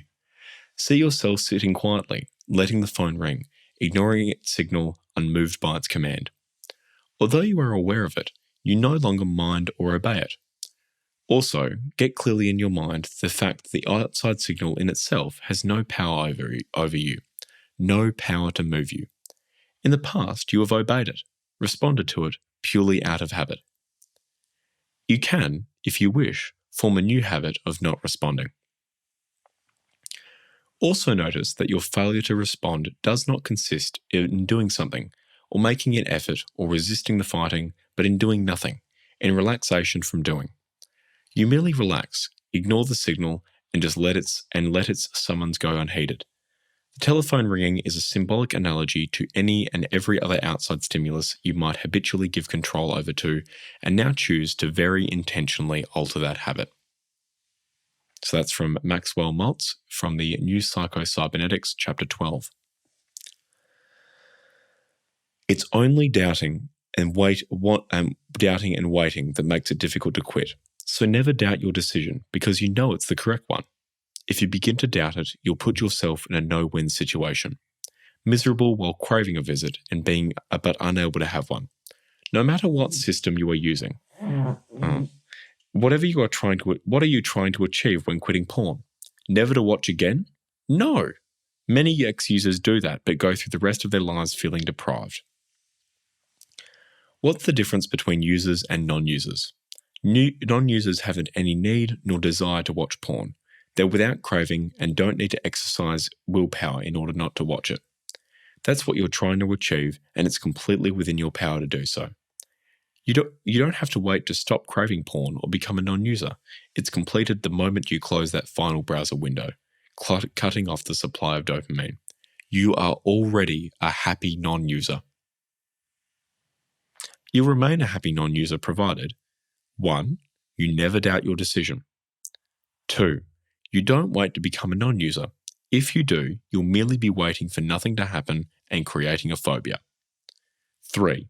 You don't try not to think about porn or wait for the moment of revelation to come, creating a phobia. 4. You don't use substitutes. 5. You see all the other users as they really are and pity them rather than you envying them. Whether they're good or bad days, don't change your life just because you've quit. If you do, you'll be making a genuine sacrifice when there's no need to. Remember, you haven't given up living. You haven't escaped. You haven't given up anything. You haven't escaped. No, you have. Remember, you haven't given up living. You haven't given up anything. On the contrary, you've cured yourself from an awful disease and escaped from an insidious prison. As days pass and your health, both physically and mentally, improves, the highs will appear lower and the lows less low than when you were a user. Whenever you think about porn during the next few days, the rest of your life, think, yippee, I'm a non-user. 28.1. A final warning. No user, if given the chance to go back to the time before they became hooked with the knowledge they have now, would opt to start. Tens of thousands who successfully kicked the habit for many years lead perfectly happy lives, only to get trapped once again. I trust this book will help you to find it relatively easy to stop.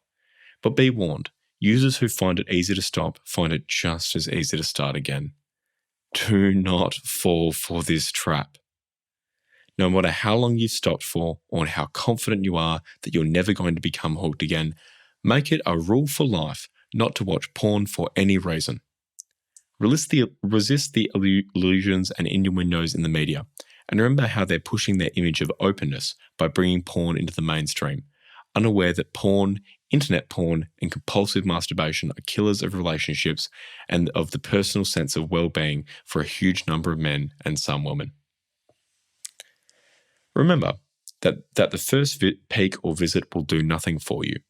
You have no withdrawal pangs to relieve, and it will make you feel awful. What it will do is put the pleasure of the dopamine rush into your mind and brain, and a little voice at the back of your mind will be telling you that you want another one. Then you've got the choice of being miserable for a while or starting the whole filthy chain again.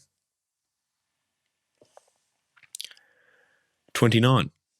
Chapter 29. The war isn't against users, but the porn industry trap, and it's waged for the simple reason that I enjoy it. Hold on, I'm going to water.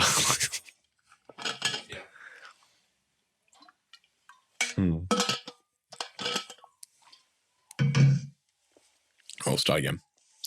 The war isn't against users, but the porn industry trap, and it's waged for the simple reason that I enjoy it. Every time I hear about a user escaping from the prison, I get a feeling of immense pleasure. But this pleasure hasn't been without considerable frustration, mainly caused by two categories of porn user. In spite of the warning in the previous chapter, and please follow it, I'm continually surprised by the number of those who find it easy to stop, yet later get hooked and find they can't succeed the next time. It's like finding someone up to their neck in a swamp and about to go under. You help pull them out and they're grateful, but then, 6 months later, dive straight back into the swamp. Users who find it easy to stop and start again pose a special problem. However, when you get free, please don't make the same mistake. They believe that such people start again because they're hooked, because they're hooked and are missing the dopamine. In fact, they find stopping so easy that they lose their fear of porn.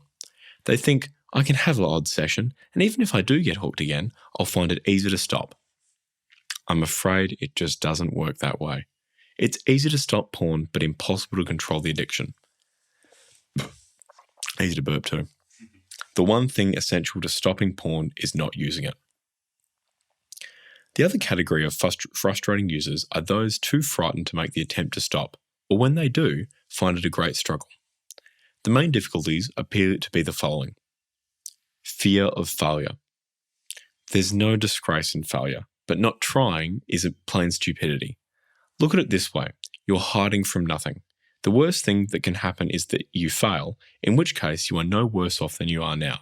Think of how wonderful it would be to succeed. If you don't make the attempt, you're already guaranteed failure. Just like quick callback to like the accept a mistake by genuinely coach accepting a mistake by genuinely golden player. It's like, people like it's elaborated on later, but don't but like remove the thought of failure from your mind. Anyway. Fear of pain and being miserable. Don't worry about it. Just think, what awful thing could happen to you if you never watched porn again? Absolutely nothing. Terrible things will happen if you do.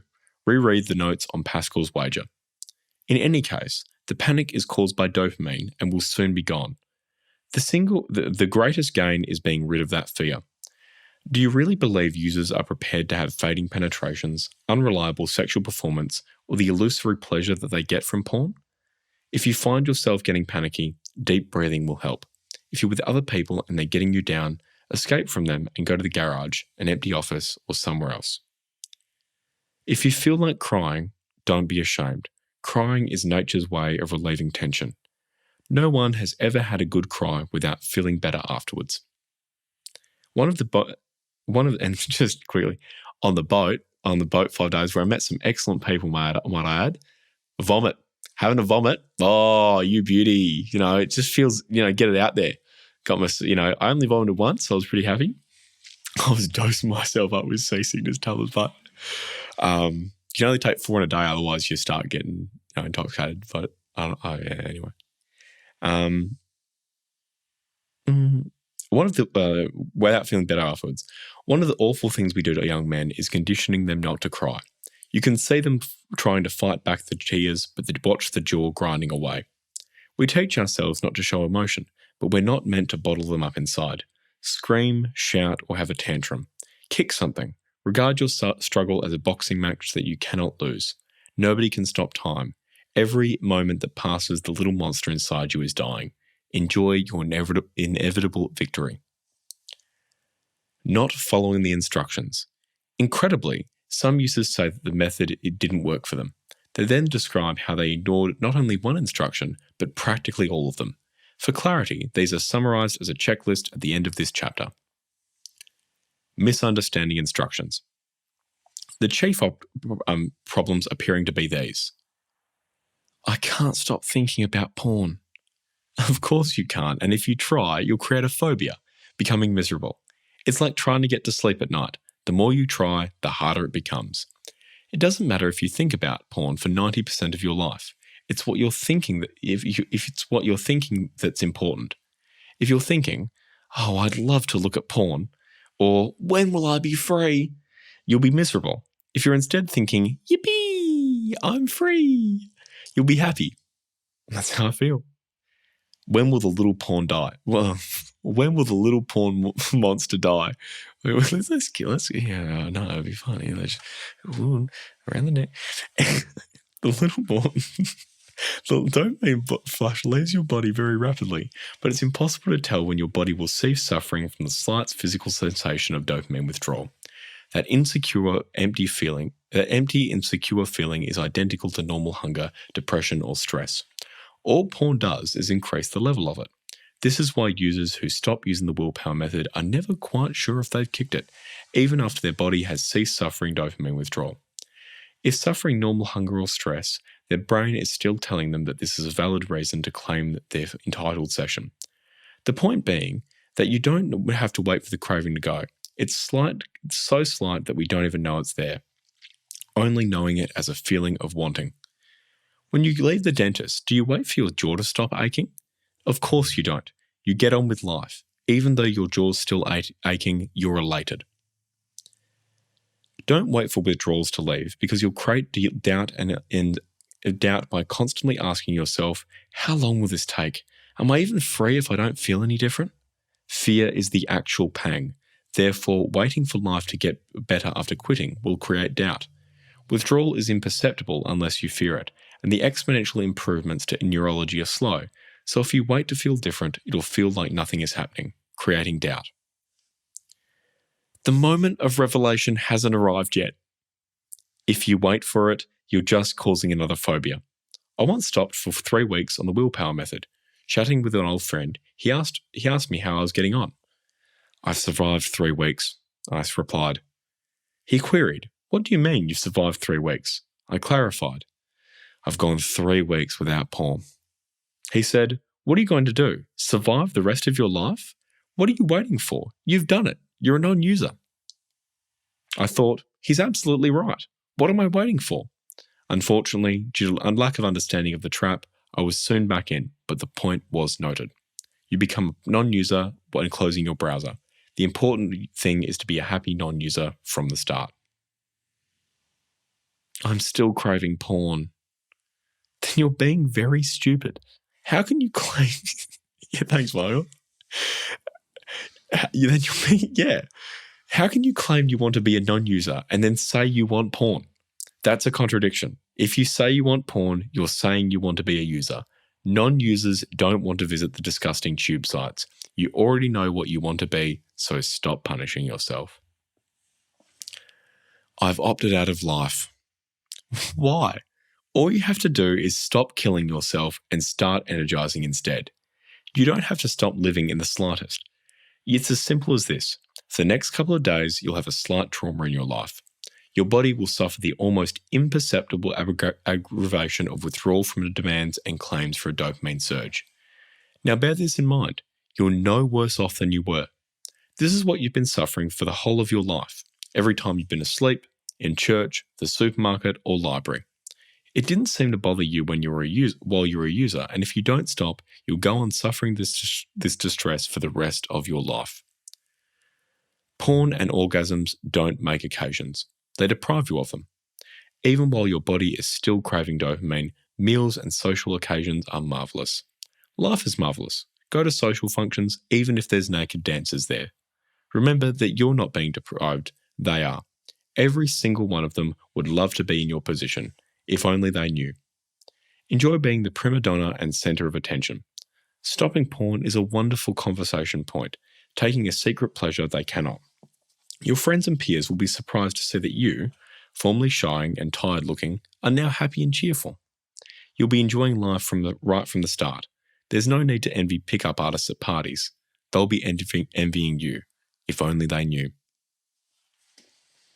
I'm miserable and irritable. This is a failure to follow instructions. Find out which one it is. Some people understand and believe everything written, but still start off with a feeling of doom and gloom, as if something terrible was happening. You're not only doing what you'd like to do, but what every user on the planet would like as well. With any method of stopping, the ex-user is trying to achieve a certain frame of mind. So every porn-related thought is punctuated by, "Yippee, I'm free." If that's your objective, why wait? Start off in that frame of mind and never lose it. There's no alternative. I had a good week, month, 6 months, but I'm back in the trap. Remember, fear is the pang itself. Giving into a pang generates more fear, feeding the weakened little monster and succeeding in spooking the non-user into thinking they're hooked for life. In reality, their conceptualization of the brainwashing hasn't changed, but they've given dopamine to the thought process. This is by definition falling forward, but is a failure to follow instructions. Understand which one below and rejoice. Oh, water, before we go into the checklist. This is the checklist we were referring to. Excited.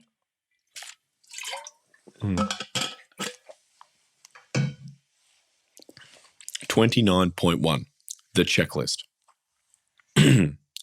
If you follow these instructions, you cannot fail. 1.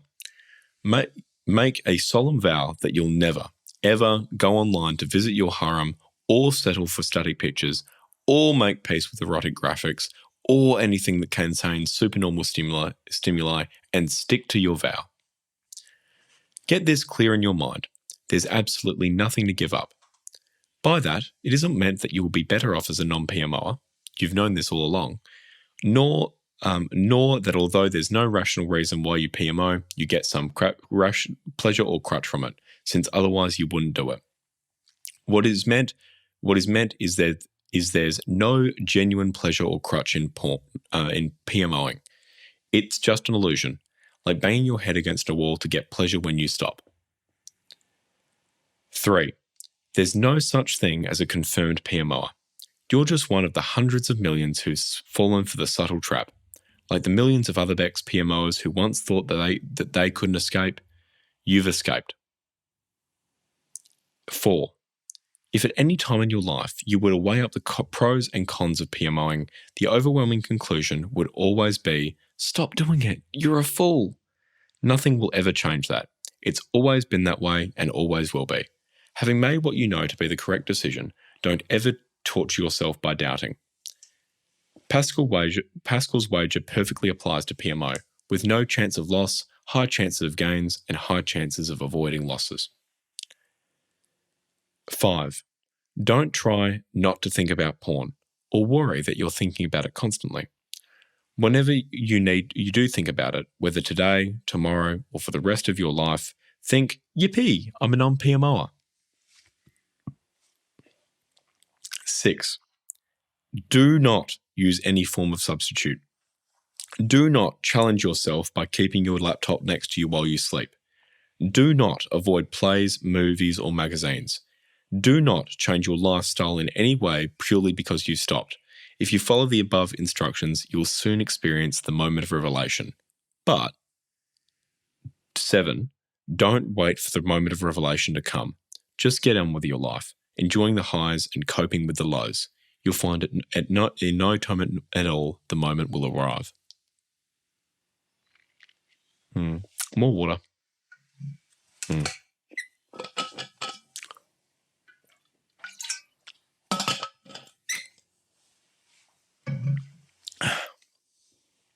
$30. Or chapter 30. I might just have it now. Help those on the sinking ship. Porn users are panicking nowadays, sensing changes in the way internet porn is perceived by men and women.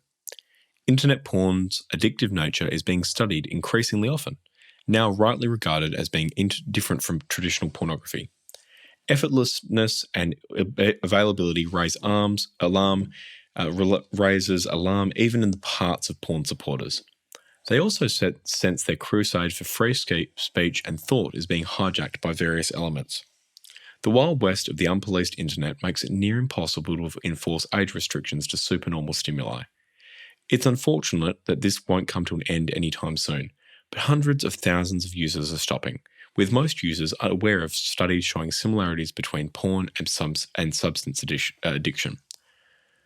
Each time a user leaves the sinking ship, the ones left on it feel ever more miserable. Every user instinctively knows that it's ridiculous to self-sabotage and spend time in front of two-dimensional pixels, supersurging their brain and in the process developing neural pathways that guarantee poor sexual performance. If you still don't think it's silly, try talking to a porn magazine standing at the centre of your city and ask yourself what the difference is. Just one. You can't get the pleasure of warmth and intimacy that way. If you can stop buying alcohol and cigarettes every time you go to grocery shopping, you can definitely stop visiting your online harem. Users can't find rational reasons for watching porn, but they don't feel quite so silly if other people do it too. Users blatantly lie about their habit, not just to researchers and those around them, but to themselves. They have to. The brainwashing is essential if they're to retain some self-respect. They feel the need to justify their habit, not only to themselves, but to non-users. They're forever advertising the illusory advantages of porn by subtler means. If a user stops by using the willpower method, then they feel deprived, tending to become a moaner. All this does is to confirm to other users how right they are to continue using. If the ex-user succeeds in kicking the habit, then they're grateful they no longer have to go through life self-sabotaging or wasting energy, and have no need to justify themselves. Remember, it's fear that keeps the user's head in the sand, only questioning their behaviour when stopping. Help the user by removing those fears. Tell them how marvellous it is not having to go through life living in a prison, how lovely it is to wake up in the morning feeling fit and healthy instead of lacking in energy and self-loathing, how wonderful it is to be free of slavery, to be able to enjoy the whole life of your book. How to enjoy the whole of your life and to be rid of those black shadows. Or better still, get them to read this book. It's essential not to belittle a married user by indicating they're deliberately ruining their relationship or it's in some way cheating or unclean. There's a common misconception that the ex-user is worst in this aspect. This conception has some substance, but is generally due to the willpower method of stopping. Because the ex-user, although having kicked the habit, still retains part of the brainwashing and still believe they've made a sacrifice, they feel vulnerable and their natural defense mechanism is to attack the porn user. This might boost the ex-user's ego, but it does nothing to help the user. All it does is put their back up against the wall, making them feel even more wretched and consequently their need for porn even greater. Although the change in the medical establishment's attitude to internet porn is the main reason why many users are quitting, it doesn't make it any easier to do so. In fact, it makes it a great deal harder. Most users nowadays believe they're stopping primarily for health reasons. This isn't strictly true. Although the enormous health risk is obviously the chief reason for quitting, users have been sabotaging their virility for years and it hasn't made the slightest bit of difference. The main reason why users are stopping is because society is beginning to see porn unmasked for what it is, drug addiction. Society's attitudes are slowly changing. Many partners would now ask questions if you're on your laptop in the middle of the night. Complete bans on porn in some countries or the availability of internet are classic examples of the travelling user's dilemma. Generally, they take the attitude that it will help them cut down on their intake. The result being that instead of 1 or 2 a day, neither of which they would have enjoyed, they abstain for an entire week. During this enforced period of abstinence, however, not only will they be mentally deprived waiting for their reward, their body is craving too. Oh, how precious that online harem visit is when they're eventually allowed. Enforced abstinences don't actually cut down the intake, but because the user just indulges themselves even more when are finally allowed to be alone. All it does is to ingrain in the user's mind how precious internet porn is and how dependent they are upon it. The most insidious aspect of this enforced abstinence is its effect on adolescents. We now allow hijackers of freedom of expression, the porn producers, to target unfortunate teenagers to get them hooked in the first place. Then, at what is probably the most stressful period of their lives, when in their deluded minds they need porn most of all, we blackmail them into giving up because of the harm they're causing themselves. Many are unable to do so, and are forced, through no fault of their own, to suffer a guilt complex for the rest of their lives. Many succeed and are pleased to do so, thinking, fine, I'll do this for now, and after it's over, I'll be cured anyway. Then comes the pain and fear of finding work and other adult struggles, followed by the biggest high of their lives, finding a job. The pain and fear are over. Now feeling insecure, the old trigger mechanism comes back in operation. Part of the brainwashing still being there before the smell of the new work laptop is gone. The user is at the threshold of their favourite online harem. The elation of the occasion blocks the foul feelings from their mind. They have no intention of becoming hooked again. But that one peg couldn't hurt. Too late. They're already hooked again. The old craving from the little monster will begin again, even if they don't become hooked straight away. Post-high depression and will probably begin again, and even if they don't become hooked straight away, post-high depression will probably catch them out. It's strange that although heroin addicts are criminals in law, society's response is helping these individuals. Let's adopt the same attitude to the poor porn user. They're not doing it because they want to, but because they think they have to. Unlike the heroin addict, they usually have to suffer years upon years of mental and physical torture. We always say a quick death is better than a slow one, so don't envy the porn user. They deserve your pity. Water. Mm.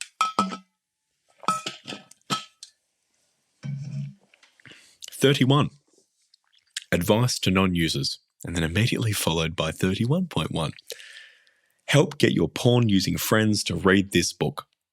First, study the contents of this book and try to put yourself in the place of the user.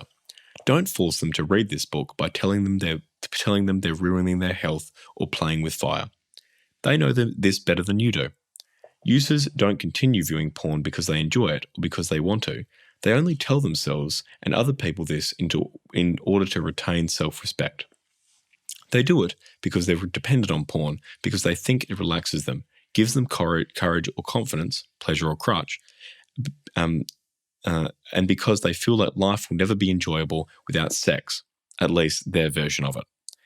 If you try and force a user to stop, they'll feel like a trapped animal and want their harem even more. This may turn them into a secret user, and porn will become even more precious in their mind. Instead, concentrate on the other side of the coin.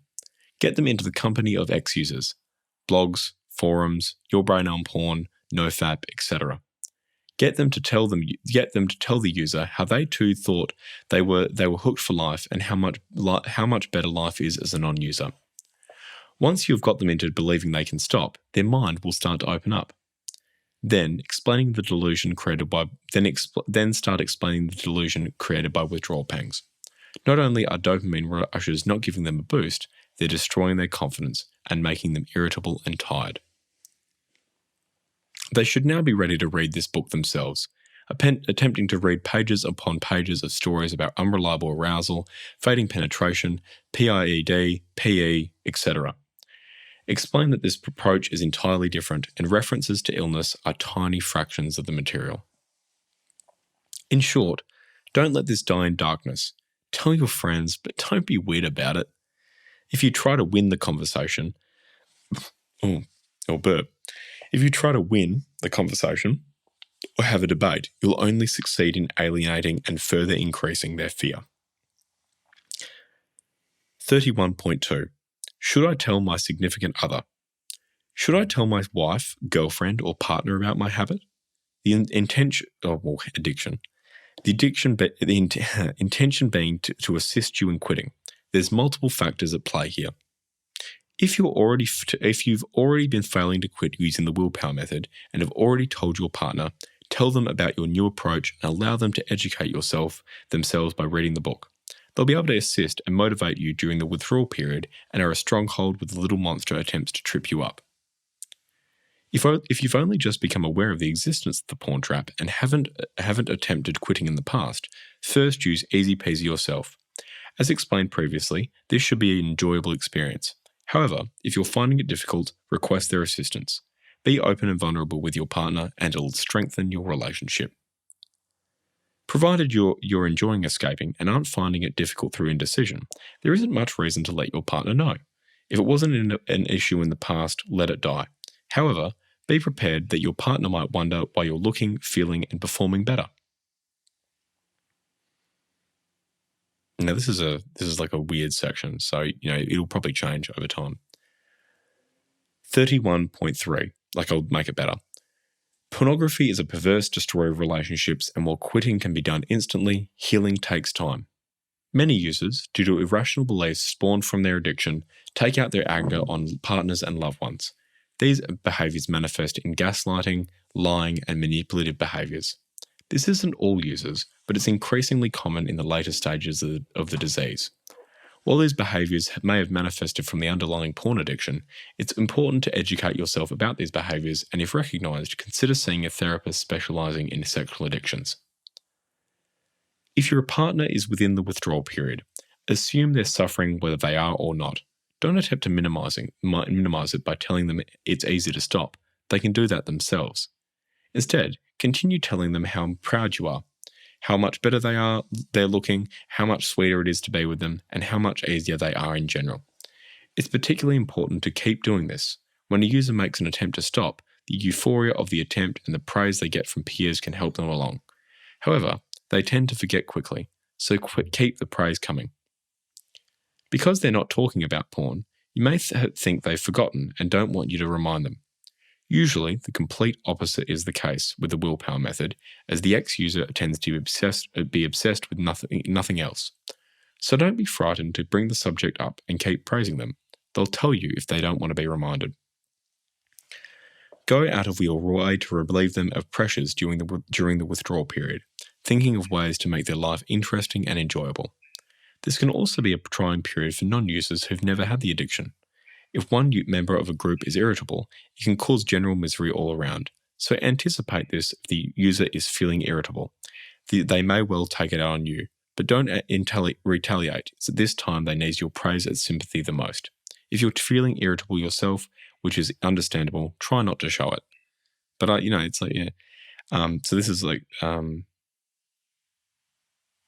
no, I think I revised this already. I'm pretty happy with this.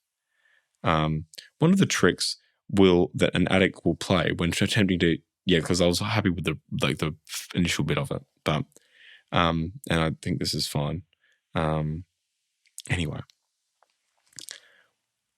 one of the tricks an addict will play when attempting to give up with the aid of the willpower method is getting in tantrums, hoping that their partner or friends will say, "I can't bear to see you suffering like this. For goodness sake, just take your poison." The user therefore doesn't have to lose face. They aren't giving up. They've been instructed. If the ex-user pulls this ploy, on no account encourage them to relapse. Instead, say, "If this is what porn does to you, thank goodness you'll soon be free. How marvelous that you had the courage to give up or escape." Remember, there are two healing parties within the recovery journey. When your partner is quitting porn, it's important to have your own support network, self-care routines, and boundaries. This process doesn't happen overnight, requiring trust, communication, and accountability. Journaling, developing your own passions, and most importantly, therapy assists this process.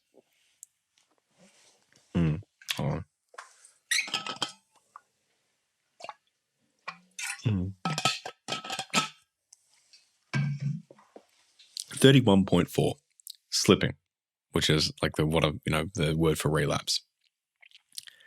And I wrote this, this is my words. And the last one was too, so I'm happy with that. Yeah, anyway. The existence of this chapter, of this section, should serve as a warning for those leaving the trap. Personally, have never relapsed, but will use experiences from interviews with community members and tools from cognitive behavioural therapy to illustrate.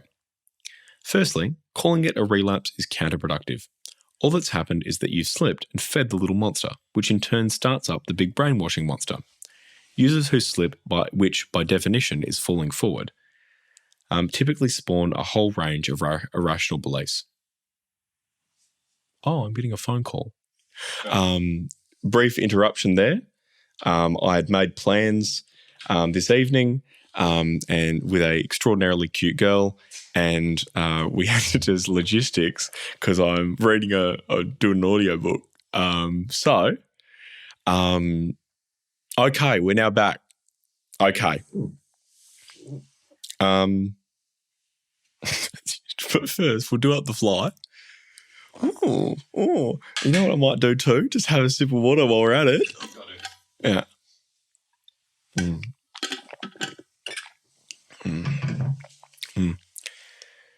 The existence of, so we're back. 31.4, slipping, relapse. So like it's the relapse section. Okay. The existence, I'm just going to start from, but people are listening. No, don't need to cut it. Don't cut anything. Yeah. All right. Personally, I've never relapsed. Okay, so first, calling it a relapse is counterproductive. All that's happened is that you've slipped and fed the little monster, which in turn starts up the big brainwashing monster. Users who slip, which is by definition falling forward, typically spawn a whole range of irrational beliefs. I'll never be free, catastrophizing. I should/must exercise, study, and be fruitful every single day of my life, aka masturbating. Today I PMO'd. What's the use of reading all the books and forums? My goal was to not even do M, but here I am, a failure, relapsing. Low frustration tolerance. My friends, forum readers /others are doing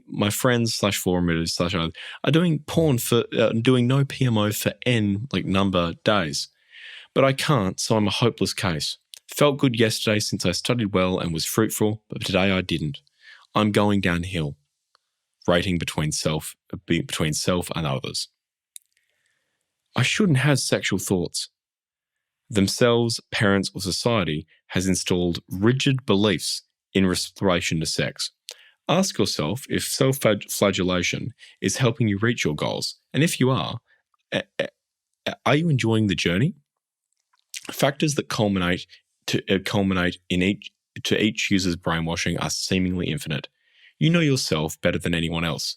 It's obviously a failure to follow instructions. You saw value in pornography, but how? What's often overlooked is that it takes time to reverse the brainwashing. This doesn't make it any harder, but since every industry uses sex, and actively countering brainwashing is a conscious process, at least to begin with. Actively countering brainwashing is a conscious process, at least to begin with, so it might take time to fully solidify the lessons contained within. Hence, multiple readings are recommended. You can skip to chapters you're having difficulty with, and shouldn't take you long. A surprisingly common experience for religious users leaving the trap is wanting it to hurt a little bit as a form of atonement. They find quitting so easy, then feel guilty for feeling this way. But why self-sabotage and make it hard? The little monster is very sneaky in this regard. Disassociate yourself from the little monster. It was added by the porn industry long ago. Imagine a bully having a tantrum on the school playground. What do you say to a bully? If you give in, you'll just reinforce them. Some who quit end up feeding the bully and so increase their brainwashing, but their conceptualization of the trap hasn't changed. Pick yourself up, find out where you went wrong, and enjoy freedom. You are not your urge. Mindfulness meditation is the practice of noticing thought, and there are fundamental lessons in the nature of the mind to be found.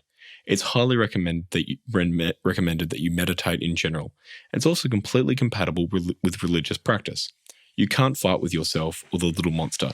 You've got to unconditionally love yourself and the process. Michael is meditating at this moment. Vibe. But remove failure from your mind. Here's a section from Meditations of a Porn Addict by Gallia Co., linked in the resources section of the end of the book. Okay, here we go.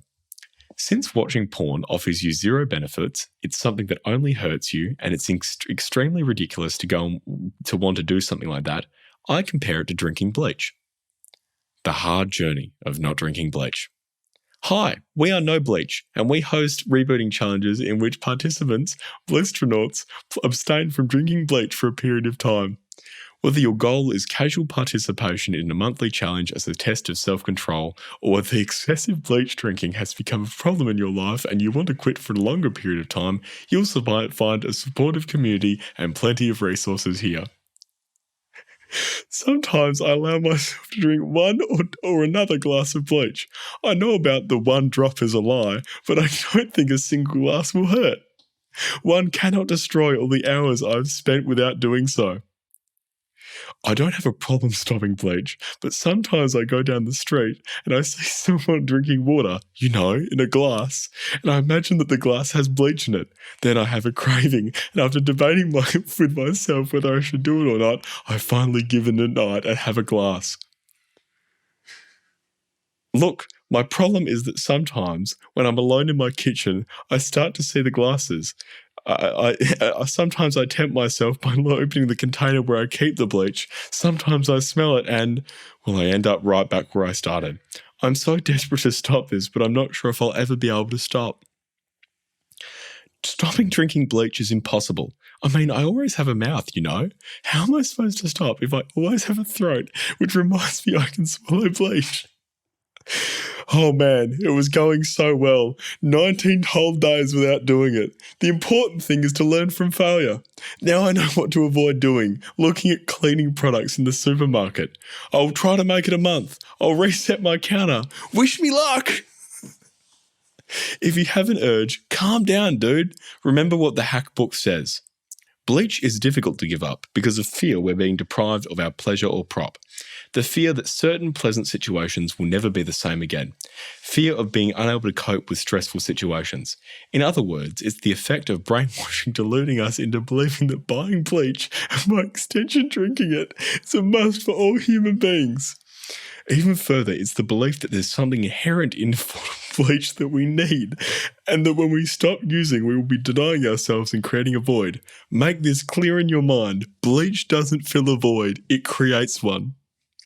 And I say, suppose yourself to watch a glass full of bleach for 5 minutes. Try to remember one of those brands or smells that you liked so much.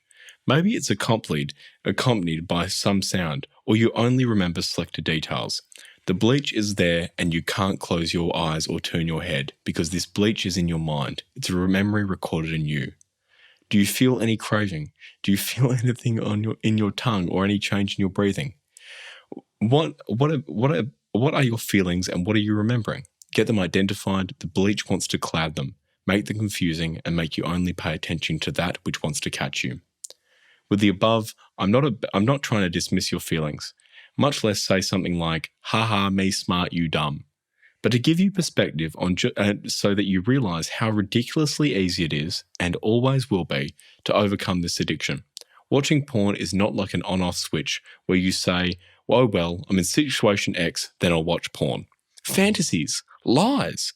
How often do you allow yourself to drink a glass of bleach? Never.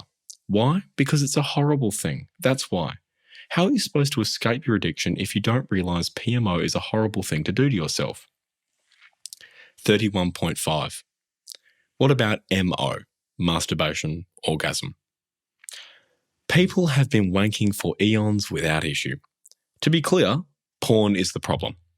That being said, you can still get hooked on MO for the same reasons as porn, such as the need to have an orgasm mentality, mental escalation, forcing the body to have sex, and just plain hedonist pleasure seeking.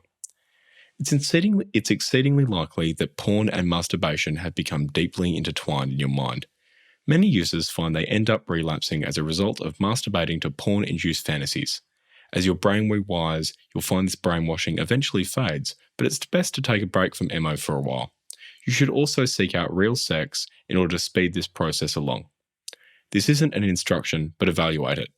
Reported benefits from semen retention are numerous: increased focus and energy, removal of brain fog, and increased confidence, along with a slew of other benefits. From personal experience, there's a clear difference, and it's all down to how you transmutate this increased energy. Speculating, and without strict scientific knowledge, the benefits might come down to a couple of different factors. After orgasm, the brain releases prolactin, which inhibits dopamine release. Depriving your brain of, and then another dot point, depriving your brain of dopamine flushes allows more uptake from simply living life. Semen is reabsorbed by the bloodstream after around 78 days and is one of the best nutrients your body can get. And transmutating sexual energy into productive habits brings with it an extra layer of productivity. You may wish to have sex without orgasm as well, which, as mentioned earlier, is a wonderful sexual experience. You can strengthen your ability to do this by practicing Kegel exercises. From personal experience, the easiest and most effective way to target this muscle is stopping your urine midstream. Separation of the sensory and propagative parts of sex is one of the many bonuses of escaping the PMO trap. And my partners have loved it too. 31.6. Deviations from standard advice. This section is new and is written somewhat apprehensively. Even still, it must be mentioned.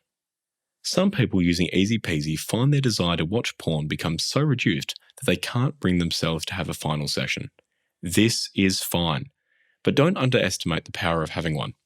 Mindfully browsing and solidifying just how much you dislike PMO can be really powerful. Personally found it really useful and was happy to wash my hands clean of it, genuinely relieved to never have to do it ever again. However, your mileage may vary. If you've already been free for the trap for a while and have just removed the brainwashing, there's no need to feed the little monster, as it would just nag you. Enjoy freedom instead. 31.7. Help end this scandal. Internet porn is one of the dangers in a free society, piggybacking on the good-willed efforts of personal freedoms. Surely, the very basis of civilization, the reason why the human species has advanced so far is because we're capable of communicating our knowledge and experiences not only to each other but to future generations. Even animals find it necessary to warn their offspring of life's pitfalls. Porn producers aren't doing this in good faith, genuinely believing they help mankind, especially now as addiction to internet porn is widely studied. Perhaps in its initial stages, people genuinely believed that porn educated people on intimacy, but authorities know that's a fallacy. No tube site makes genuine claims about education. The only claims made are about the shock, novelty, and escalating qualities of their wares. The sheer hypocrisy is incredible.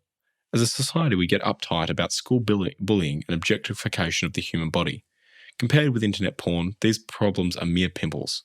Numbers of those addicted climb to new heights every year, spending quality time with imaginary and illusory pixel people at the expense of their health, virility, energy, and time. By far the biggest killer in relationships, hundreds of thousands of lives, if not millions, quite frankly, are ruined every year because they get hooked. Internet porn producers don't advertise in the mainstream publications. They don't need to. Our biological urges lead us to the threshold of their well-stocked harems, giving out free samples like their local drug dealer. Nowadays, the tube sites don't so much stock the wares as much as they encourage visitors to post content. How clever it is that porn companies show 18+ warnings as a deterrent for underage users. Some even don't even bother to do that. Internet porn affects everyone at all ages.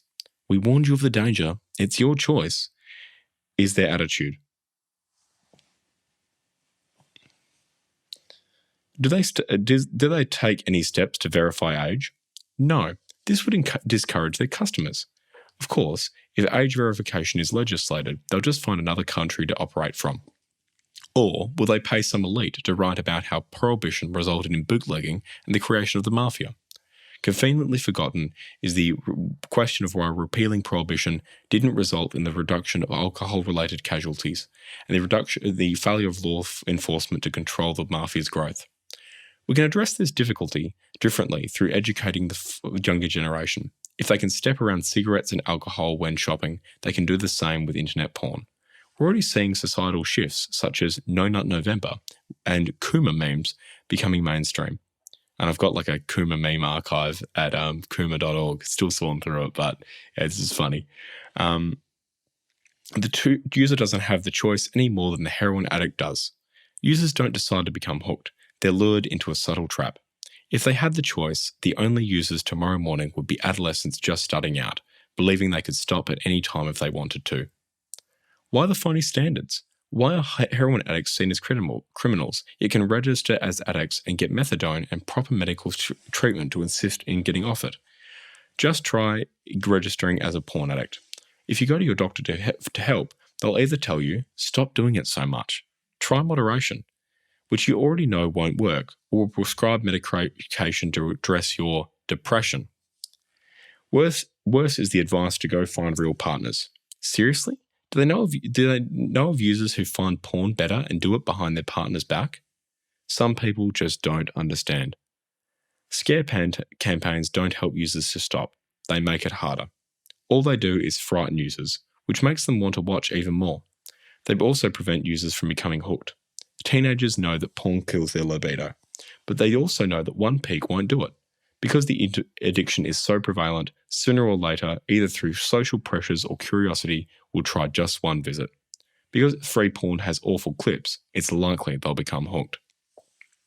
Why do we allow this scandal to go on? Why don't governments come out with proper campaigns? Why aren't we told that internet porn is a drug and killer poison, that it doesn't relax you or give you confidence, but destroys your nerves, taking just one peek to become hooked? Why can't they enforce age verification by requesting major credit cards, perhaps with a third party? MindGeek, one owner of many of the porn sites, like a big conglomerate, is attempting to swindle governments into using their own proprietary age verification solution. Don't let them do it. H.G. Wells, that's seriously messed up. You can't, anyway. H.G. Wells's The Time Machine describes an incident in the distant future where a man falls into a river. His companions merely sit around the bank like cattle, oblivious to hear the cries of desperation. Inhuman and disturbing, much like society's general apathy to the porn crisis. There's a wind of change in society. A snowball has begun rolling down the hill, and it's hoped that this book will turn it into an avalanche. You too can help by spreading the message. As such, to ask, if you see anyone struggling using willpower or attempting to quit porn, kindly point them towards this method. However, the real task at hand is changing the narrative around porn in general. Please consider making it a habit that if you see online or even experience porn's normalization firsthand, you aim to respectfully educate and free them. Occasionally, you may get a negative reaction, but sometimes a comment's all that's needed. As many have done before you, you can expect to receive messages from grateful people thanking you for their freedom. 31.8. Final warning. You can now enjoy your life as a happy non-user. In order to make sure you do, you need to follow these simple instructions. 1. Keep the following page in your bookmarks and refer to it as much as you need. 2. If you ever start to envy another user, realize they'll be envious of you. You aren't being deprived. They are. Remember that you didn't enjoy being a user. That's why you stopped. You enjoy being a non-user. 4. There's no such thing as just one peek. 5. Never doubt your decision to never watch porn again. You know it's the correct one. 6. If you have any difficulties, find and contact a therapist knowledgeable in internet porn. You can find lists of these online. And then there's a list of the instructions, which is 32. The instructions. 1. Follow all instructions. 2. Keep an open mind. 3. Start with a feeling of elation. 4. Ignore all advice and influence that conflicts with easy peasy. 5. Resist any promise of a temporary fix. 6. Get it clear in your mind. Porn provides no genuine pleasure or crutch, and you aren't making a sacrifice. There's nothing to give up and no reason to feel deprived. 7. Don't wait to quit. Do it now. 8. Make a decision never to watch porn again and never question it. 9. Remember there's no such thing as just one peak. 10. Never watch porn again. 32.1. Affirmations. I'm free from the slavery of porn. It's easy, and then it's dot points, so it's easy to ignore my thoughts about porn. Bye-bye thoughts, bye-bye urges. Oh, there goes my cravings. I focus my subconscious mind to overcome porn addiction. Porn steals my time, energy, and vitality. Beating porn gets exponentially easier day by day and in every aspect. I enjoy and value my porn-free, strong, happy, light, and easy lifestyle. If I look back and think about my progress, it gives me great joy and pride in myself. Every time I see other porn users, I get more motivated to see myself break that chain. All that pent-up energy is healing my body and mind. Then I can do more productive and challenging work towards my values and goals. My brain is getting in correct shape, getting exercised by me not doing what I was previously doing. Now all that pent-up willpower is being utilised to handle lightweight stresses and strains of life. Great, I'm free and no longer a slave. Oh, water.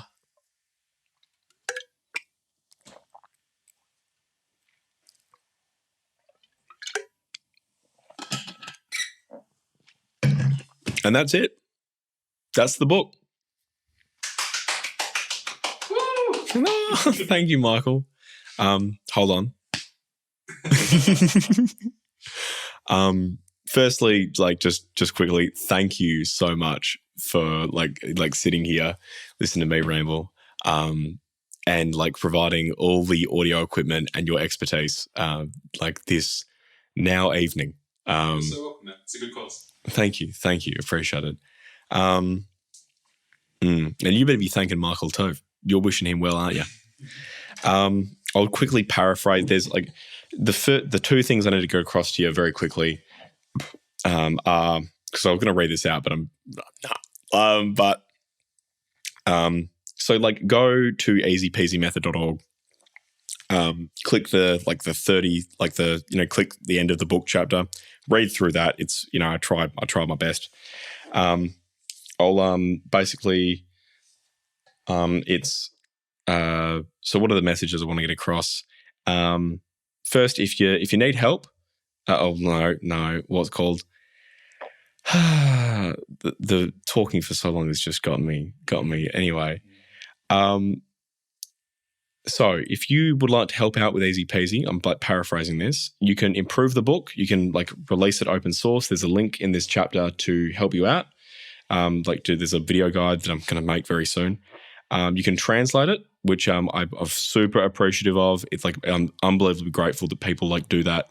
I'll make a video out of that too. It should be up by the time this is out. Spread the word. Thank you. You've already been appealed for it. I'd really appreciate it. Because it's just, anyway, and stop spending time on the computer is another point under that. If it's worded nicer. Donate to Alexander Rhodes's legal fund, who's the founder of NoFap. And although their method, they do street counting, the porn industry is attempting to shut him down. So it's it's pretty messed up. So you can donate to that. Don't do social media. There's a point there. Do meditation. There's a link to the Waking Up app. You can get a free month of that. And if you, for any reason at all, if you cannot afford it, you can request a free year, no questions asked, which is super cool. So based Sam Harris. There's a book called Models by Mark Manson, which is it's probably quitting porn is like relationship. It's like, oh, what do I do like with women, or like, whatever you're into, like, hopefully not, porn. But there's a book called Models Attract Women Through Honesty by Mark Manson, it's very good. Highly recommend it. Then you should work out too, is another point in that. And then if you take nothing from this section, you should read a piece of text called Exiting Modernity by Meta Nomad. And so I'll read like a quote from that. Too late isn't an age or time. Too late is when fatigue leads to submission and you forget yourself completely. A potential human dissolved into nothingness. Ooh. Okay. Well, I think that's about it. Apart from the fact that there is another chapter that has additional resources that are really, really useful. I'd recommend you have a look at that. It's got like something called like addictive voice recognition technique, which is a thing from Rational Recovery. Some guy off the Discord server made that, which you can join. Eventually we'll all switch to Urbit. I'm going to make a Urbit thing happen. Urbit is like the internet but better, but it's too much to explain at the moment. Urbit.org if you're interested. There is a Urbit channel, Urbit thing happening. You should do that. That's cool. There we go. That's it. The end of an era.